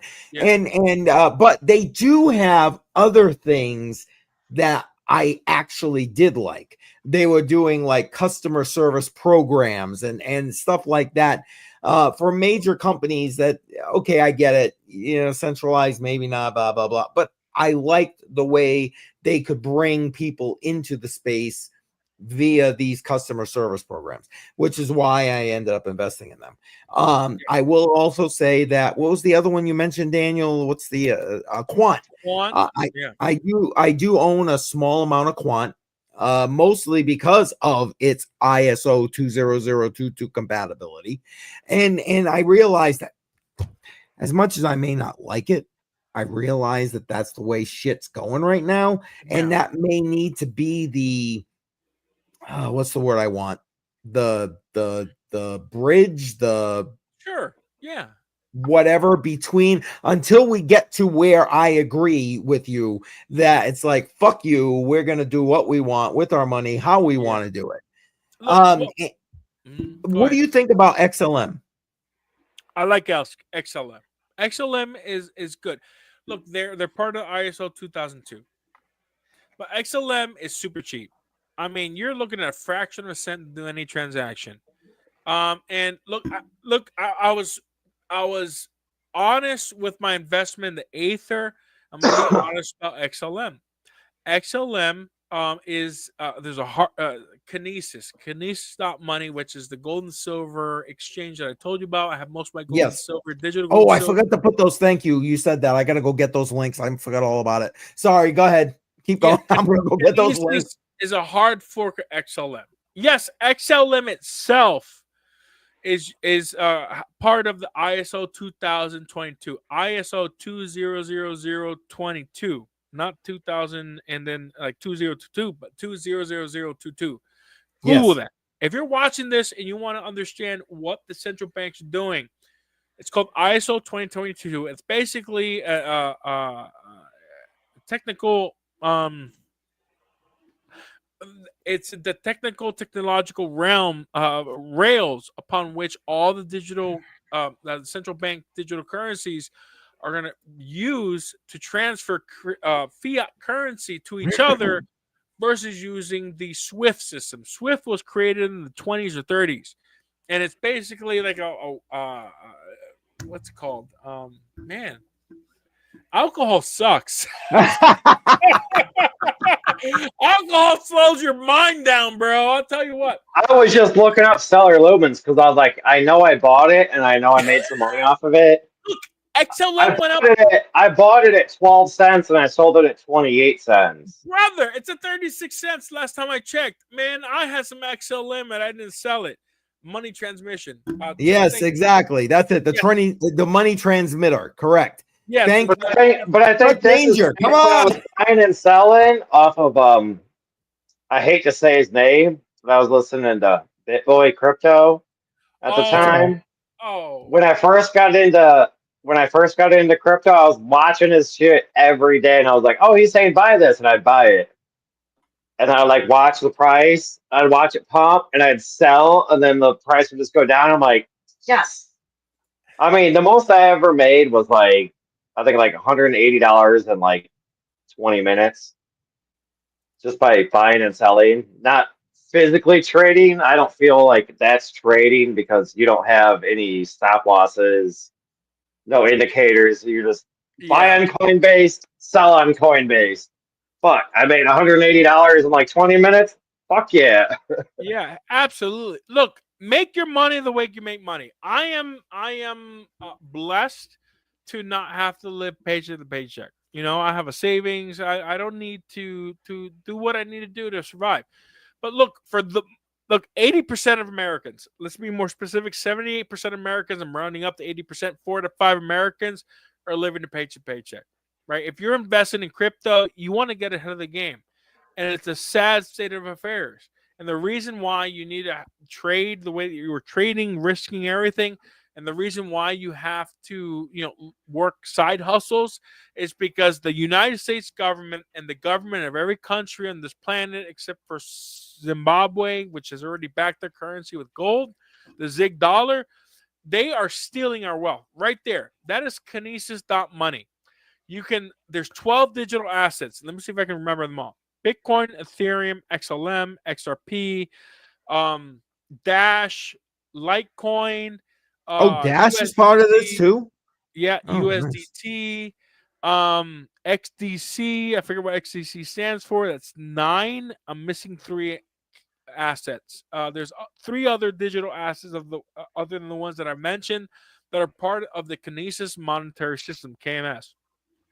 You can join Kinesis and you can wire transfer money, or you can send your digital assets that they accept into the Kinesis exchange, convert it into gold and silver. And here's the beautiful part about Kinesis.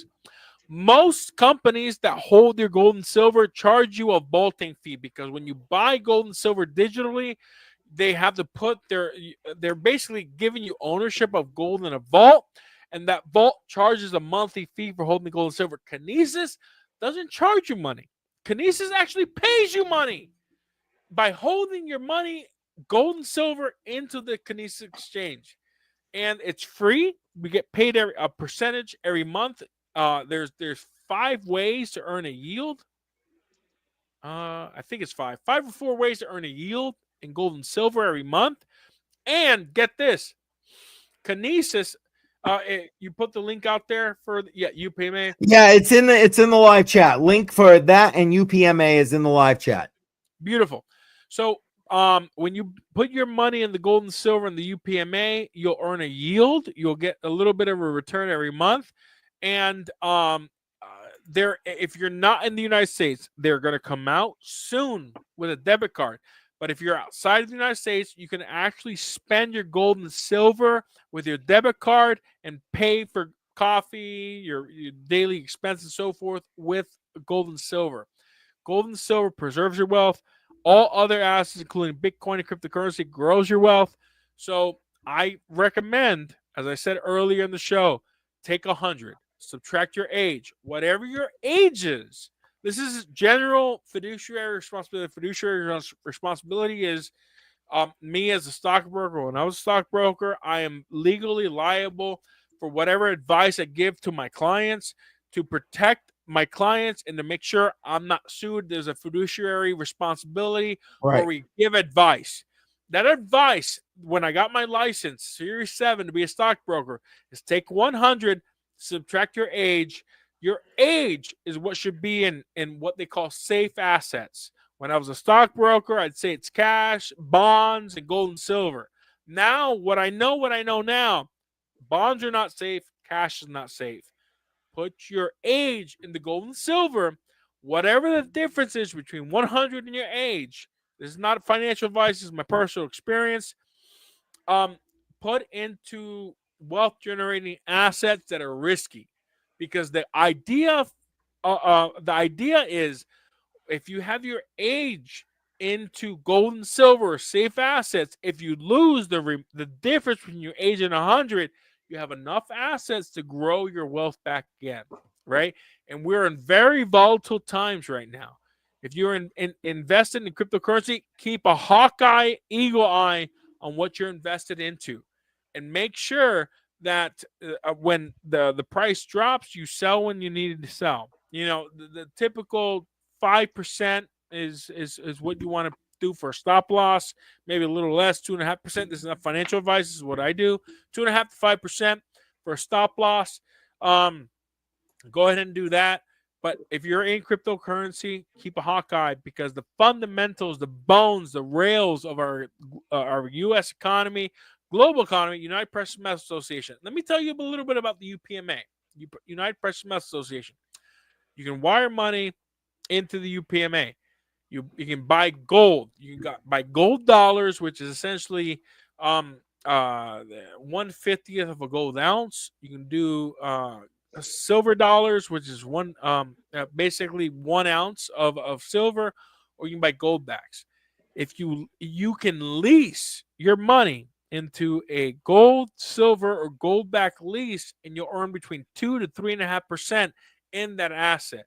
So you can earn 2 to 2.5%, I think, gold and silver, or 3.5% in gold backs, which is essentially the same as gold, and you'll be being paid in gold, silver, or gold backs, which is a phenomenal system. Check it out. If you want to preserve your wealth and earn gold, silver, or gold backs every month, go ahead and open up an account with the UPMA. It's a great way to preserve your wealth.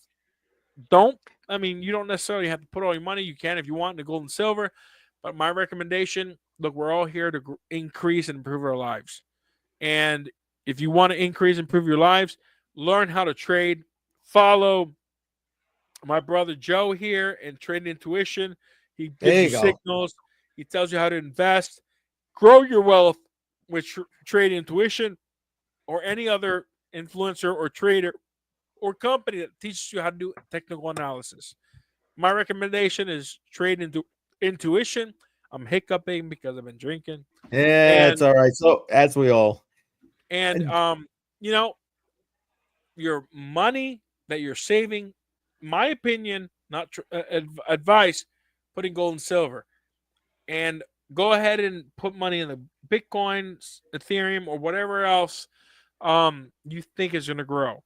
Now, I just hate the fact that you keep saying Ethereum. Ethereum is fucking trash and garbage, in my opinion. Yeah. But, we all have our opinions. Well, we all have opinions. I'm not a big fan of Ethereum. I hold a very small bag of it, but at this point, it's got a lot of the eyes of the TradFi and so on that's going to bring it into this cycle. You know what I mean? So you can't just write it off as much as I would like to, since it went proof of stake. Just saying.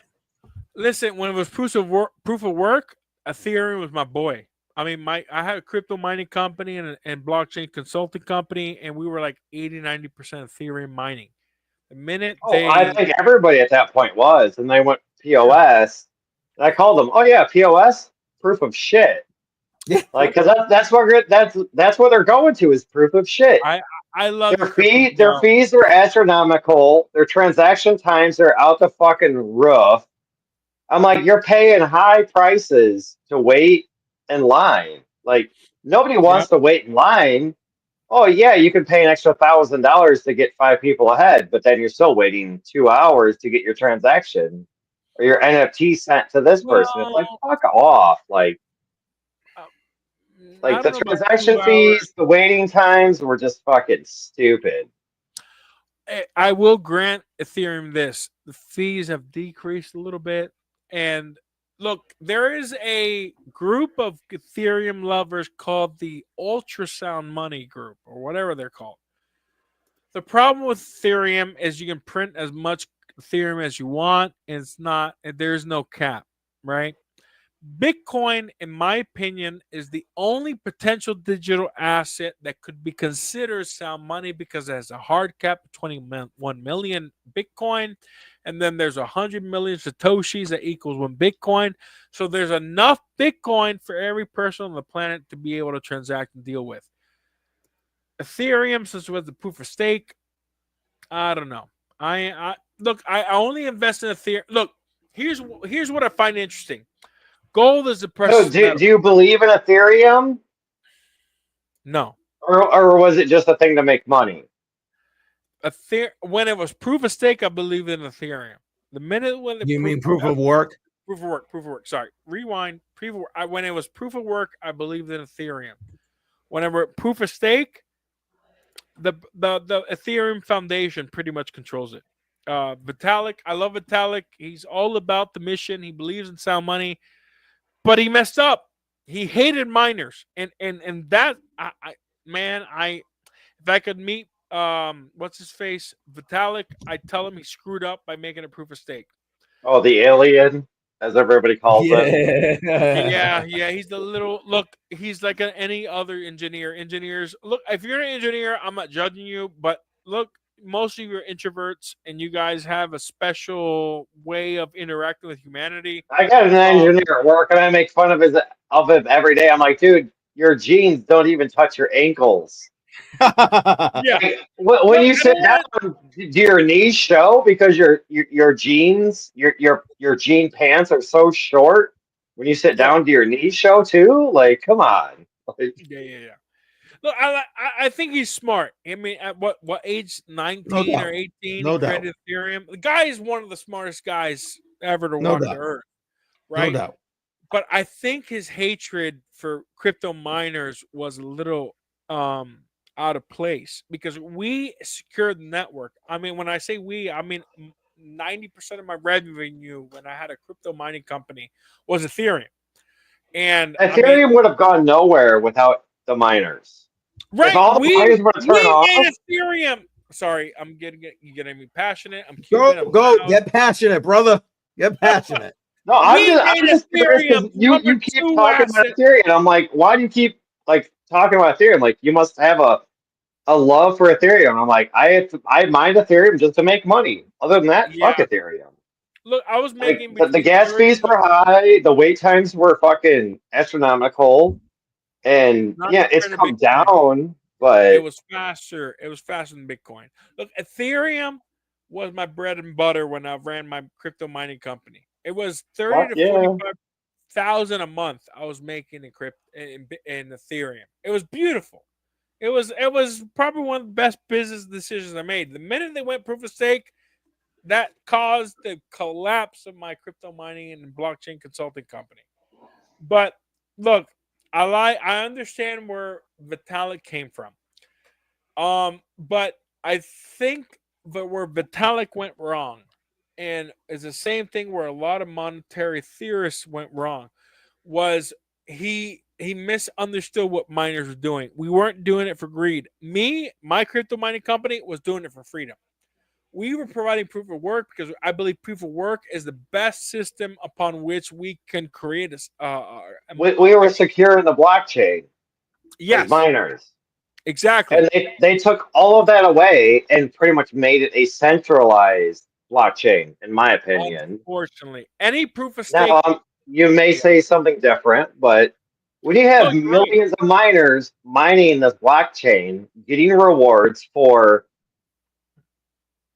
processing the transactions, that's decentralization. My business partner and friend, Holy Happiness, is agreeing with me because she suffered through the collapse of Ethereum, going from proof of work, proof of stake. We went from making really good money to nothing. And I look right now. The only thing I can say, the only cryptocurrency of all the cryptocurrencies that is freedom is Bitcoin. All other cryptocurrencies have a centralized ownership, whether it was don't put your face on your Joe, what's that mean? Did you just lose in a trade or something? Joe, you got to explain your facial expression, brother. Well, I love you, man. Huh? I'll show it to you. Uh-oh. And 1 second. Okay. Granted, Dogecoin is decentralized, but it's too influenced by Elon Musk. It's a hard fork. I have a question on a coin for you, but I want to let Joe give his what the hell's going on. Did you bring it up, Joe? Do you want me to bring it up? Yeah. Okay, hang on. And so we were in Doge. Yeah. We've been watching it. And then, of course, the market started turning. We closed out 50% of our trade. Once it came up here, or it started dumping. So we closed 50% right here. Then it started going up this 4-hour time frame. Then Bitcoin started turning. Dominance started like just skyrocketing.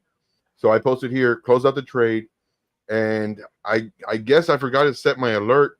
And look at this huge, massive pump. It's too late to enter it now. Crap, man. That Well, would have been nice. in fairness, we have you a bit distracted. I know, and Holy Happiness is jumping in and agreeing with you here, Daniel. Just so you know. Yeah.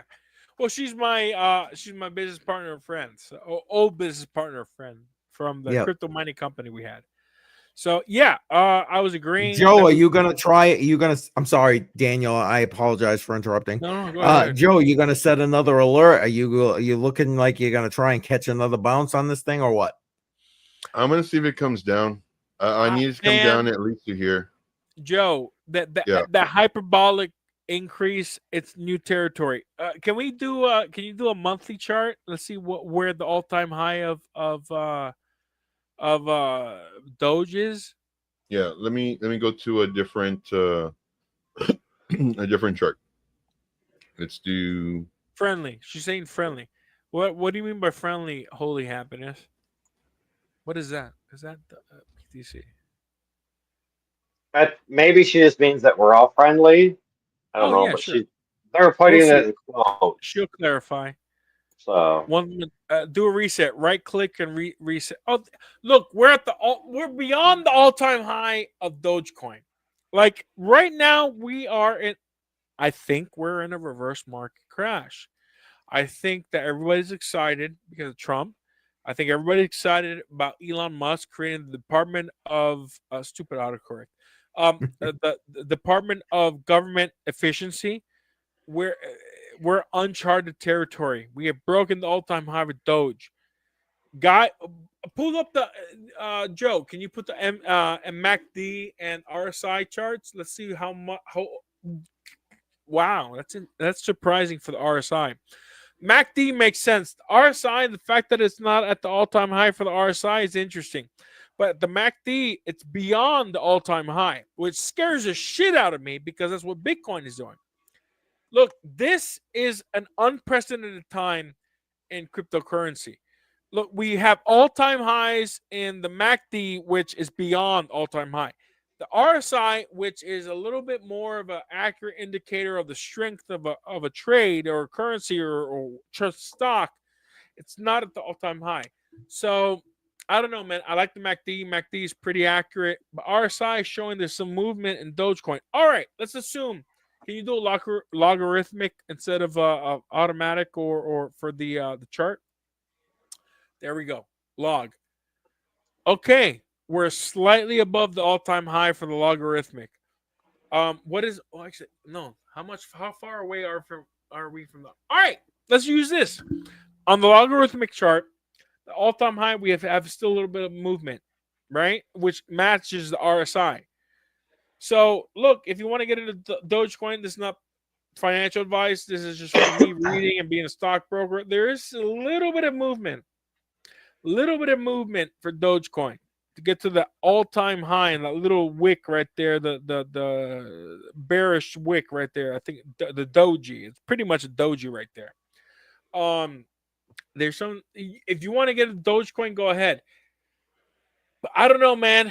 For those of us who are technical analysts, it's tough.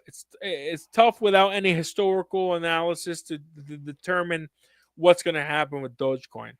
And who knows? You might make another 20, 30, 40, maybe 100% on Doge. But man, it's scary right now. If you're going to invest in cryptocurrency, keep an eye on it. Invest, but do not. If you are in an exchange that allows stop losses, do a stop loss, put a percentage and put a dollar amount that you're willing to lose. But if you have a stop loss, a trailing stop loss, that's great. Fantastic. If you're in an exchange that does not allow you to do stop losses, you have to keep an eye on it because you can't do a limit. Limit means it's above the price. So keep an eye on it. We're in tumultuous times right now. I just know economically, globally, we're not in a good financial state. But make your money. I'm not judging you. Make your money in XRP, make your money in Dogecoin. I love Elon Musk. Make your money. But keep a close eye when you invest into these assets. It's the FOMO, and that's what kills a lot of people. Yeah. Like, I got my my girlfriend's kid was crypto mining in high school many, many, many years ago. That was like one of the first GPUs I bought was from him.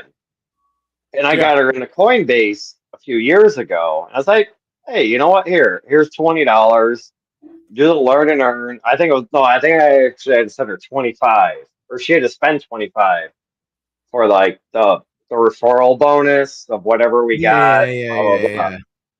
But then like she did like the learn and earn, and I think she had like $40 in there. And I was like, oh, didn't you have Coinbase? She's like, oh yeah, I forgot about it. She logged into it. That $40 was fucking $75 the other day. Yeah. There you go. And she's like, oh, I was thinking about buying crypto. And I'm like, no. Right now, I would not fucking buy. Everything's at all-time highs, breaking all-time highs. Yes. Personal opinion, do not fucking buy right now. Like, okay. Wait like a month or so. Yes. Let the prices drop back down, then reinvest, because then you can get more coins for the same fucking dollar. Yes. I gotta push back on that. Yeah. I gotta Like, push back I just on want that. to. And I'm like, no, it's that FOMO. Everybody wants to buy in. That's what's driving the price up. I'm like, take that fucking $100, $500, $20, whatever you want to invest. $5, sit on it, wait 2 weeks or a month, short term, reassess.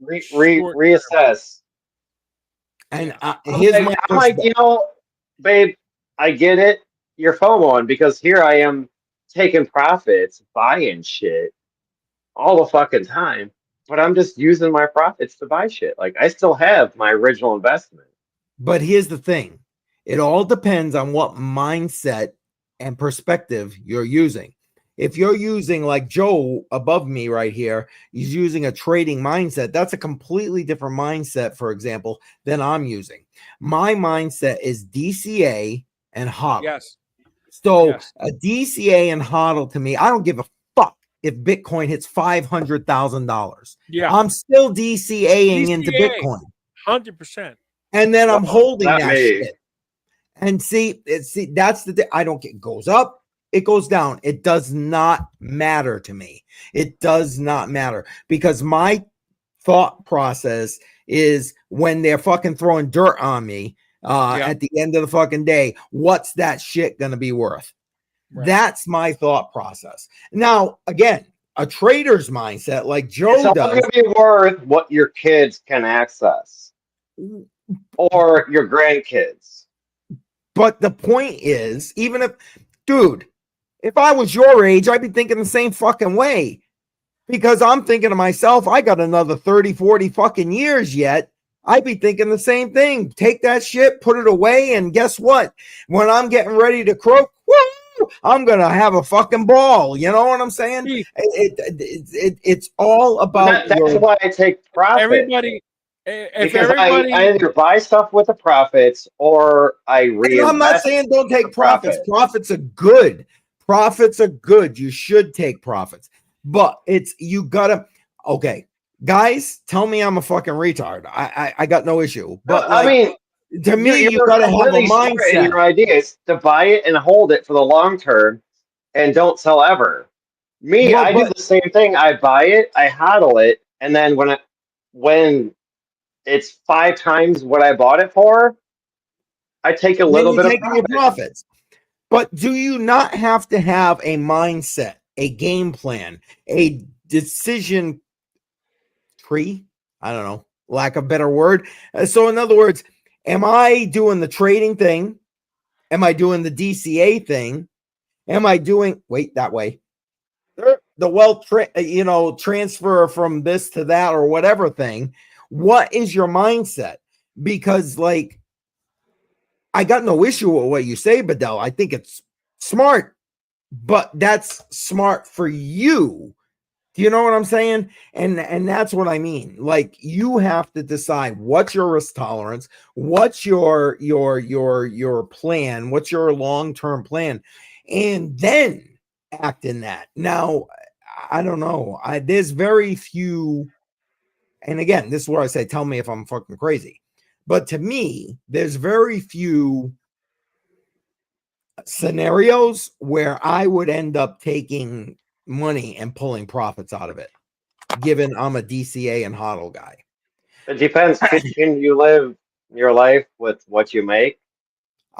Listen, dude. Obviously, I've lived in my fucking car, so yeah, this is fucking nothing for me. I've literally lived on the street, so this is nothing. I can do this. What I was trying to say is, if your portfolio say has $1,000 in it, for example, Bitcoin goes up like it is now, and that portfolio that you put $1,000 into is now worth $2,500. You could pull out 500 and spend it and not really care, or you could pull out 500, convert it to USDC, wait till the market goes back down and put that 500 back in, and then that 500 is actually almost twice the amount of Bitcoin. Yeah, because you're than when buying you more sold Bitcoin. it because the market went down. Now I'm not going to say it's twice, but I get your point. hypothetically, like you get can your take point. your profits, hold it in USDC, and then when the market goes down, you could buy back in and almost double the Bitcoin that $500 was worth. So instead of like 0.002, you'd have 0.004. All for the same amount of USD price. I think prior to January 2024, that was a legitimate plan. Since then, talking Bitcoin specifically here, I don't think that works anymore. I am not a believer that this 4-year cycle is going to continue the way it goes. And let me bounce off of what Keith just said, because Bitcoin has never experienced a true recession. The 2020 COVID recession is short term, and it was a blip in. If you look at economic history and look at all the charts, it's really short term, less than a year. Well, go ahead. I'm sorry. When you factor in every other recession and the fundamentals of, hey, Shuby, you want to come back on the show? Shuby just said he's back. Is he in? Oh, yeah, there he is. He's here. Sorry, man. I didn't even see you. I didn't even see you, brother. I was just letting him sweat in the background for a little bit, all right? Come on. I saw him there. I was just letting him sweat for a minute. Sweat, brother. You should have said something, man. Dickhead. So back to Keith's point. Look, Bitcoin has never experienced a true recession. It has not been challenged. The one time Bitcoin has been challenged was when Russia invaded Ukraine, and it dropped like 60-70% in April of 2021.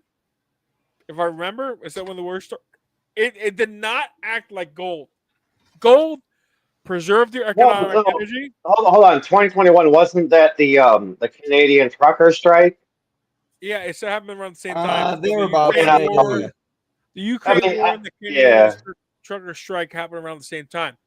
But I remember when the war started, I tried to sell my Bitcoin. I did, and it was a good decision because it dropped from like 50-something to 30-something. Bitcoin does not respond to the markets and the fear of the people like gold does. Gold preserved people's wealth. Bitcoin did not. So that was my first chink in the armor of Bitcoin acting like gold. You know, we say the Bitcoin maxis say that Bitcoin is the new gold standard. I'm sorry, Bitcoin did not act like gold when Ukraine war started with Russia invading. And it is not. What did gold do it at that same time then? Because if Bitcoin dropped like 20K, went from 50 to 30, What did gold do then, if you don't mind me asking? When there's uncertain times, Bitcoin, gold, and everything decreases, but gold and silver decrease less, and it start recovering before stock market Sorry, guys. and cryptocurrency. I don't think I heard an answer about what honestly went on with gold at the same time.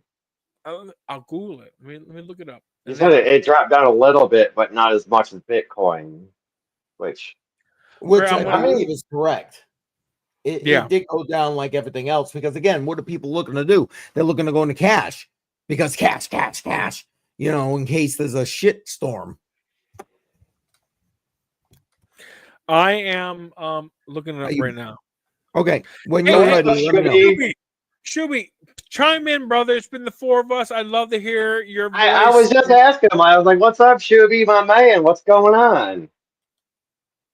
Besides, he's 2 sheets of the wind, and I think your mic's muted there, Shuby. I just got back, so I'm trying to figure it out. So I'm looking January There you go. 2021.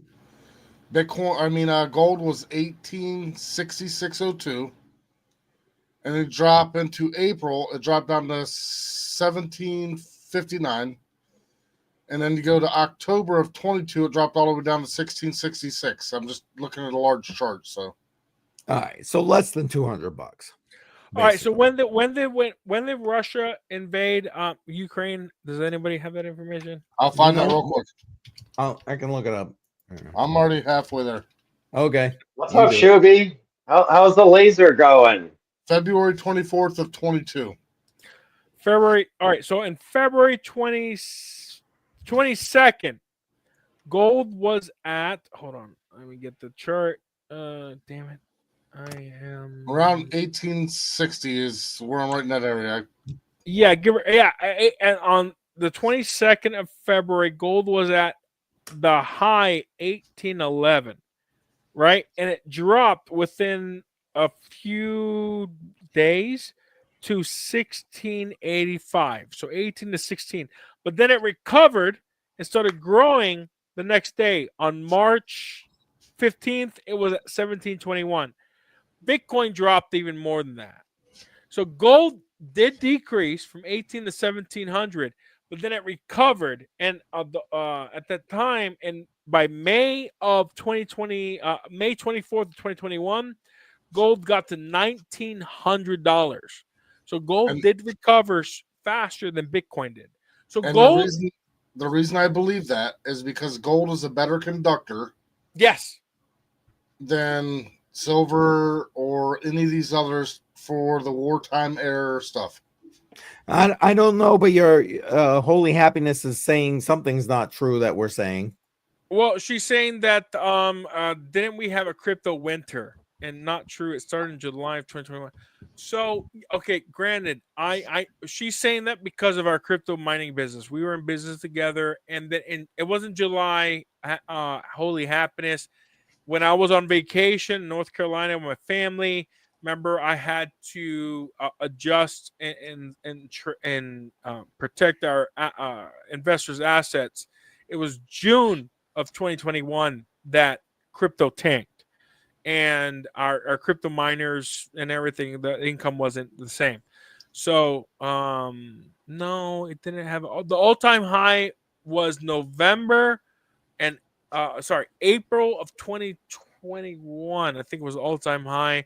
And again, it recovered after the invasion of Russia, and then November of 2021, right before FTX scandal. It was another all-time high. Right before FTX screwed everybody. What is this? Who is that? Is that Trump? Don't tell me that's Trump, brother. Is that Trump? That's Trump. Hell there you yeah. Go. Mother. There you go. I love it. There you go. Yeah. Daniel, I get what you're saying. I agree with what you're saying. My question, or I guess my thought process here is, yeah, go ahead. You're talking about the way gold recovered quicker than Bitcoin, and I agree with you, it did, but isn't that primarily due to the market cap?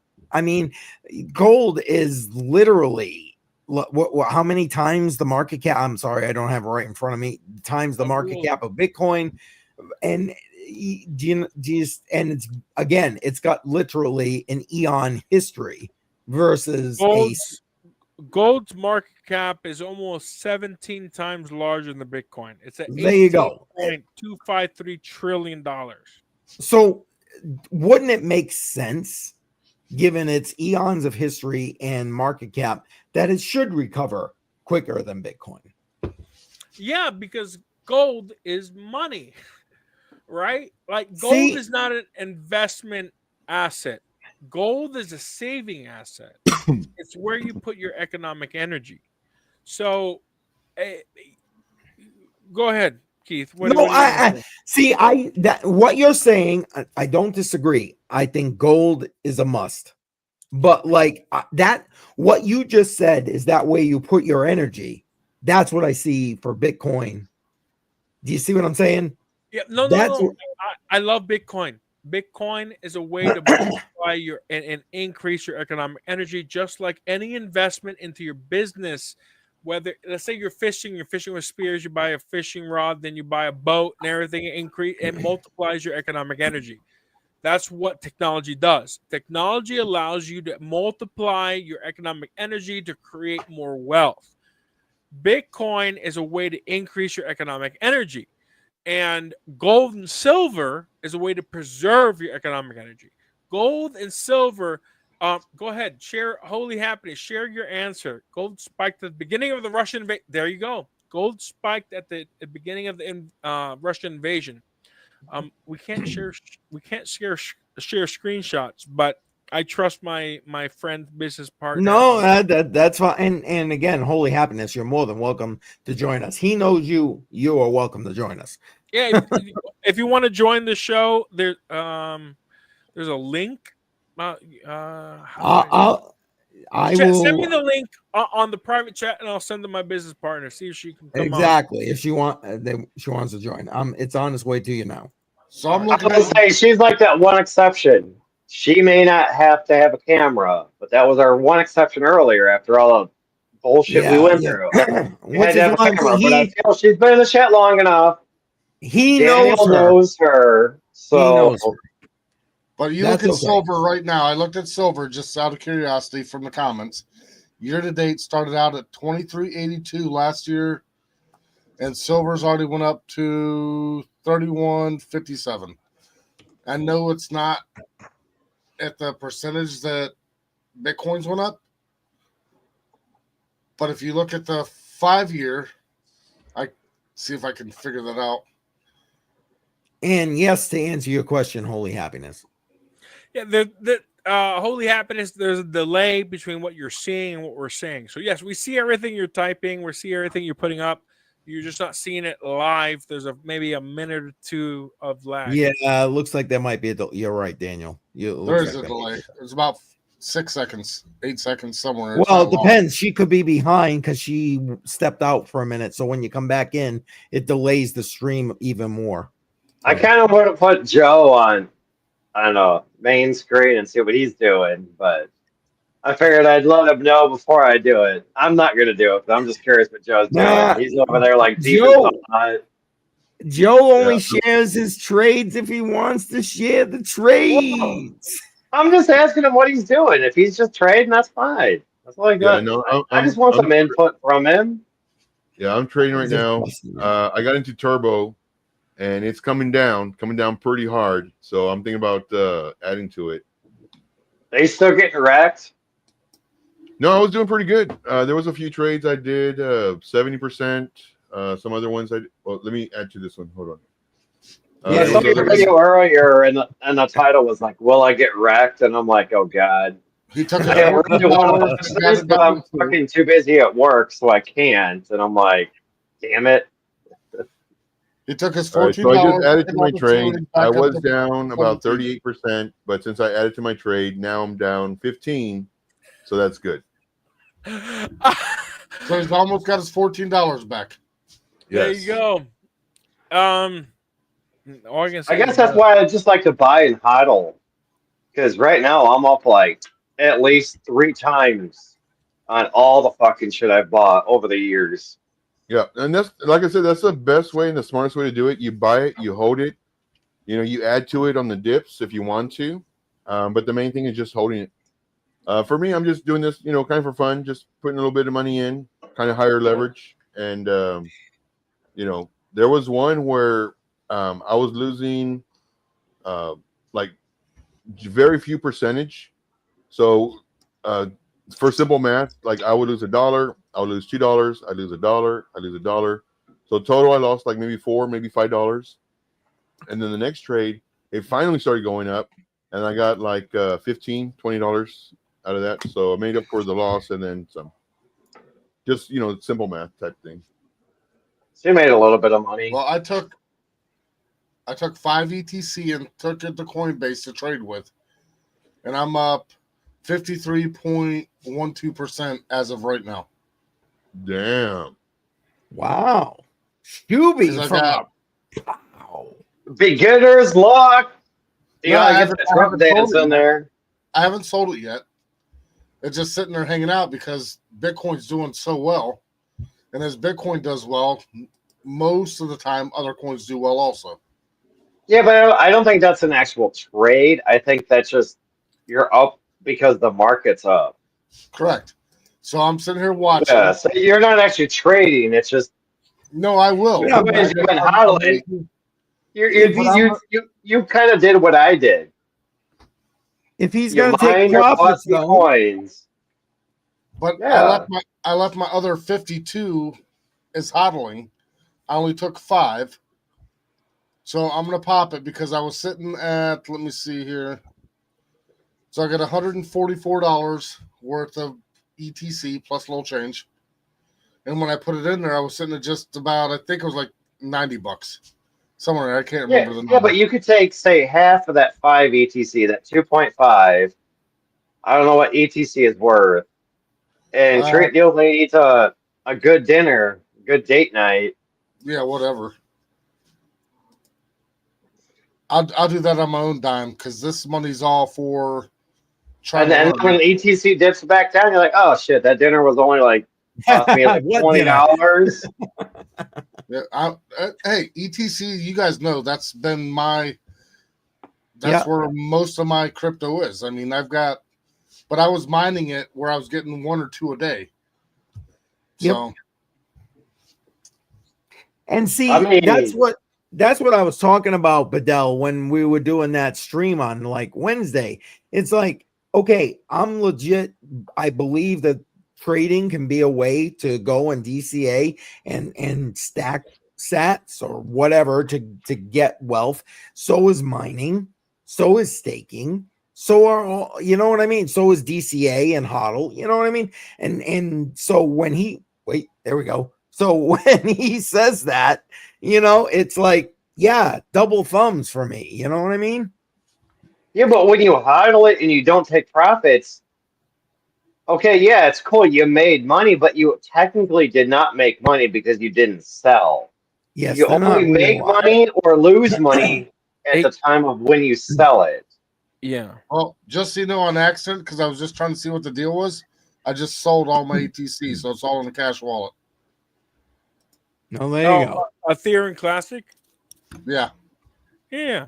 Hey, by the way, I just spoke to Holy Happiness. She's going to come on briefly, explain what she has seen in her charting. She is trading and technical analysis and everything. Excellent. So she should be on shortly, FYI.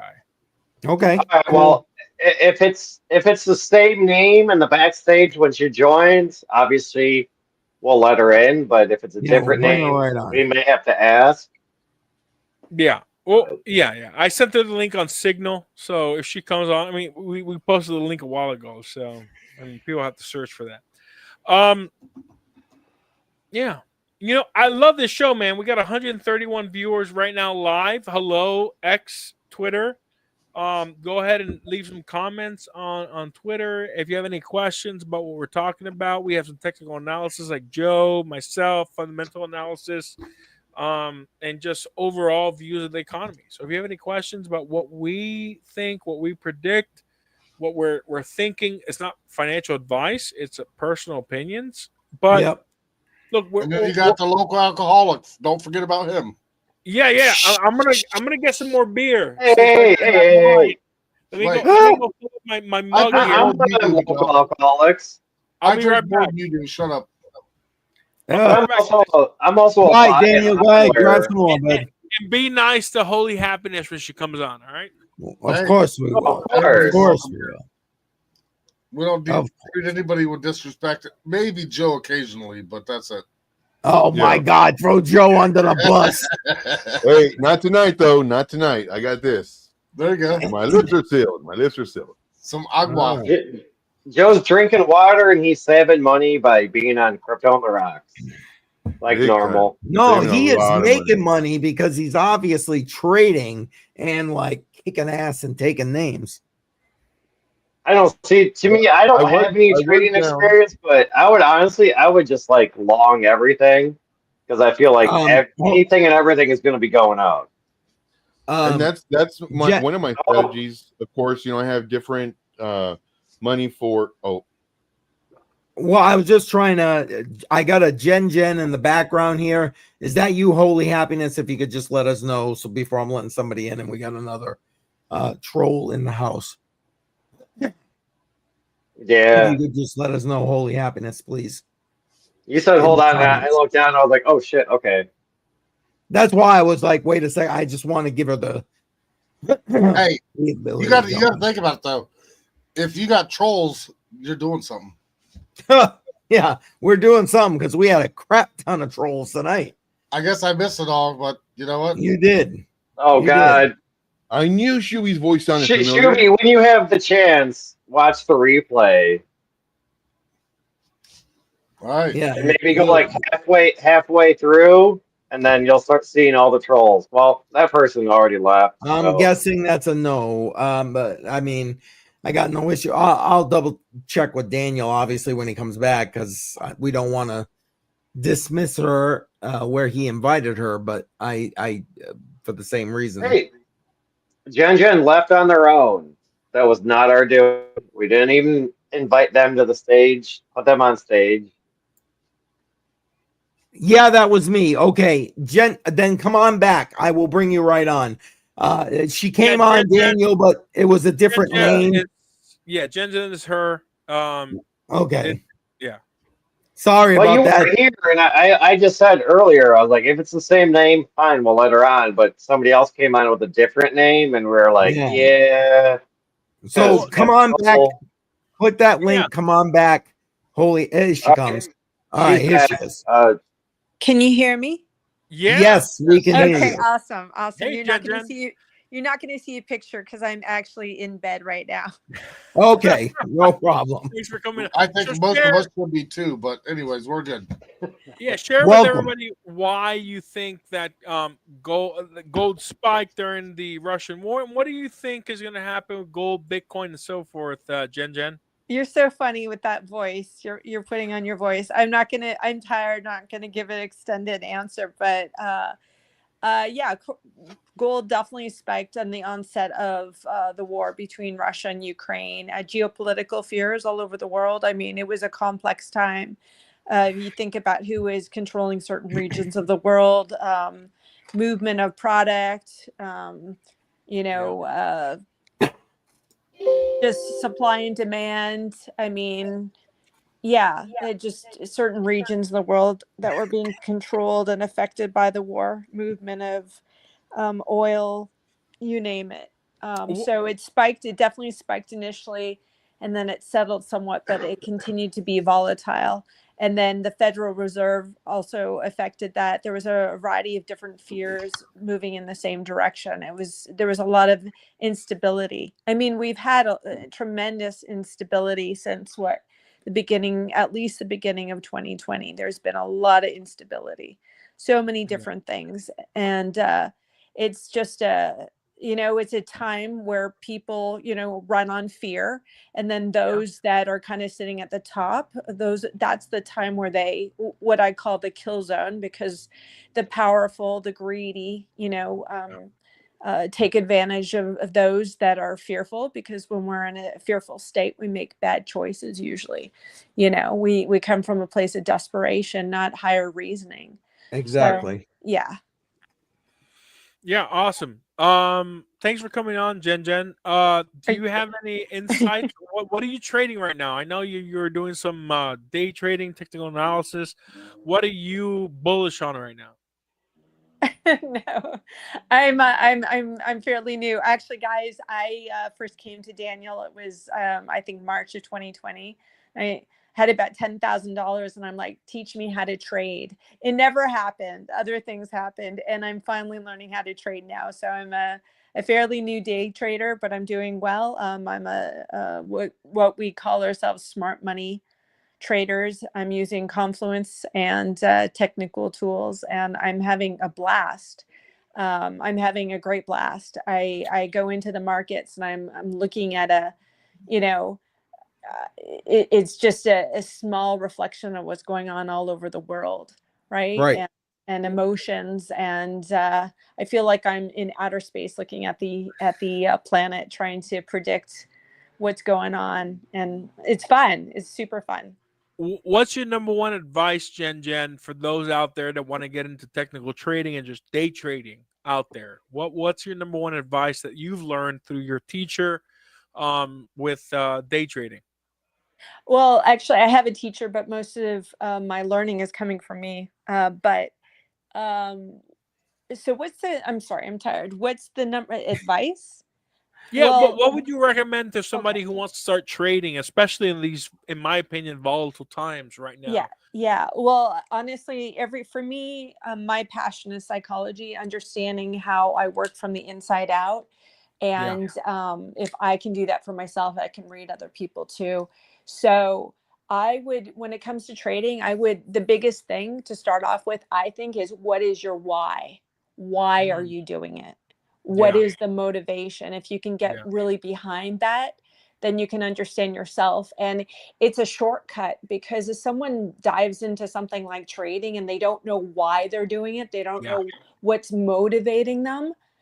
If it's fear motivating them, well, good luck with that. But what is the why? If they have a good enough, solid, grounded why, and then they build on top of that, then they're going to be successful. If they go into trading from not a strong why, and they fail, they do all these things, they're going to have to kind of relearn everything, because it, in my opinion, kind of starts from psychology. But if they're doing it because it sounds like it's a fun idea, then well, eventually they're going to have to deal with their own psychology anyway.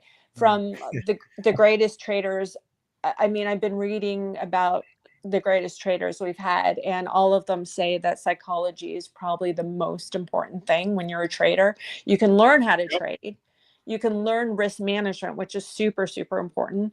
But Yes. more than anything is psychology, because it's our brain. Everything starts with how we think. Everything, pretty much, I'll say 99.9% of everything we do in our life, our entire life, will come from the brain. So we need to know how we're thinking about things, how we're feeling about things. And then from there, you can do anything, or you can, dig a hole for yourself. All right, Jen, I Decide. got a question for you. Yeah.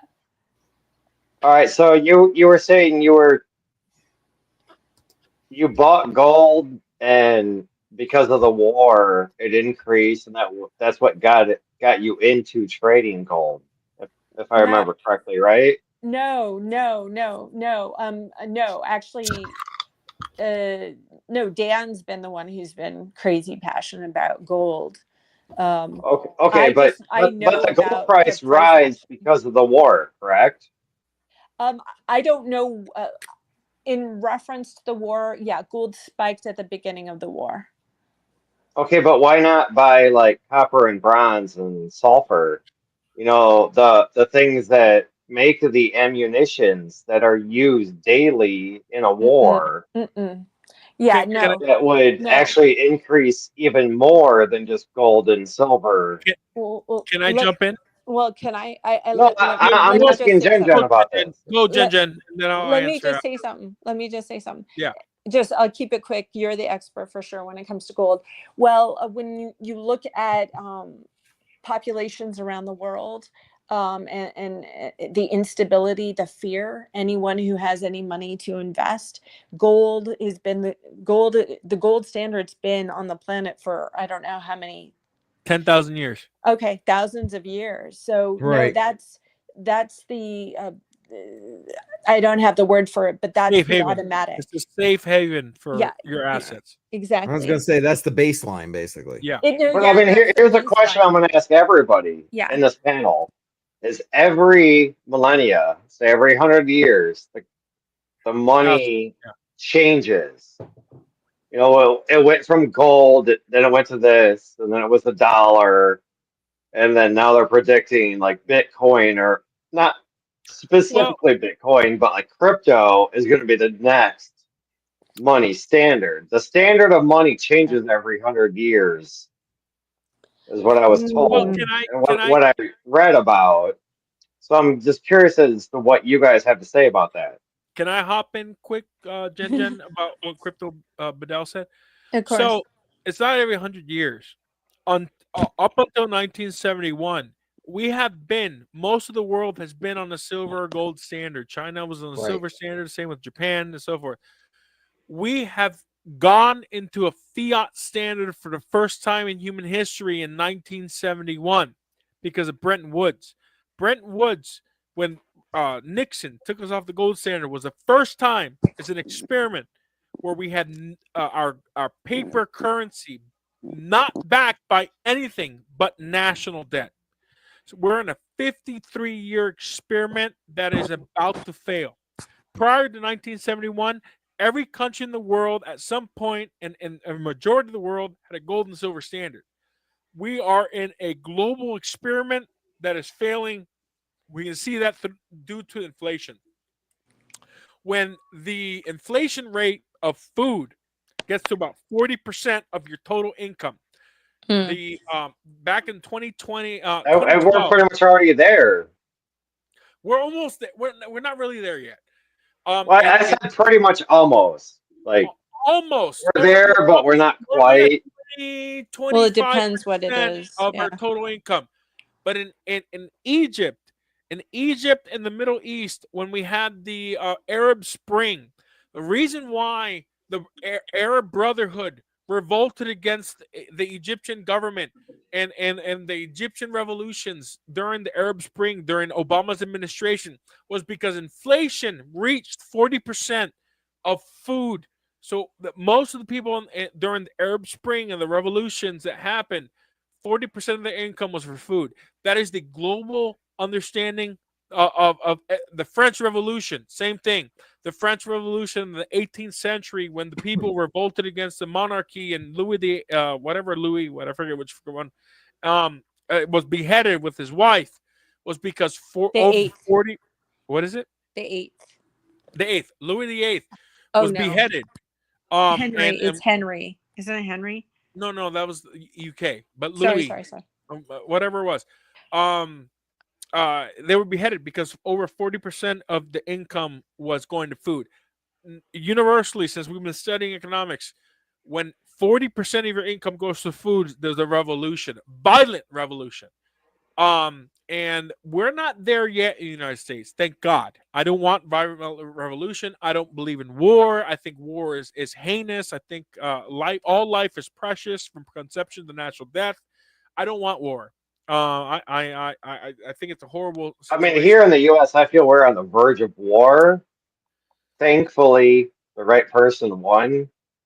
Right. Because if the other person won, I feel, a civil war in the U.S. was like bound to happen, in my personal opinion. Yeah. I'm actually Googling. But what do you think, CCM, Shuby, Joe? I think the guy that's still president is trying to make it that way before he leaves office, because the shit that's been going on is ridiculous. Oh, dude! Every day we're closer to World War III, and I feel that's what they want, because then they can push off the inauguration.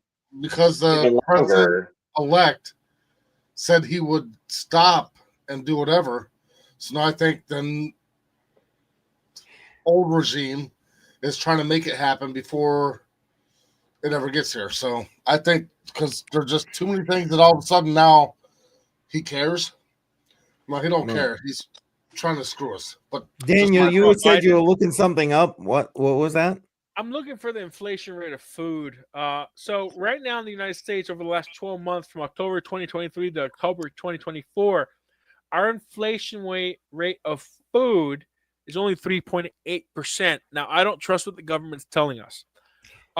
Shadow they stats, changed that basket of goods. Wait, yes. I got a question. Does food include beer? Because I know I'm paying a lot more. Oh, Jesus.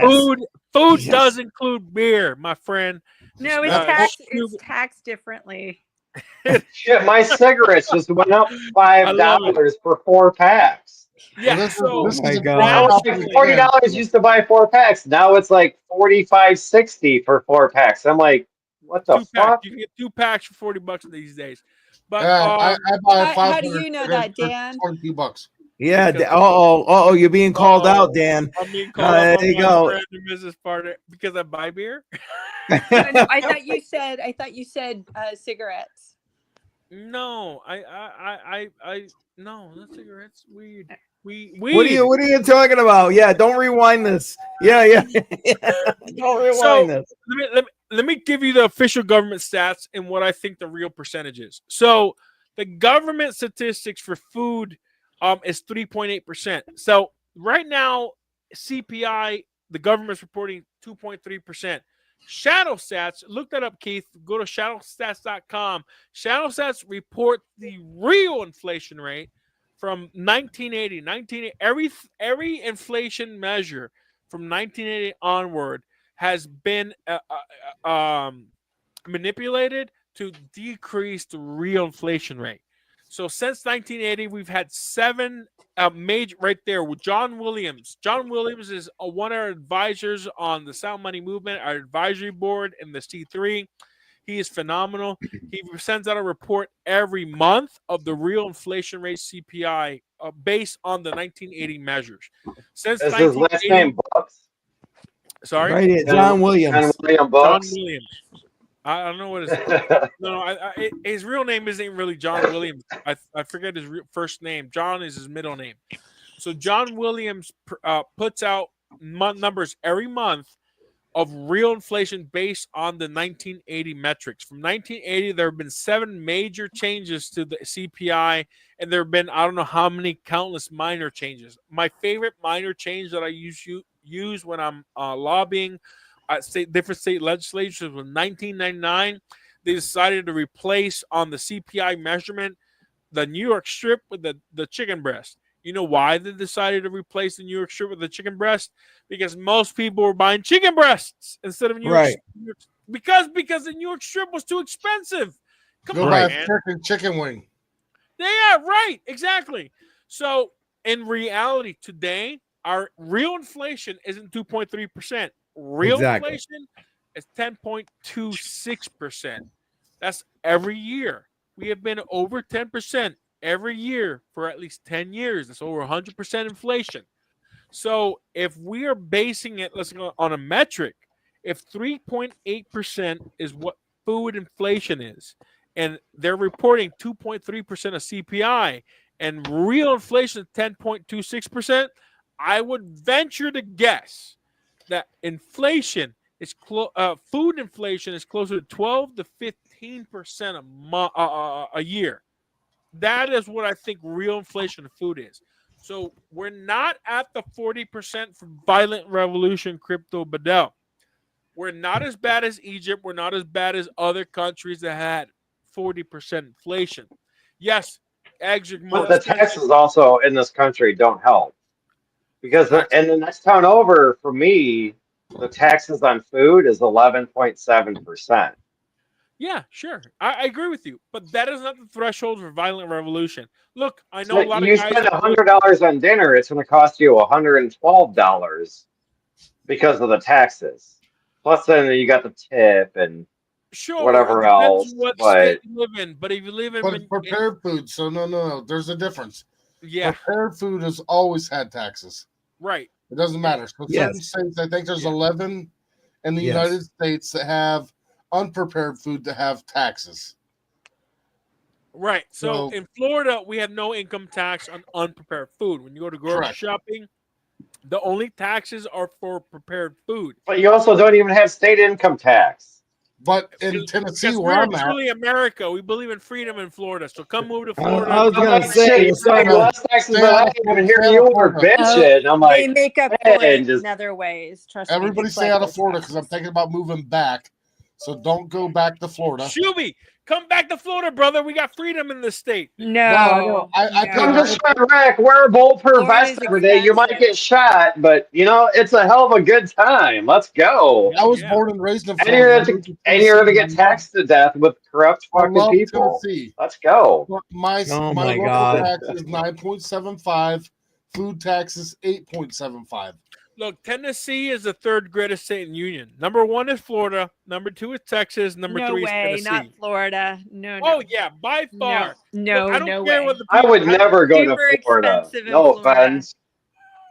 Look, I don't care what the Granite State or state. New Hampshire It's a people. shithole. But now, if they're- you move to Florida and you Oh, buy a boy, $3 here we gallon go. of milk, Here you're we paying go. $3. Picking on New Hampshire.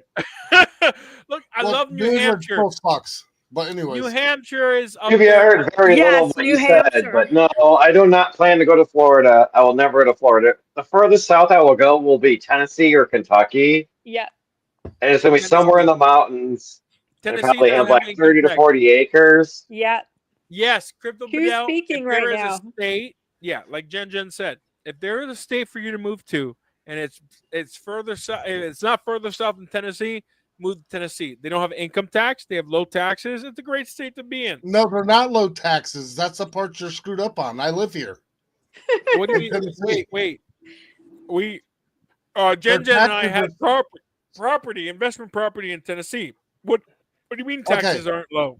So what you don't understand is it's 6.75% on local, Yeah. but every county is able to charge 2% higher than that. So you're 8.75%. Oh, in Florida, where max is about 7%. We have a state. No, I know. state- I lived there for my whole life, and I worked all over the Southwest coast. 6% in Lee County, Florida, where I lived. Yeah, I went up one Shuby, more county, and and it was 7%. you're answering your question, brother. Come home back to freedom. Come back to Florida. But No. wait. Do you know what my property taxes are up here compared to Florida? What? I got 10 acres, and I pay like $800 a year. What do you Yeah. think? You can You're pay not going to less. find that in Florida. No. Yeah. You're Jen, not going to get that kind of no, you land. can pay less. You can pay less if you have cattle on your property. No, If you you- pay even less. Here, if you got cattle, you don't even pay taxes. You know, rumor Oh, is if my you God. if you bury a family member on your property, There you then go. you're tax exempt for the rest of the Okay, property. so I got a Isn't question that what for you. Trump did with So- his first wife? He dumped her off in the corner Oh, somewhere. whoa. Unmarked grave. She's going to be alone Oh. for eternity now. Oh. Careful with the Trump. Oh. What was her name? I'm just saying what rumors are that I've heard is if you bury a family member on your property, then you don't have to pay property taxes for as long as your family owns that property. Yeah. That is So if you actually gift that property down to your kid or your kids and they gift it down, no property taxes ever have to be paid. I'm telling From you, what it's I've gonna be- heard, I don't know if Can I it's throw- true. Can I throw something out there just as general financial advice? Listen, you don't need to be rich to have a revocable living trust. Every single one of you, Shuby, Trade That's Intuition, true. Crypto Mindset, Crypto Yep. Bedell, and Jen. You guys, I don't care how much money you have. Open up and create a living revocable trust. Put all your assets in it. Transfer all your personal bank accounts, trading accounts, crypto accounts into your revocable living Nope. trust. Nope. You do that to avoid probate.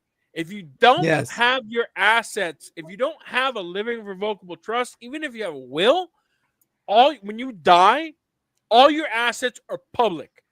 It has to be reported in the newspaper, and then your creditors can come after your assets, and your beneficiaries don't get a penny if you owe creditors. The living revocable trust But the allows creditors you, only have 6 months to reply after that newspaper is published. correct, but there is still a chance, Crypto Bedell. There is still a chance the creditors come after your assets. So it doesn't matter if you're rich or poor. My recommendation is create a revocable living trust, put your assets, your bank accounts into it. And then if you don't have beneficiaries, what I have in my, because I'm not married, I don't have children, my cats, my cats are my beneficiaries. And I have and I at one point I was supposed to take over the cats, but then I sent him a very all right, unpleasant Jen, you're text still message. the beneficiary of my cats. So Simba, Woody, Zag, and Zig and Zag, you have. She didn't want to be the. I still you put know her in what? my trust. She's still in control of the cats, and I have in my trust that until my trust is less than $10,000 in total assets, then it is destroyed. But Jen, I have money going to my cats, and you'll have my cats. Even after the text message I sent you, you still did that. Yes, even after the text message you sent me. Don't Oh, worry there's about a it. with the So let me ask you this then. Yeah. Because say I have $6,000 in crypto. Yeah. And I'm not married. I have a girlfriend, and she gets control of everything. No. With a living she knows where everything is at. I have no will. I have no deed. I have nothing. And then she just takes control of everything because it's crypto. It's anonymous, right? No, that's the and risk. Then, that's the risk, Crypto Bedell. I'm sorry to interrupt you, but that's the risk if you don't have a trust. When you have a trust, you can actually allocate all your assets. But that's putting my crypto on the centralized market.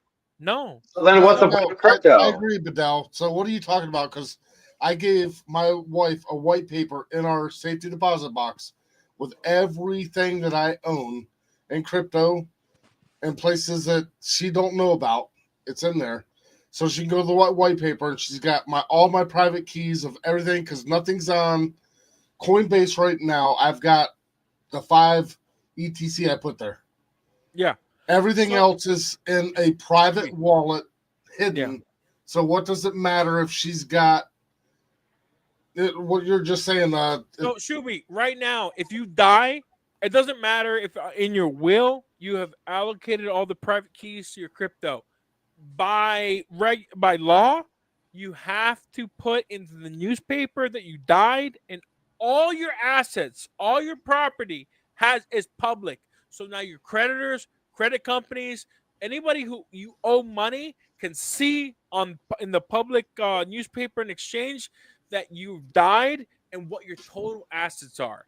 But you see, crypto is not a physical asset like gold is. It's still an asset. So if I had $100,000 in gold, that would have to be published in the newspaper. If I had $100,000 worth of crypto, I don't feel that would have to be published. But because it could be anonymous. Because who's to say that I actually hold it? Like, nobody fucking knows. It's still an asset. It's not a physical, it's not a tangible object. It doesn't matter. It's a digital asset.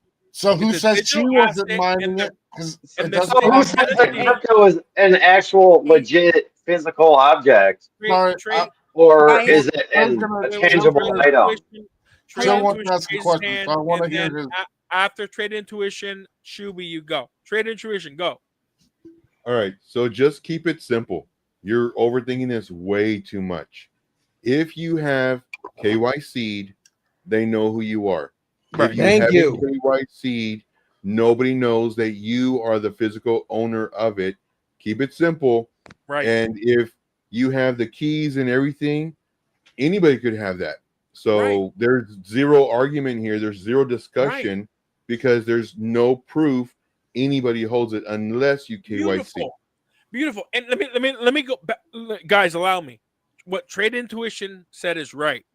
If you have private keys and you have an exchange, if you have a trust, all your assets, all your private keys, all your passwords are private, and nobody, including the government, will ever have any right to know what your assets are.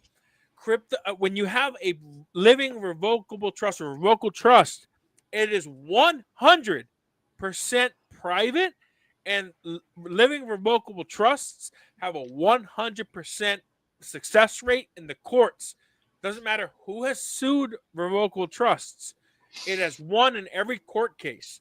So if you want your total net worth and your total assets completely private, you put it in a living revocable trust. And as Trade Intuition said, it doesn't matter where you man, listen, there's a But then you're also listing your assets in that trust. yes, Which but then it the doesn't go IRS public. can come back at you because you listed crypto in there. No. And then they're gonna watch those wallets and be like, "Oh, well, you sold this? No. No. I'm the IRS. I need my No. 50%. I need IRS my has 50%. Give me my 50%. No, fuck not you. with a living revocable trust. It's completely private, and the government has nothing to do with trust. It has won every single case that people have brought up against living revocable trust, even more so, non-revocable. So, just a quick question. I know what you're saying, Yeah. but if all my stuff went to a private wallet, who do they know mined it to that private wallet? I'm not saying she don't have to pay taxes, but she's got access to my private wallets, and I pass away. What are they going to do to take it from me? I'm just asking. Whatever you decide, Shuby, whatever you write in your living revocable trust is what's going to happen. You look. You are the grantor. The grantor is the creator of a revocable trust. If And you put that crypto in that living will or that not trust, a will. then the government knows about it. So if you it's not a will. about the crypto and nobody knows about it, then nobody knows about it. And then it's all hers and she has the right to do with it as she pleases. If you have a will is public. It has to go through probate. The reason why you create a revocable living trust is to avoid probate, which avoids publishing your assets and your net worth to the public. If you have a living revocable trust and you have trustees, I have 5 trustees.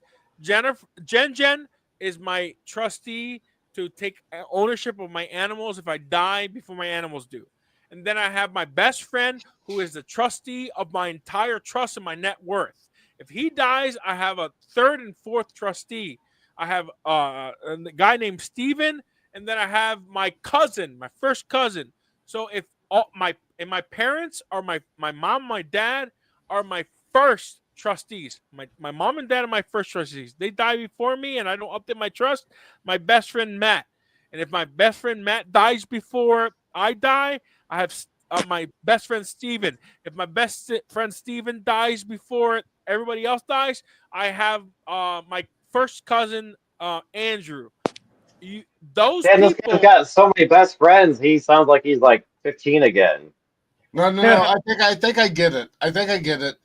Right, I have 5 best friends, and I've only chosen 2 to that I trust beyond a shadow of doubt to control my assets. I have set up my trust to be a legacy trust. All my life insurance, all my assets, all my bank accounts go directly to the beneficiary of all my assets or my trust. And my trustee is to manage my trust until it's less than $10,000. The minute my assets decrease below $10,000, my living revocable trust, or at that point when I die, it becomes a non-revocable trust. It is annihilated.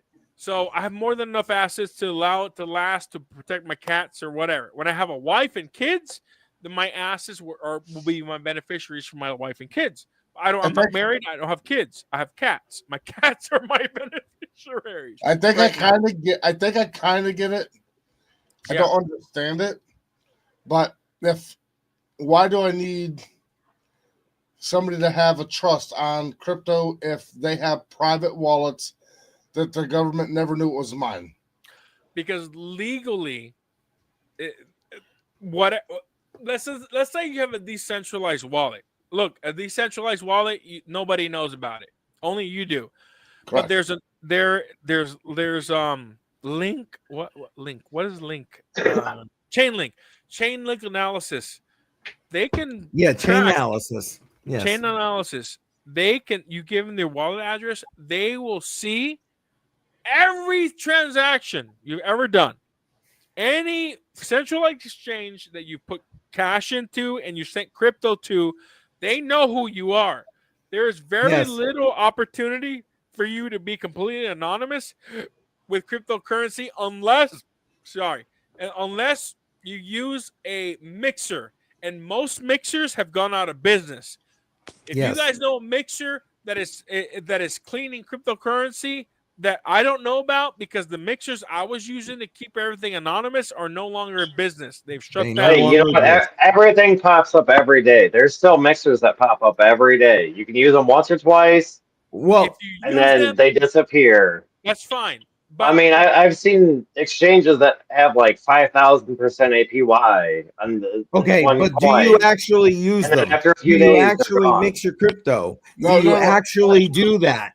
That's the point. Like Joe said, the minute you go the minute you go to one centralized exchange and that money gets put, trust me, that money I put aside for my grandkids, they know it came from me because some of it came through a centralized exchange. Right. It's that simple. You have to put it into a trust. And I just put a link, FYI, in the chat for anybody else who's watching this. Oh, we lost Jen. I think she went to sleep. Oh, sorry, Jen. Thank you for being here. Honestly, are you forcing your kids to pay capital gains on the crypto that they inherited from you?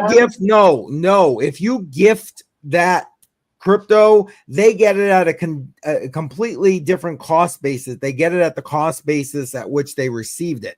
Again, not financial advice, yada yada yada. But generally speaking, for most of the states, every state's different. Like in my state, you can only get 12,000 a year.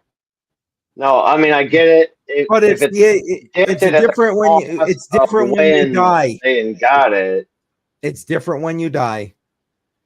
It's different. I understand it now more than I did before. So a trust is also known as a way. Thank you, Holy Happiness. I just want to say thank you. Jen, thank you so much. Listen, you dropped some great alpha here tonight. I appreciate you. Yeah. So shoot, this alcohol sucks. Alcohol slows down my brain, and I don't like it. Well, it doesn't help that we've been live for 5.5 hours either. Listen, I love it, dude. I love it. We have 132 people live. I ran out of beer. I gotta go get more beer, so I gotta mute myself for a minute. Hey, all right, go get more beer. We'll keep that. I still got about. I'm not going to be here for long, so a third of my beer. You can't see it because of the. Wow, really? Look at that. I still got a third of my beer right here, and I got 2 more beers in the fridge. I was going to say that must be one big ass mug right there. Hey, I like that corn cup, Adele. Slow down. I've had this mug. I've had this mug. It looks like something I make. Yeah, there you go. Maybe. We're showing off our mug. I just know it looks pretty cool. That's all I know. You know what I say, guys? I say America, freedom, and justice. Budweiser, America. There you go. There you go. Yeah, well, there's this guy here that I know that does laser engraving. He makes hats. He's on his channel somewhere. He makes koozies. He sent this to me. Dude, the Dolphins are the greatest football team of all time. They're the only undefeated team. The only undefeated regular season. Well, I don't want to hear about that undefeated team anymore because the season's changed. Yes, I know, but we're the only undefeated team that win the Super Bowl in 1972. Wait a minute. I got to show you this hat this guy sent me. Let me see if you can see it. Hold on. Hang on. I do it for the... That's a Joe hat right there. Ho, ho, ho. I love it. That's a Joe hat right there. I love it. Brother, preach it. Yeah. Hey, Jen says goodbye to everybody. She had a fun time. It was a fun experience. She was awesome. Yes, she's great. The reason why I got into business with her. She was awesome. Yeah. What was I talking about before I just lost my train of thought? Drinking a beer? I think that's what it was. Nah. There you go. Have that beer. And we were hunting deer up in Tennessee. We were still pondering the whole trust thing, and you are welcome. You are welcome, Ginger, and you are welcome back anytime. By the way, so you come any Friday you want. We do it every Friday, 7 p.m. Eastern time. Yes, but I'm out of cigarettes. I have to go roll cigarettes because I only paid $22 for 2 cartons because I roll my own shit.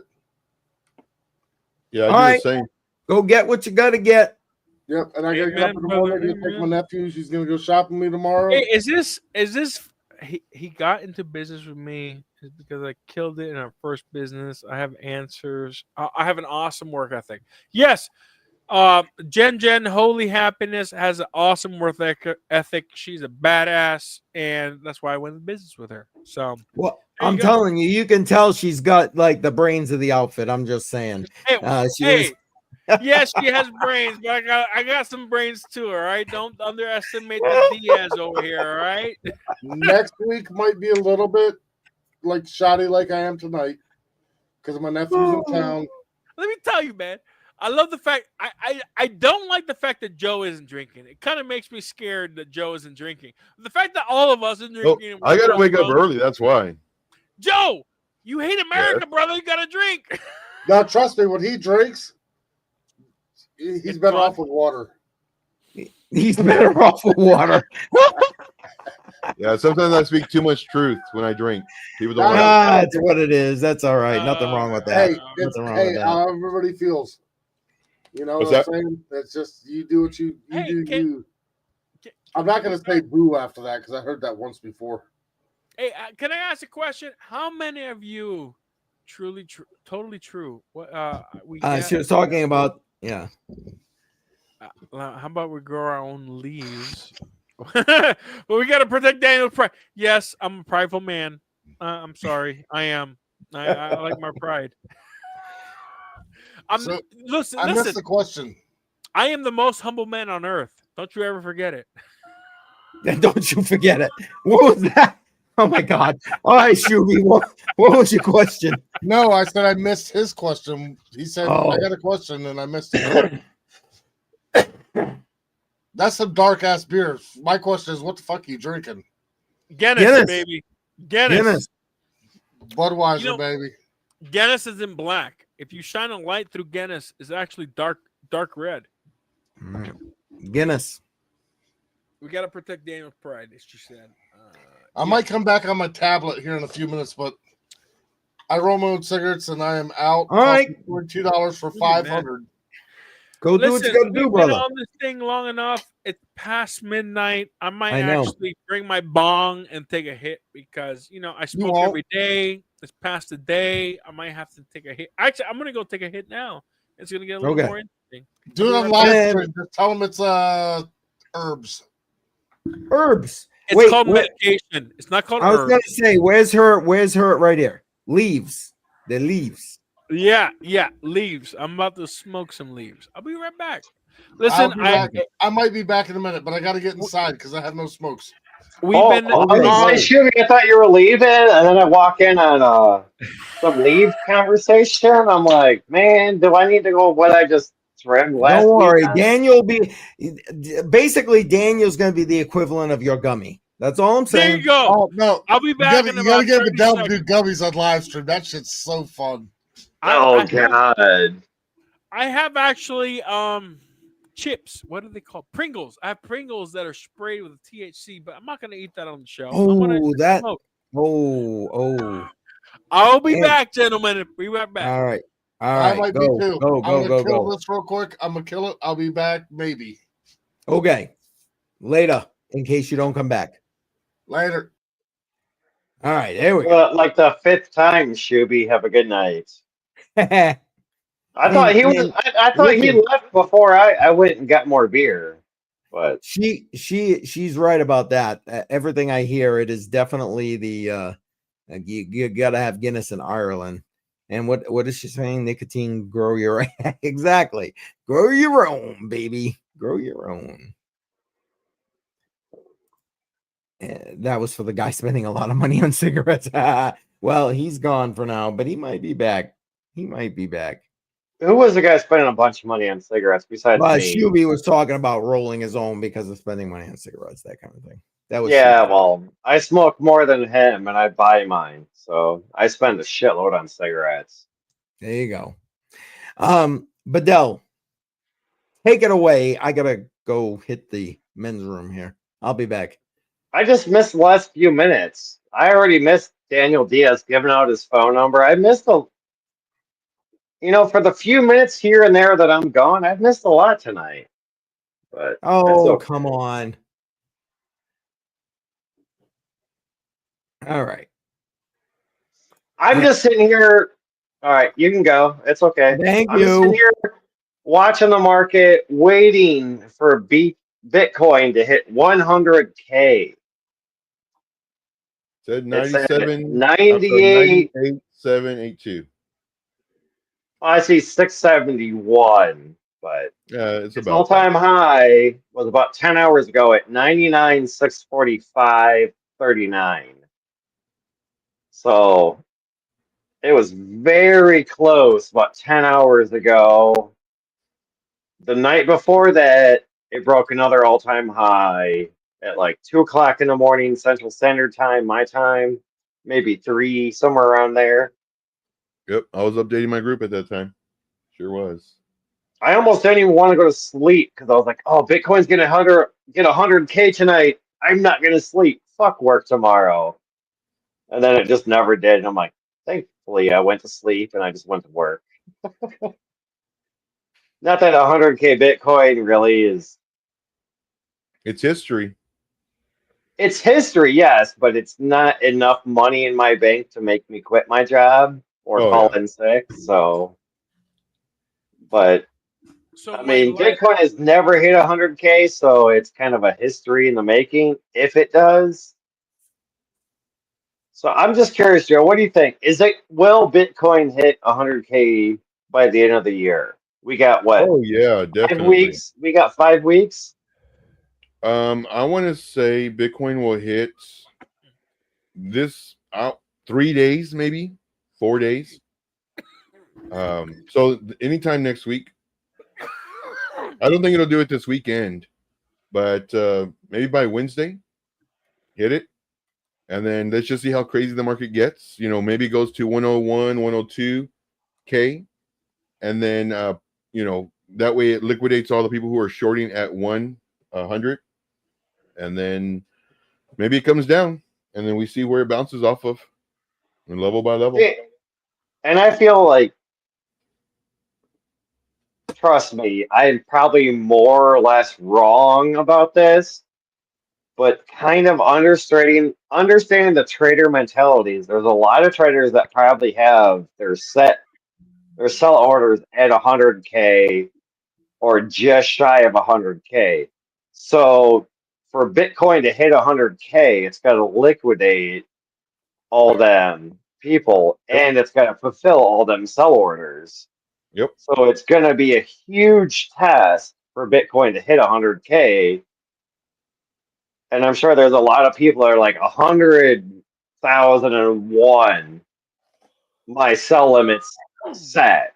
So it's like as soon as it breaks 100 and it just tickles over that 100, their sell order is going to start selling, which is going to obviously drive the price down. And that's why I'm like, that's where I feel like I'm not a trader. I feel like kind of understand their mindset, but I feel like at 100K, just to get up to 100K is going to have to get rid of a lot of sell orders, which is, I don't know, liquidate people or whatever that term is, but it's going to have to get rid of a lot of those people just to hit 100K. And I'm going to say 2 to 3 weeks. I'm going to say 2 weeks. What's today? 22nd. What's 2 weeks from now? The 6th. I'm going to say between the 5th and the 7th of December. It's 100K Bitcoin. If it don't happen, it ain't gonna happen this year. We're gonna hit 100K Bitcoin before the end of the year. because we're at 98. We've got Well, I the know, 90. but I was asking Joe, when do you think it's going to happen? Like, put like a few Mid day next time frame on it. mid next week. He said mid next week. I'm saying 2 weeks from today, give or take 1 day. That's very Yeah. specific. I would say I'm just gonna say before the end of the year we'll hit 100K. It's gonna be So Wednesday at 4:34 a.m. Play. That's like very specific, Joe. Of course, that's Eastern time. I'm not holding you to that though, Jojo. I mean, if you said mid next week, I'll hold you to that. But on a certain day, certain time, certain minute, certain second, yeah, no. If you nailed 100K Bitcoin to the fucking minute, Jesus. I wouldn't be doing what I'm doing. I'd be on an island somewhere. Exactly. That's for sure. What do I got here? No, it's not short. Sorry, I'm just catching up on private chat and regular chat here. Where's stock market? Yeah, see, that's not my job tonight, so I wasn't even paying attention. That's all right. I brought food. I'm hungry, guys. Sorry. If you post the second chart that I posted just now, it's Just a now, Bitcoin chart. okay. Yeah. Hang So North Star bad charts are the technical analysts that I really follow. So they're predicting about $120,000 to $140,000 Bitcoin. They're using long-term monthly charts. But by when, though? I mean, Say you what? can predict whatever you want, but by when?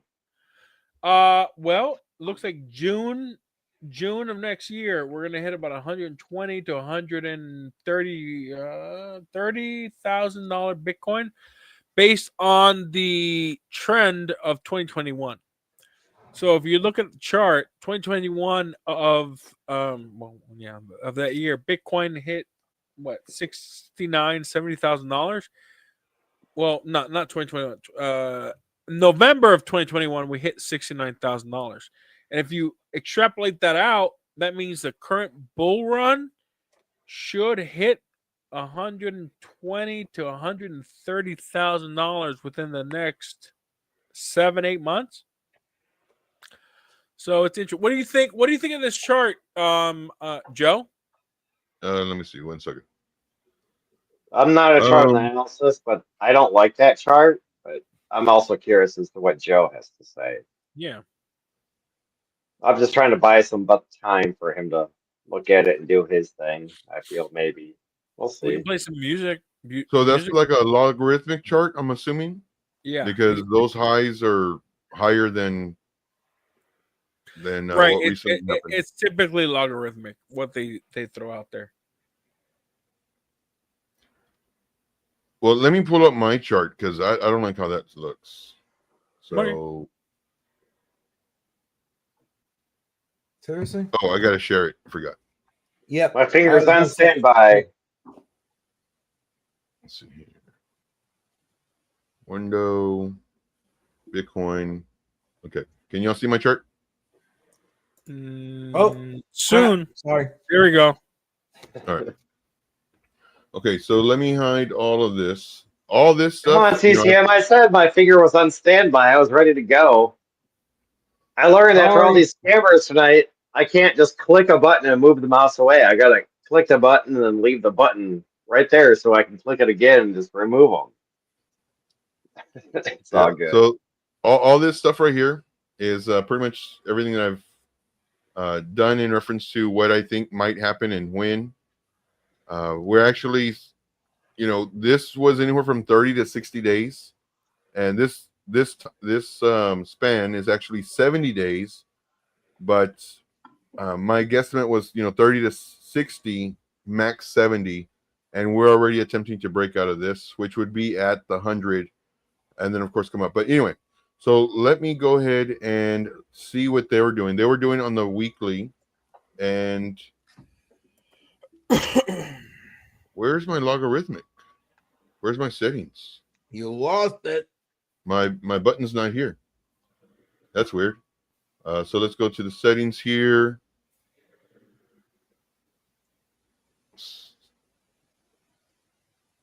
How do I find it over here? Because normally the button's right here. Oh, here it is. Woof, and I haven't been drinking. All right. Oh, it is algorithm. Okay. So we're on the weekly, and this was in 2021 from the last halving, right? Let me move this down here.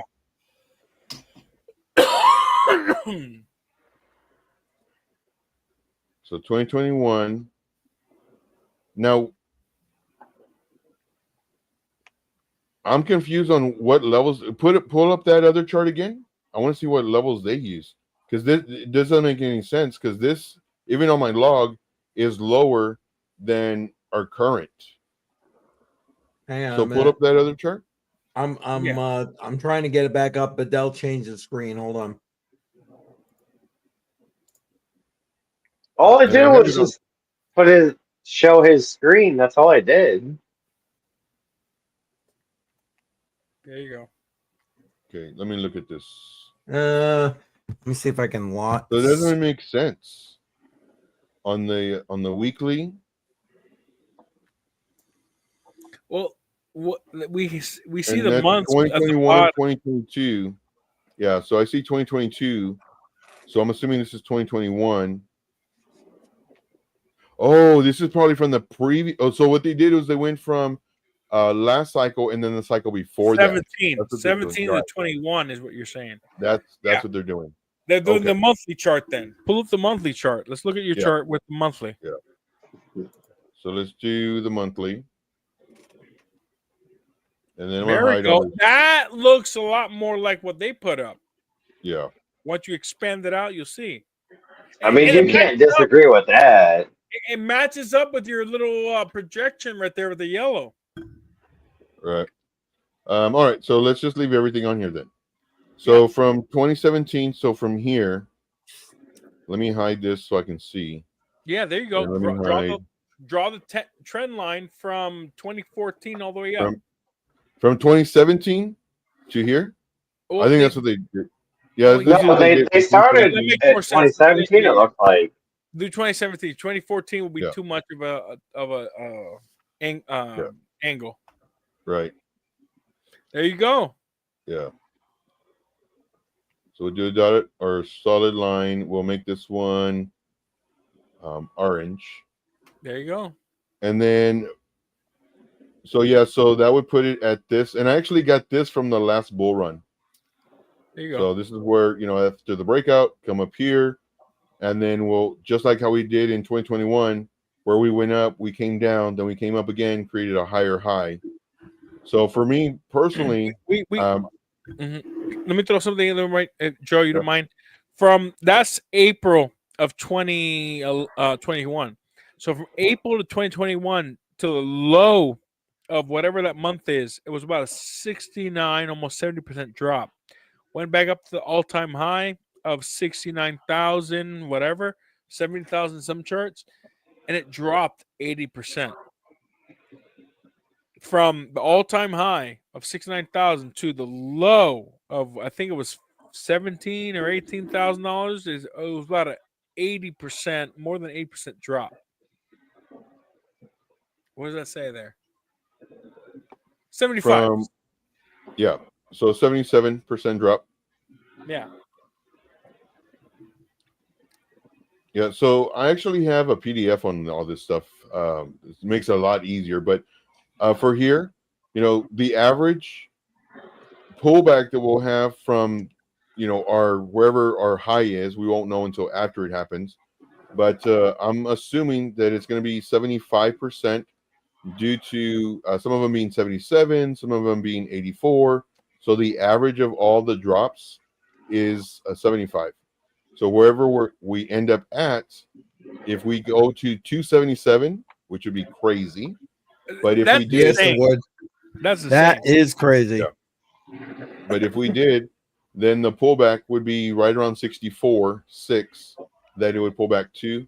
If we don't go up that high to 277, and we just increase from this moment another, that's up there.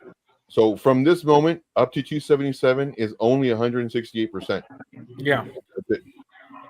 Now, I do think that Only I think 168. Only 160. Only I'm in 160. Yeah, Bitcoin. only. only. He's like, Let's see. it's just only 168% gain. Nothing big. It's Now, normal. Joe, you said that the retrace would be down to like 64. Let's see here for the retracement. If we reach that all-time high of 277, we're looking at 63. Now, Do if you it really doesn't, think it can go down that low? I don't think so. I think I because don't the either. institutional, no, I mean, think there was because people talking about when Bitcoin hits 90,000 that it's going to go back down to like 35 to 40. Yeah, there's no way. And Yeah. it never happened. My And opinion. because now, of the institutional money, I don't think that we'll see it come down to 63.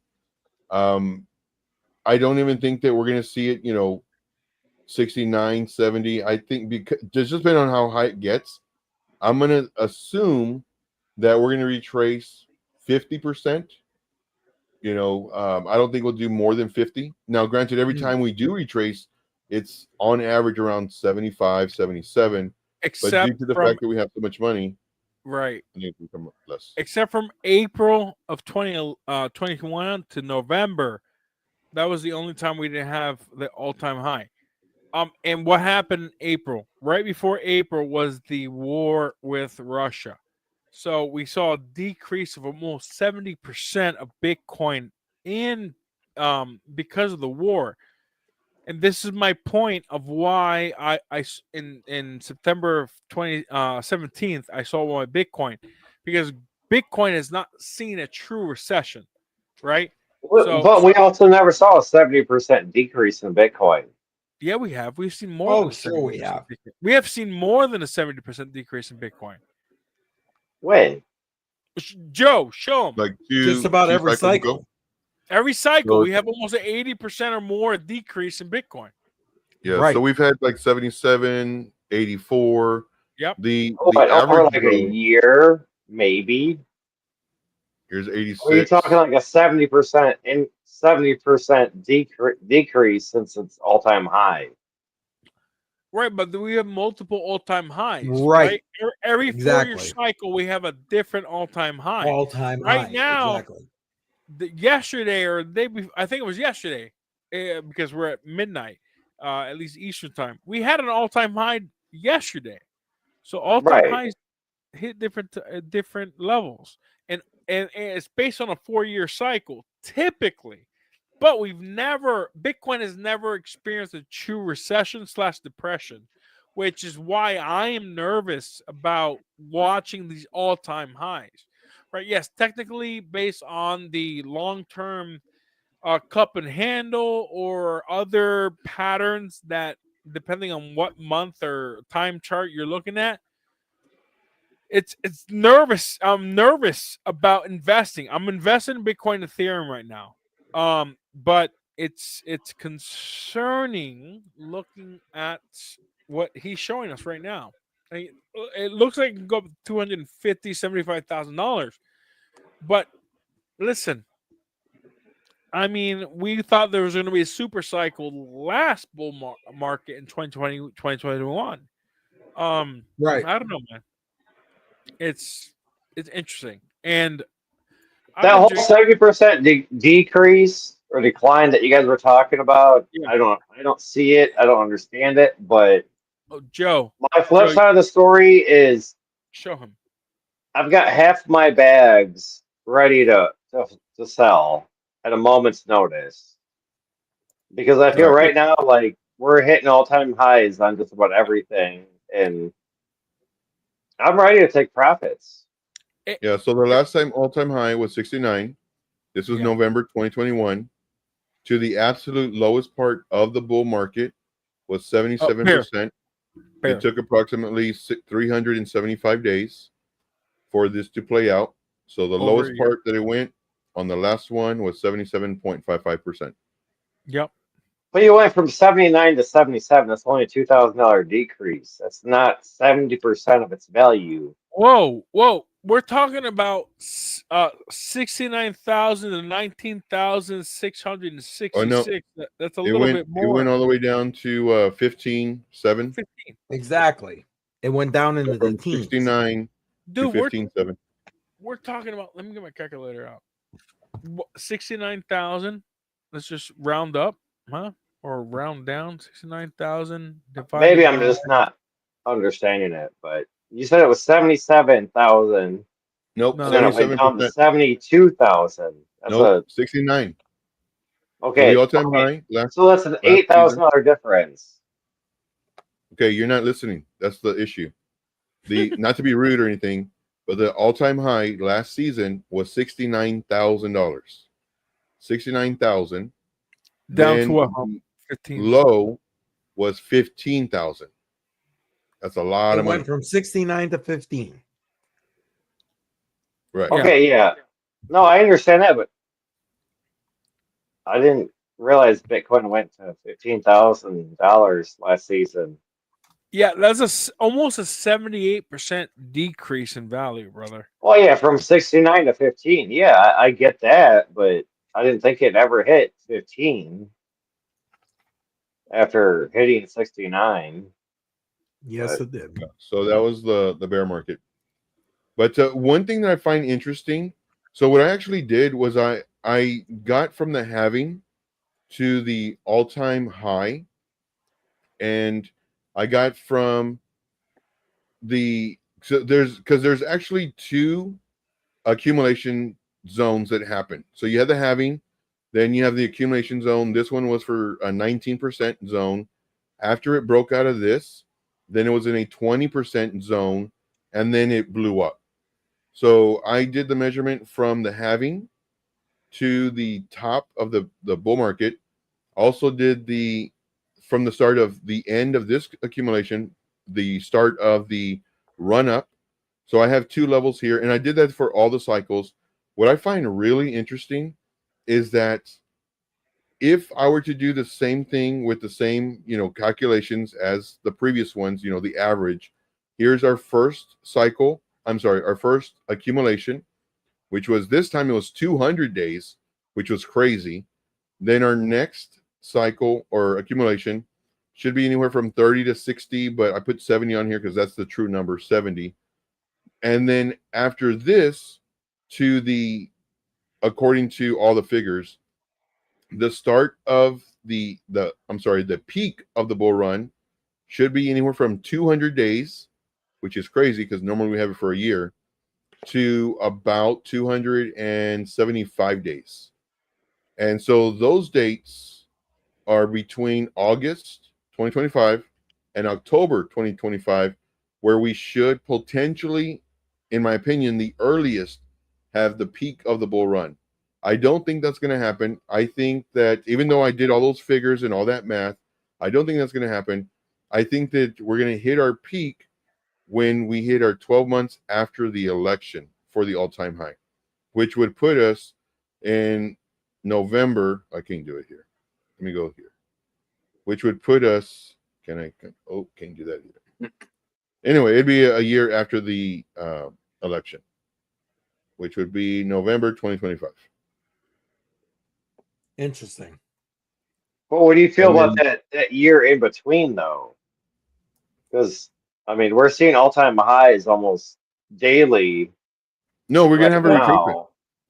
No, right, we're gonna have the retracement. So what should happen is, of course, we're doing all-time highs, and then after all-time highs, what we do is we have a retracement. Price comes down, it cools off, and this is what we're waiting for. And this is like everybody is shorting right here at 100K, but more than likely, what the market makers will do is they'll push up the coin a little bit more, maybe 101, 102. That way, it liquidates all the shorts because it's going up. And then everybody who's longing right now because, well, it's going to the moon, it's going to 200,000 or whatever they're going to say. Then what they'll do is they'll bring it back down to liquidate all the longs. Then they'll go up and down. And I don't think we're going to hit low. And so this is the low from the current high that was done prior to the halving. This is the all-time high prior to the halving. Which was 73,794. If the price does come down here, I'm hoping it bounces. If not, we have one more which was the previous cycle's all-time high, which is 69. This is the zone that I'm looking for a possible bounce. And then we start doing this number. And now this is when like the bull market like truly happens, which will be more than likely January, February of this coming year, to where the dominance goes down. People start buying not only Bitcoin, but also the alts. And then as Bitcoin's going up, making all-time highs, when it finally does reach the all-time high, the coins are still going to do well. But once this finally hits the all-time high and starts making lower highs and lower lows on the daily time frame, then everybody's going to take their profit out of Bitcoin and now put it into the alts. And that's why they're saying extended cycle, like they always do. But I'm going to be taking my profit. You know, we may hit, you know, our all-time high up here somewhere or up here somewhere depending on the date. But then, you know, the altcoins are going to run, and they're going to run hard, very hard.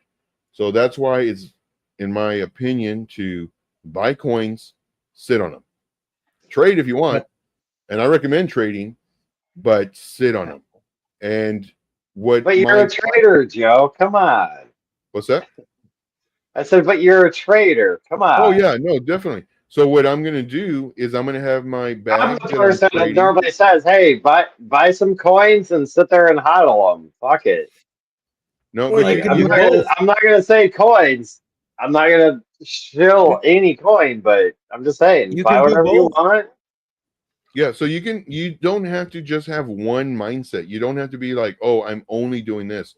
You can have money to where you have an investment. You can have money to where you're trading, regular spot trade.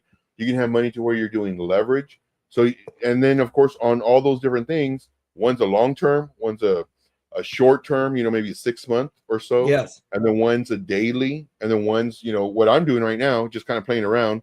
Every, you know, maybe hour, I'm in a couple trades. So, I mean, you don't have to be just one mindset. Agreed. But yeah, but that's my thought process on Bitcoin. Like, I really want to learn how to trade, but I feel like what I do is just so much easier. Hey, when my coin doubles in values, I sell 25% of it. That's a great strategy. And it's working for me, you. That's profit. Like, yeah, I'm losing some coin, but at the end of the day, when you look at what you put in and what you got out, okay, you're pretty much taking all the profit off the table because the coin jumped up in value. Now, when the coin dumps back down, you're like, oh, fine. I'll put 50% of what I took out back in, and I'll get even more coin. Right. So one thing that I realized last season, and it's always about learning. So real quick, how many viewers do we have, and where? And then I'm gonna tell my story as far as what I learned. One of my biggest things I learned last season. Well, Dan is muted. We can't hear him. But I'm seeing 140. Yeah, I'm showing 140. I'm showing a couple on Facebook. I got 133 on Twitter. There you go. Awesome. You guys have 140. Well, we got a lot of people. Put it that way. All right. Yeah. So guys, if you like that breakdown on Bitcoin, if you like the pretty much just the analysis as far as long term, let us know. Let us know in the chat. Let us know you're here. We might give you some shout outs, but let us know you're here. And the biggest thing that I learned from last season was, man, I made some mistakes. I made so many mistakes. I was trading coins. Let's just say, for example, I was trading Link. And I traded, I make, 30%, 80%, 40%. And it's like, man, this one's doing really good. And I be trading. And then I go to another coin, making money. And then 6-8 months later, I go back and I look at Link. It's like, oh, crap. That I missed out on all those gains because I'm trading other coins when I could have easily had an investor bag for Link, traded Link, be making money. And then if I find another one, hey, I'll do this investing bag too, and then be trading. And then when the market comes down, because it will, easy 30%. When it comes down, get those profits that I'm doing in trading and put in those bags. And they just build and build and build. Now, one of my strategies that I'm going to do in the bull market, which is like it's right at our door. One thing that I'm going to do, the full-fledged bull market. I mean, we're in the bull market. We've been in it for a while, but the full-fledged bull that was market. gonna be my next question: is do you really think we're actually in the bull market, Oh, heck or is yeah. this like a No, little heck yeah. fake out? No, we're in the bull market. I mean, we've been in the bull market for. I mean, this whole run up. I mean, we've gone up a whole bunch from the bear market. So the bear market, you know, it lasted roughly around 51 days before we started going up, and it's been up only. We have yet to make lower lows or anything like that. It's just higher lows. So we've actually been in the bull market. You know, we were only in the bear market for 51 days as it accumulated. Now, granted, you know, you count this too, you know, coming down. The lowest part. Hey, Joe, I'm sorry to interrupt. I want to point out another correlation between November of 2022, 21 to now. That is the same time that the Federal Reserve started buying our own bonds. The Federal Reserve is meant to be the lender of last resort, and they have been buying a majority of our notes and bonds since November. I don't think it's a coincidence that gold is at an all-time high and Bitcoin is at an all-time high when you factor in the fact that the Federal Reserve has been printing currency through a computer into oblivion and been buying most of the debt that the Treasury has been issuing and the deficit of Congress with the deficit spending. Right. And I'm sorry. Go ahead, Daniel. Go ahead. No, you're good. I was just saying we got Pollo in the house. Welcome, sir. Appreciate you. Shuby saying good night. He's obviously heading out here. And Daniel, I don't know. Are you wrapping up on us or what's going on, bud? Yeah, man. I've been up since 6 a.m. this morning, so I'm getting a little tired. I get it. 1:12 a.m. Eastern, so probably start heading out here. Hey, I love the fact that I am part of the longest live broadcast of CryptoCoin Mindset in history of the CryptoCoinMindset. Thank you so much. I am honored to be a part of this. Well, I mean, for Crypto on the Rocks, yes, this is the longest stream yet. But on election night, I think we went like 7.5 hours. Yeah, we went a little bit longer, but Daniel missed that one. He was another, you know. But I'm just saying, like, on a Friday, 6 hours, 10 minutes. It's our longest yet, because normally after like 2, maybe 3 hours, we go to Crypto on the after hours. So then it's like another 4 hours on top of the 2 hours. But but we're doing. I'll tell you what, we got a lot of people here tonight. And I just want to say thank you to everybody who's still watching and who's active in the chat and so on. I know we got a lot of people on X. We got a lot of people on YouTube, even Facebook. We got a few people, and I really appreciate that. And listen, if you haven't smashed that like button, smash it up. The heart and on Twitter, appreciate that. And of course, thumbs up on Facebook.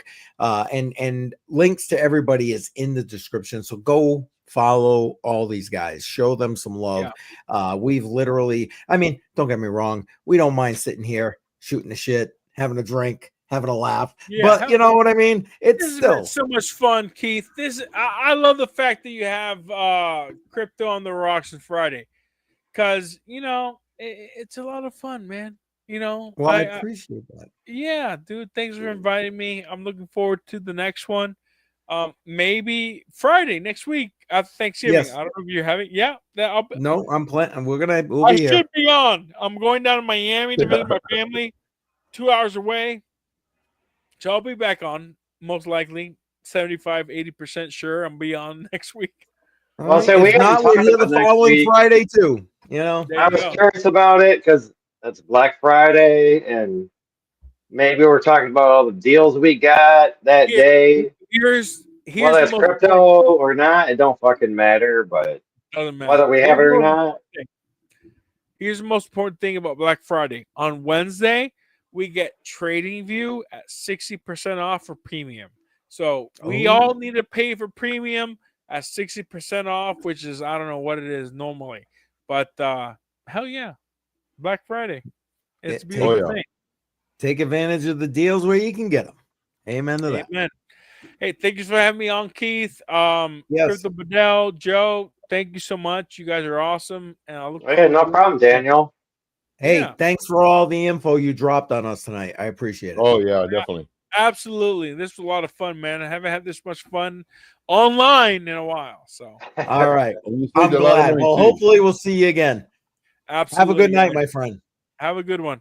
Later. All right. Oh. Later. Crypto Polo says he lives in Miami. Yeah. No. Hey, Crypto Paulie, if you see me on the street, say hello. Tell me you saw There you me. go. Tell me you saw me on Crypto Coin Monday. What's it called? Crypto on the Mindset. rocks, baby. Crypto on the rocks. Say you saw me on Crypto on the Rocks. All right, brother. All right, guys. See you next week. All right. Have a All good night. Later. Bye. Well, Then there was that's, 3. and he said he will. Yes. Yeah, I bet he'll be more sober than he is right now. So, But you gotta find him first. It's almost like Where's Waldo nowadays. yeah, now You know, it's like Hunter there was like, oh yeah, I'll be at Bitcoin Nashville. Come find me. And I'm like, dude, yeah, I was there for like 10 fucking hours and I saw like 30 people that looked like you, but I was not gonna walk up to every single one of them and go, are you Hunter there? Like, no. hey, I am trading nothing, Poyo, but these guys might be. We'll let them answer the question. Well, we know Joe is, but what about you, Bedell? Are you trading anything at all? I know you're cashing in, taking some profits, but So, like I said earlier, 50% of what I'm staking right now, I have taken out of staking and ready to sell 50% of what I was staking because I feel right now is pretty close to all-time highs. And I feel like normally there's a little bit of a downturn in the market right before Christmas because people are taking profits and selling. So I feel within the next week or two, we'll start to see a little bit of a decline. And I'm hoping to catch it at the top before the decline. But I mean, I've been taking profits for probably the last few weeks now. And nothing wrong with yeah, taking profits. I could have had more profits, but you know what? Profit is profit, man. You gotta take that money, baby. Give me that money, baby. That's what I want. That money. Give me that money, baby. There you So go. I'm what about okay you, with Joe? it. Oh, Like, sorry, I didn't mean to cut you off. no, Sorry. you're fine. Yeah, I was gonna say, pretty much Joe, all we night. know you're in trades. I don't know if you want to share I just them closed all. out my last one for the night. I've been trading Band, Dot, Turbo, Bitcoin, but Bitcoin I didn't make money on really. But that's all I've been trading all night, just in and out, in and out. Leverage trades, 20x leverage. And yeah, I'm going down my list right now. It's all just Band, Dot, Turbo, That's all. Well, I don't know. Poyo's got you on Tia, Gala, yeah. ETH. So Tia, I was looking at, and I think we're in the group. I'm not for sure, but I believe we're in that one. Gala, I when I believe you mentioned that one on one of the live streams. I believe it was you or somebody else. Yeah, it was and I somebody else, loved it. but I was there. Yeah. Yeah, I loved it, man. That was a great setup. But I don't think we're still trading that one. But yeah, Gala's good. Gala's really good. It has very great potential. See here, not sure on ETH yet, but we close. Very nice. But yeah. Yeah, I've given up the trading thing. I'm a DCA and HODL kind of guy. All right, and I'll so give you, go ahead. Oh, no, go ahead. Well, I was gonna say I'll give you guys the guess, even though I know you don't need to guess what won for tonight as far as DCA is concerned. I figured out how I can not show my personal stuff. But as to how I can show my past year returns, Mm-hmm. and this is just on Coinbase, right? There you go. Nothing wrong with that. Nice. So in the last year, Very I'm good. up, say 1,400. I mean, it's Yeah. close enough. Yeah. Five And dollars and wrong with 9 that. cents. That's without spending, a bunch of hours in front of the computer, trading back and forth, just That's setting and just get. Exactly. buying, holding, and selling when Yeah. I felt comfortable, but Nothing wrong with that. Sorry, guys. I mean, when I look at like my day, it's like up like $170, and I'm like, I'm okay with that. Yeah. Like, Yeah. Scrape a little bit out of that. Yeah. Absolutely. Absolutely. Yep. I'm Oh, that's just what I very want, guys. transparent. Like, I feel I'm more transparent than I probably should be, but I try to not show too much, but just enough to be truthful. There's nothing wrong with that kind of profit, and that's not compared to some people in this space. And that's nothing profits. I'm sorry, food went down the wrong pipe. Right Well, now, that's band that's is what I was moving, and saying I to just you, closed it. CCM. I'm like, man, like all that DCA you've been doing every week, like I'm not I want to saying get you're back gonna in. touch it, Yeah. but you got to be doing all right. Like just that $15 a week, I think it is, or $20 a week in the Bitcoin. Fuck. 15 a week. Well, and again, see, like if we go, let me see. I don't know. I haven't put the latest numbers in here, but I don't even know if I can log into it right now. But like But half the time you didn't even care. You're like, you know what? It's $20 in Bitcoin every week. I don't care. I don't look at it. Well, and that's the thing. Like I went into it. I actually showed it last week. I think the first DCA portfolio. I mean, it was all green except for like Quant, because Quant was part of that first DCA portfolio. That was negative, but everything else was positive. And Bitcoin had like more than double, because I had an average buy-in on that first help me, that first cycle of DCA, an average buy price under 50K.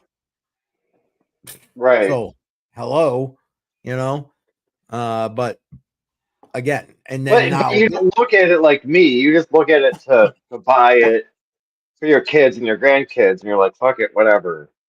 exactly. I don't even, I just buy except it when and we I'm like, talk fuck it, about it. whatever.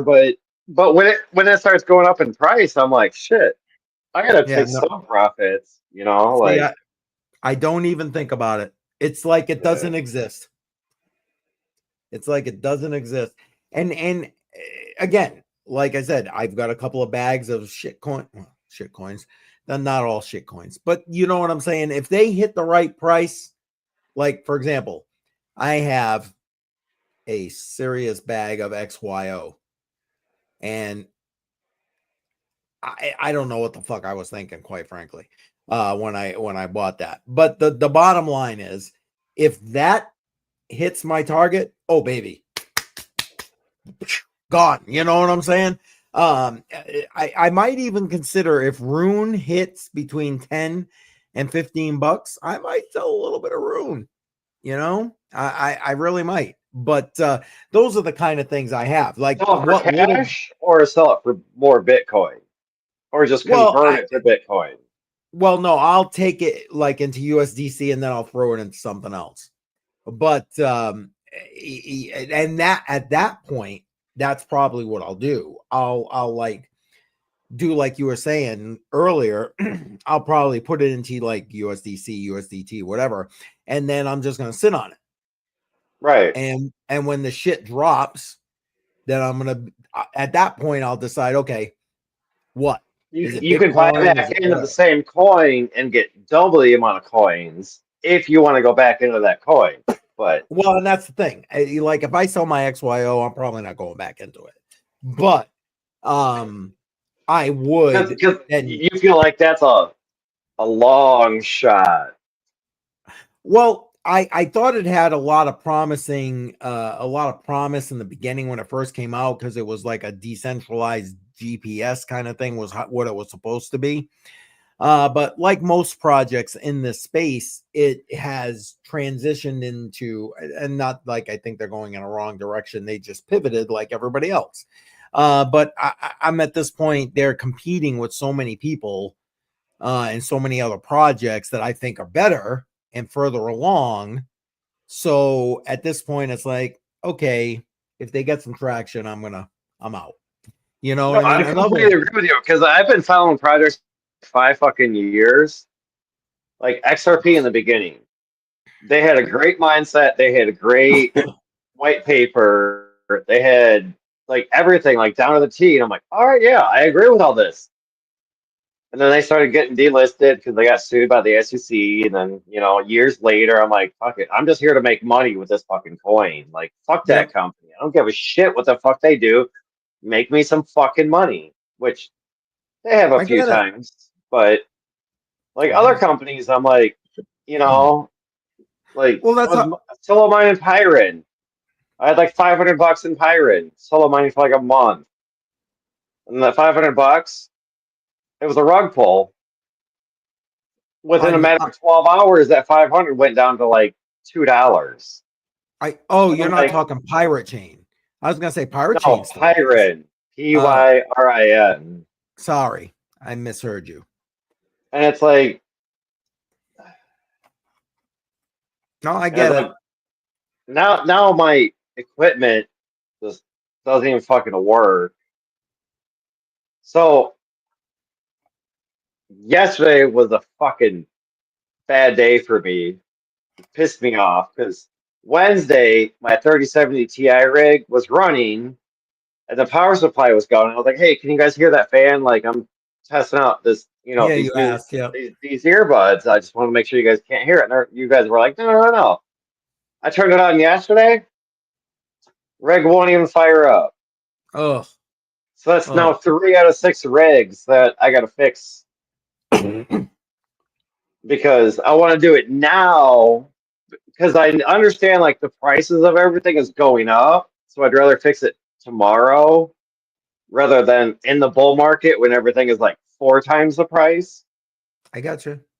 So I got a long day ahead of me tomorrow trying to get this shit up and running. But well, we'll get you. We're gonna get you sometimes on here. sometimes I'm just like, you know what? I should just sell it as is. Sell the cards individually. Wait until the bull market.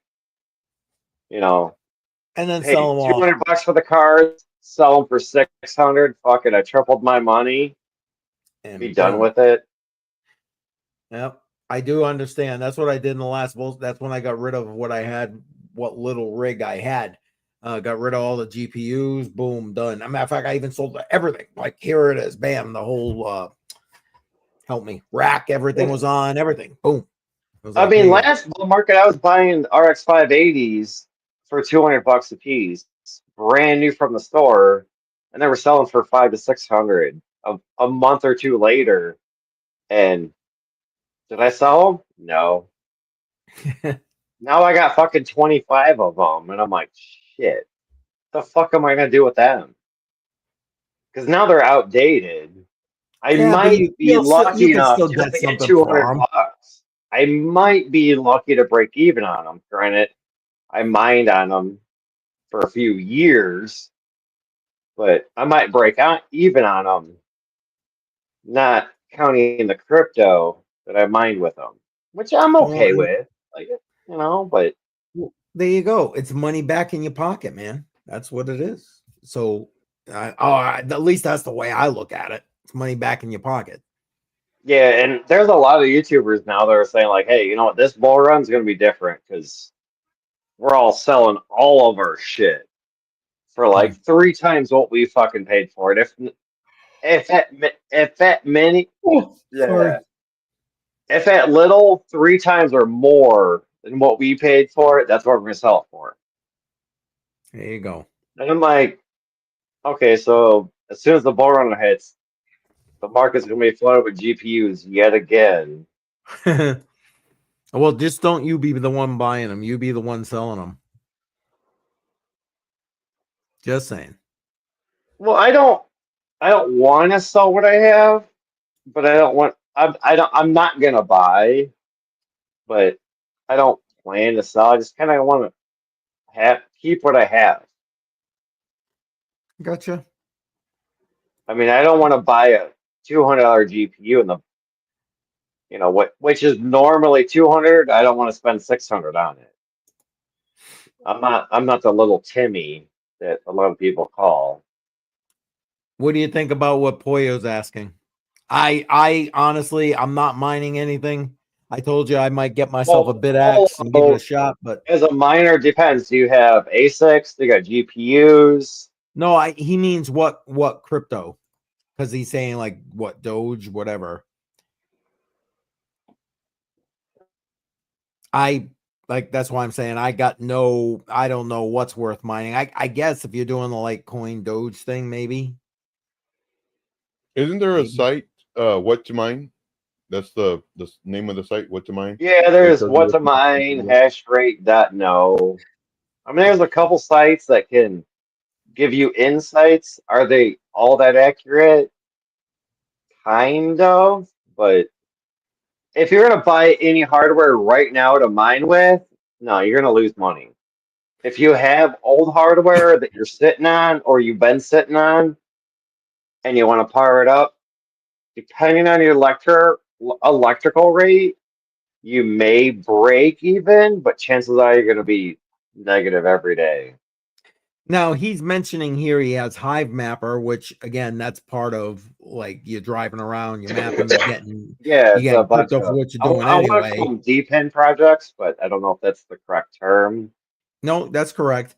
HNT, which is the Helium network, which basically has all the Helium has a lot of things going on. I was listening to, I'm trying to think of his name. I'm getting tired now. I can't even think. Helium, in my opinion, has gone way the fuck downhill from where it started at 2 years ago. Well, and again, I think they've done a pivot. If you already have the equipment and it costs you less than $1 a day to operate, it could be worth it. I mean, deeper network. And that's the other one I was going to say. Deeper, you're using it, you can do it at the same time. Do you see what I'm saying? If I was going to do any of that, it would be deeper network. Excuse me.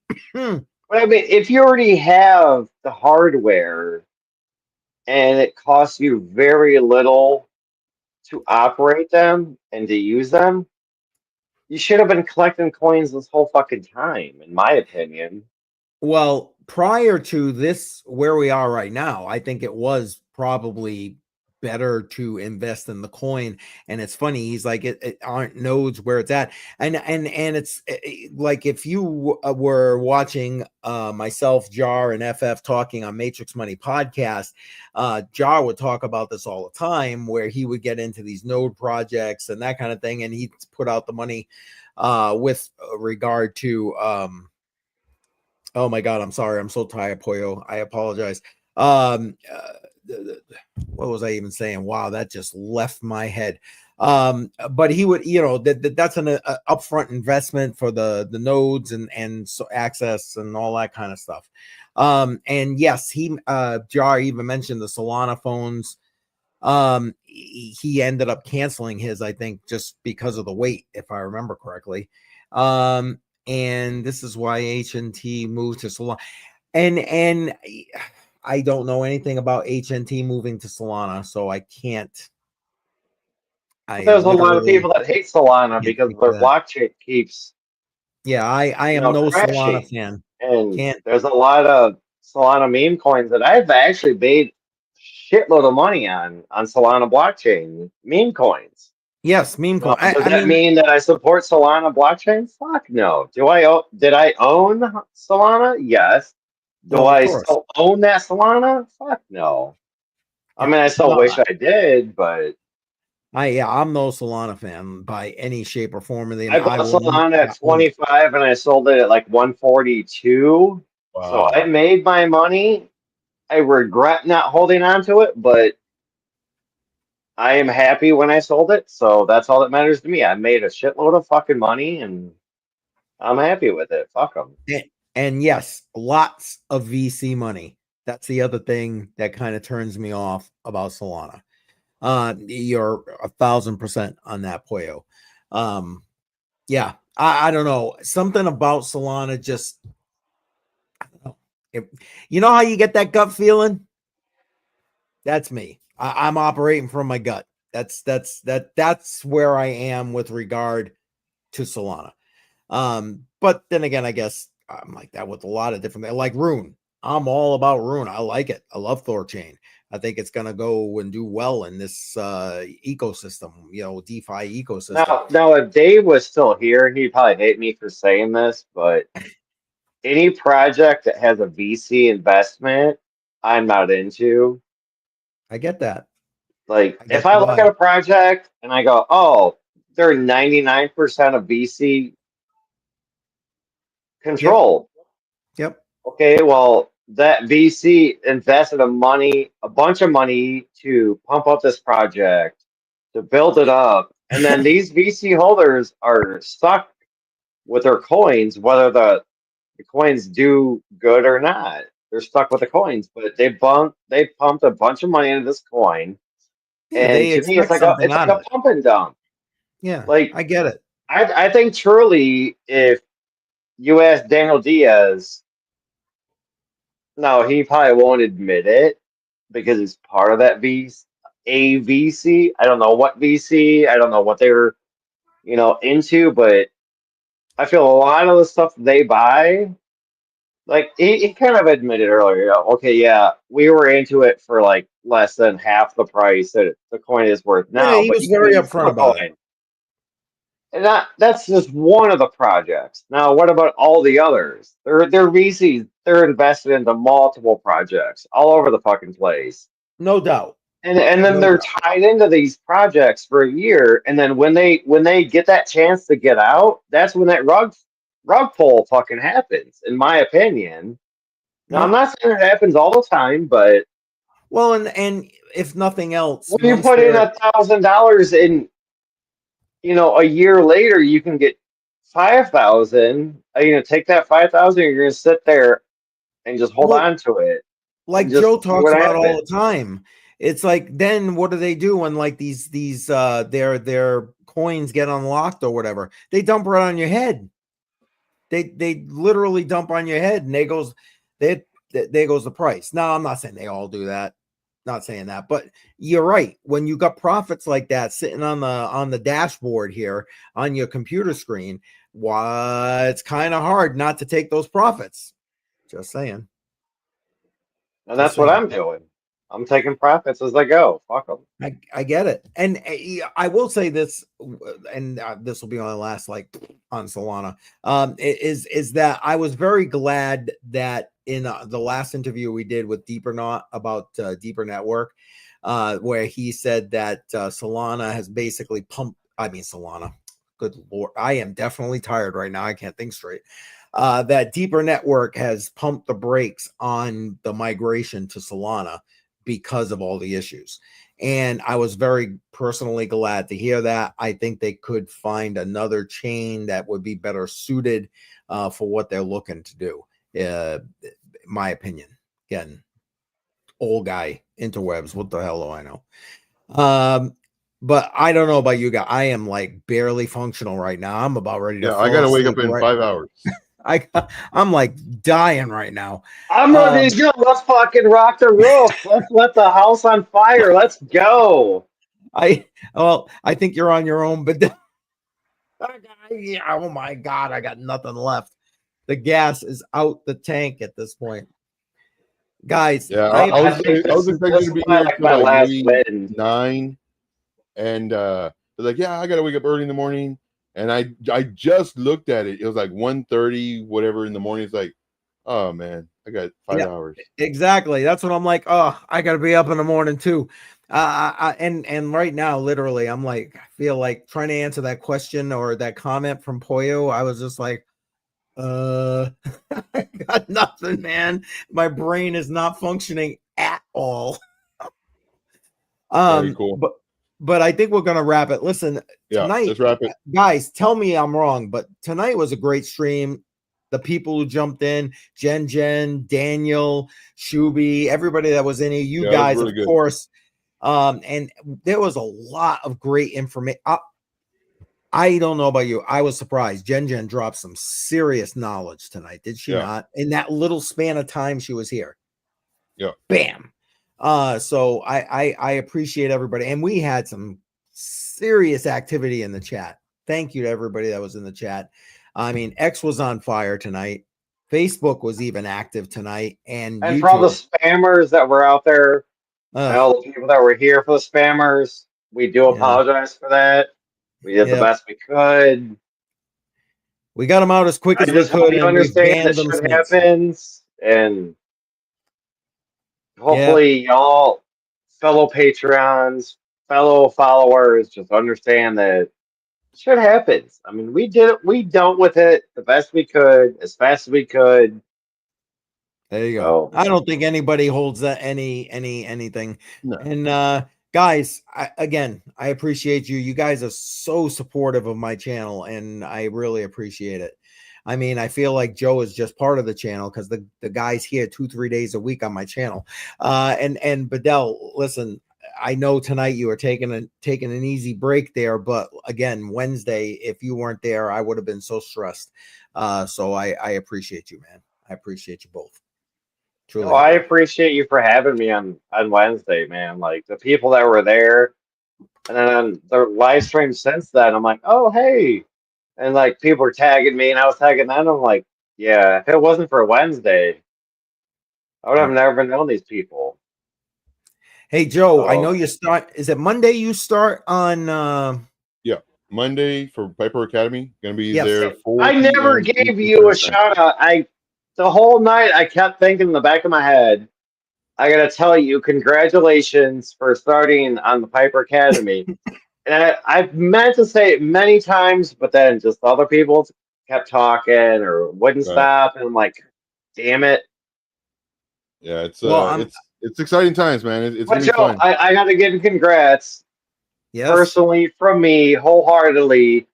I don't know what it takes to get there, but congrats. It's got to be a good feeling to get in with a lot of people. And you're also in like kind of with Crypto Billy too. So you could maybe, expand that genre. Yeah. So I'm going to be on Piper Academy Monday through Friday, 4 p.m. Eastern Standard Time. And then, of course, I'm going to be doing my stream on my channel at 12 p.m. Eastern Standard Time.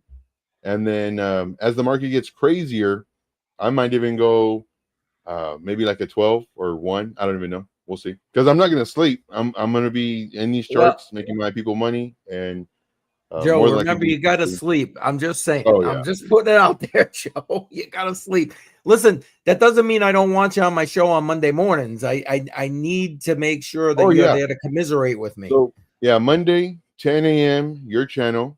Then, of course, 12 p.m., my channel. And then 4 p.m. on Piper's channel. That's dedication all in one day. Plus, you also go live 7 days a week. Yeah. God damn, sir. That's why I just said, don't forget, you got to sleep. I'm just saying. And then of course, on top of that, like, hats off to you, my friend. And then on top of that, of course, I have my group. So I'm constantly updating the group, making them videos. And so, it's a lot of fun. Yeah, I mean, if you enjoy doing this, I mean, it's not like, oh, it's additional work. No, it's like, I love it. So it's good. You live it. I get it. I truly, I understand. And there you go. Pollo says he's going to be there to support you. So bonus. Awesome, man. Perfect. Thank you. Perfect. All right. We're going to wrap this puppy because like some of us got to get up in the morning. Yeah. Listen, 5 hours. Thank you, everybody. Thank you. Appreciate everybody. Thank you, guys. Don't forget, if you're on your way out, smash up the like button. Make sure you visit these guys' channels because they deserve it. They need this. They need the love. And all right, we're out. Have a good night. Don't forget, next Friday, Crypto on the Rocks, 7 p.m. Eastern Time. Have a good night, everybody. Bye, guys. Bye, everybody. Have a good night.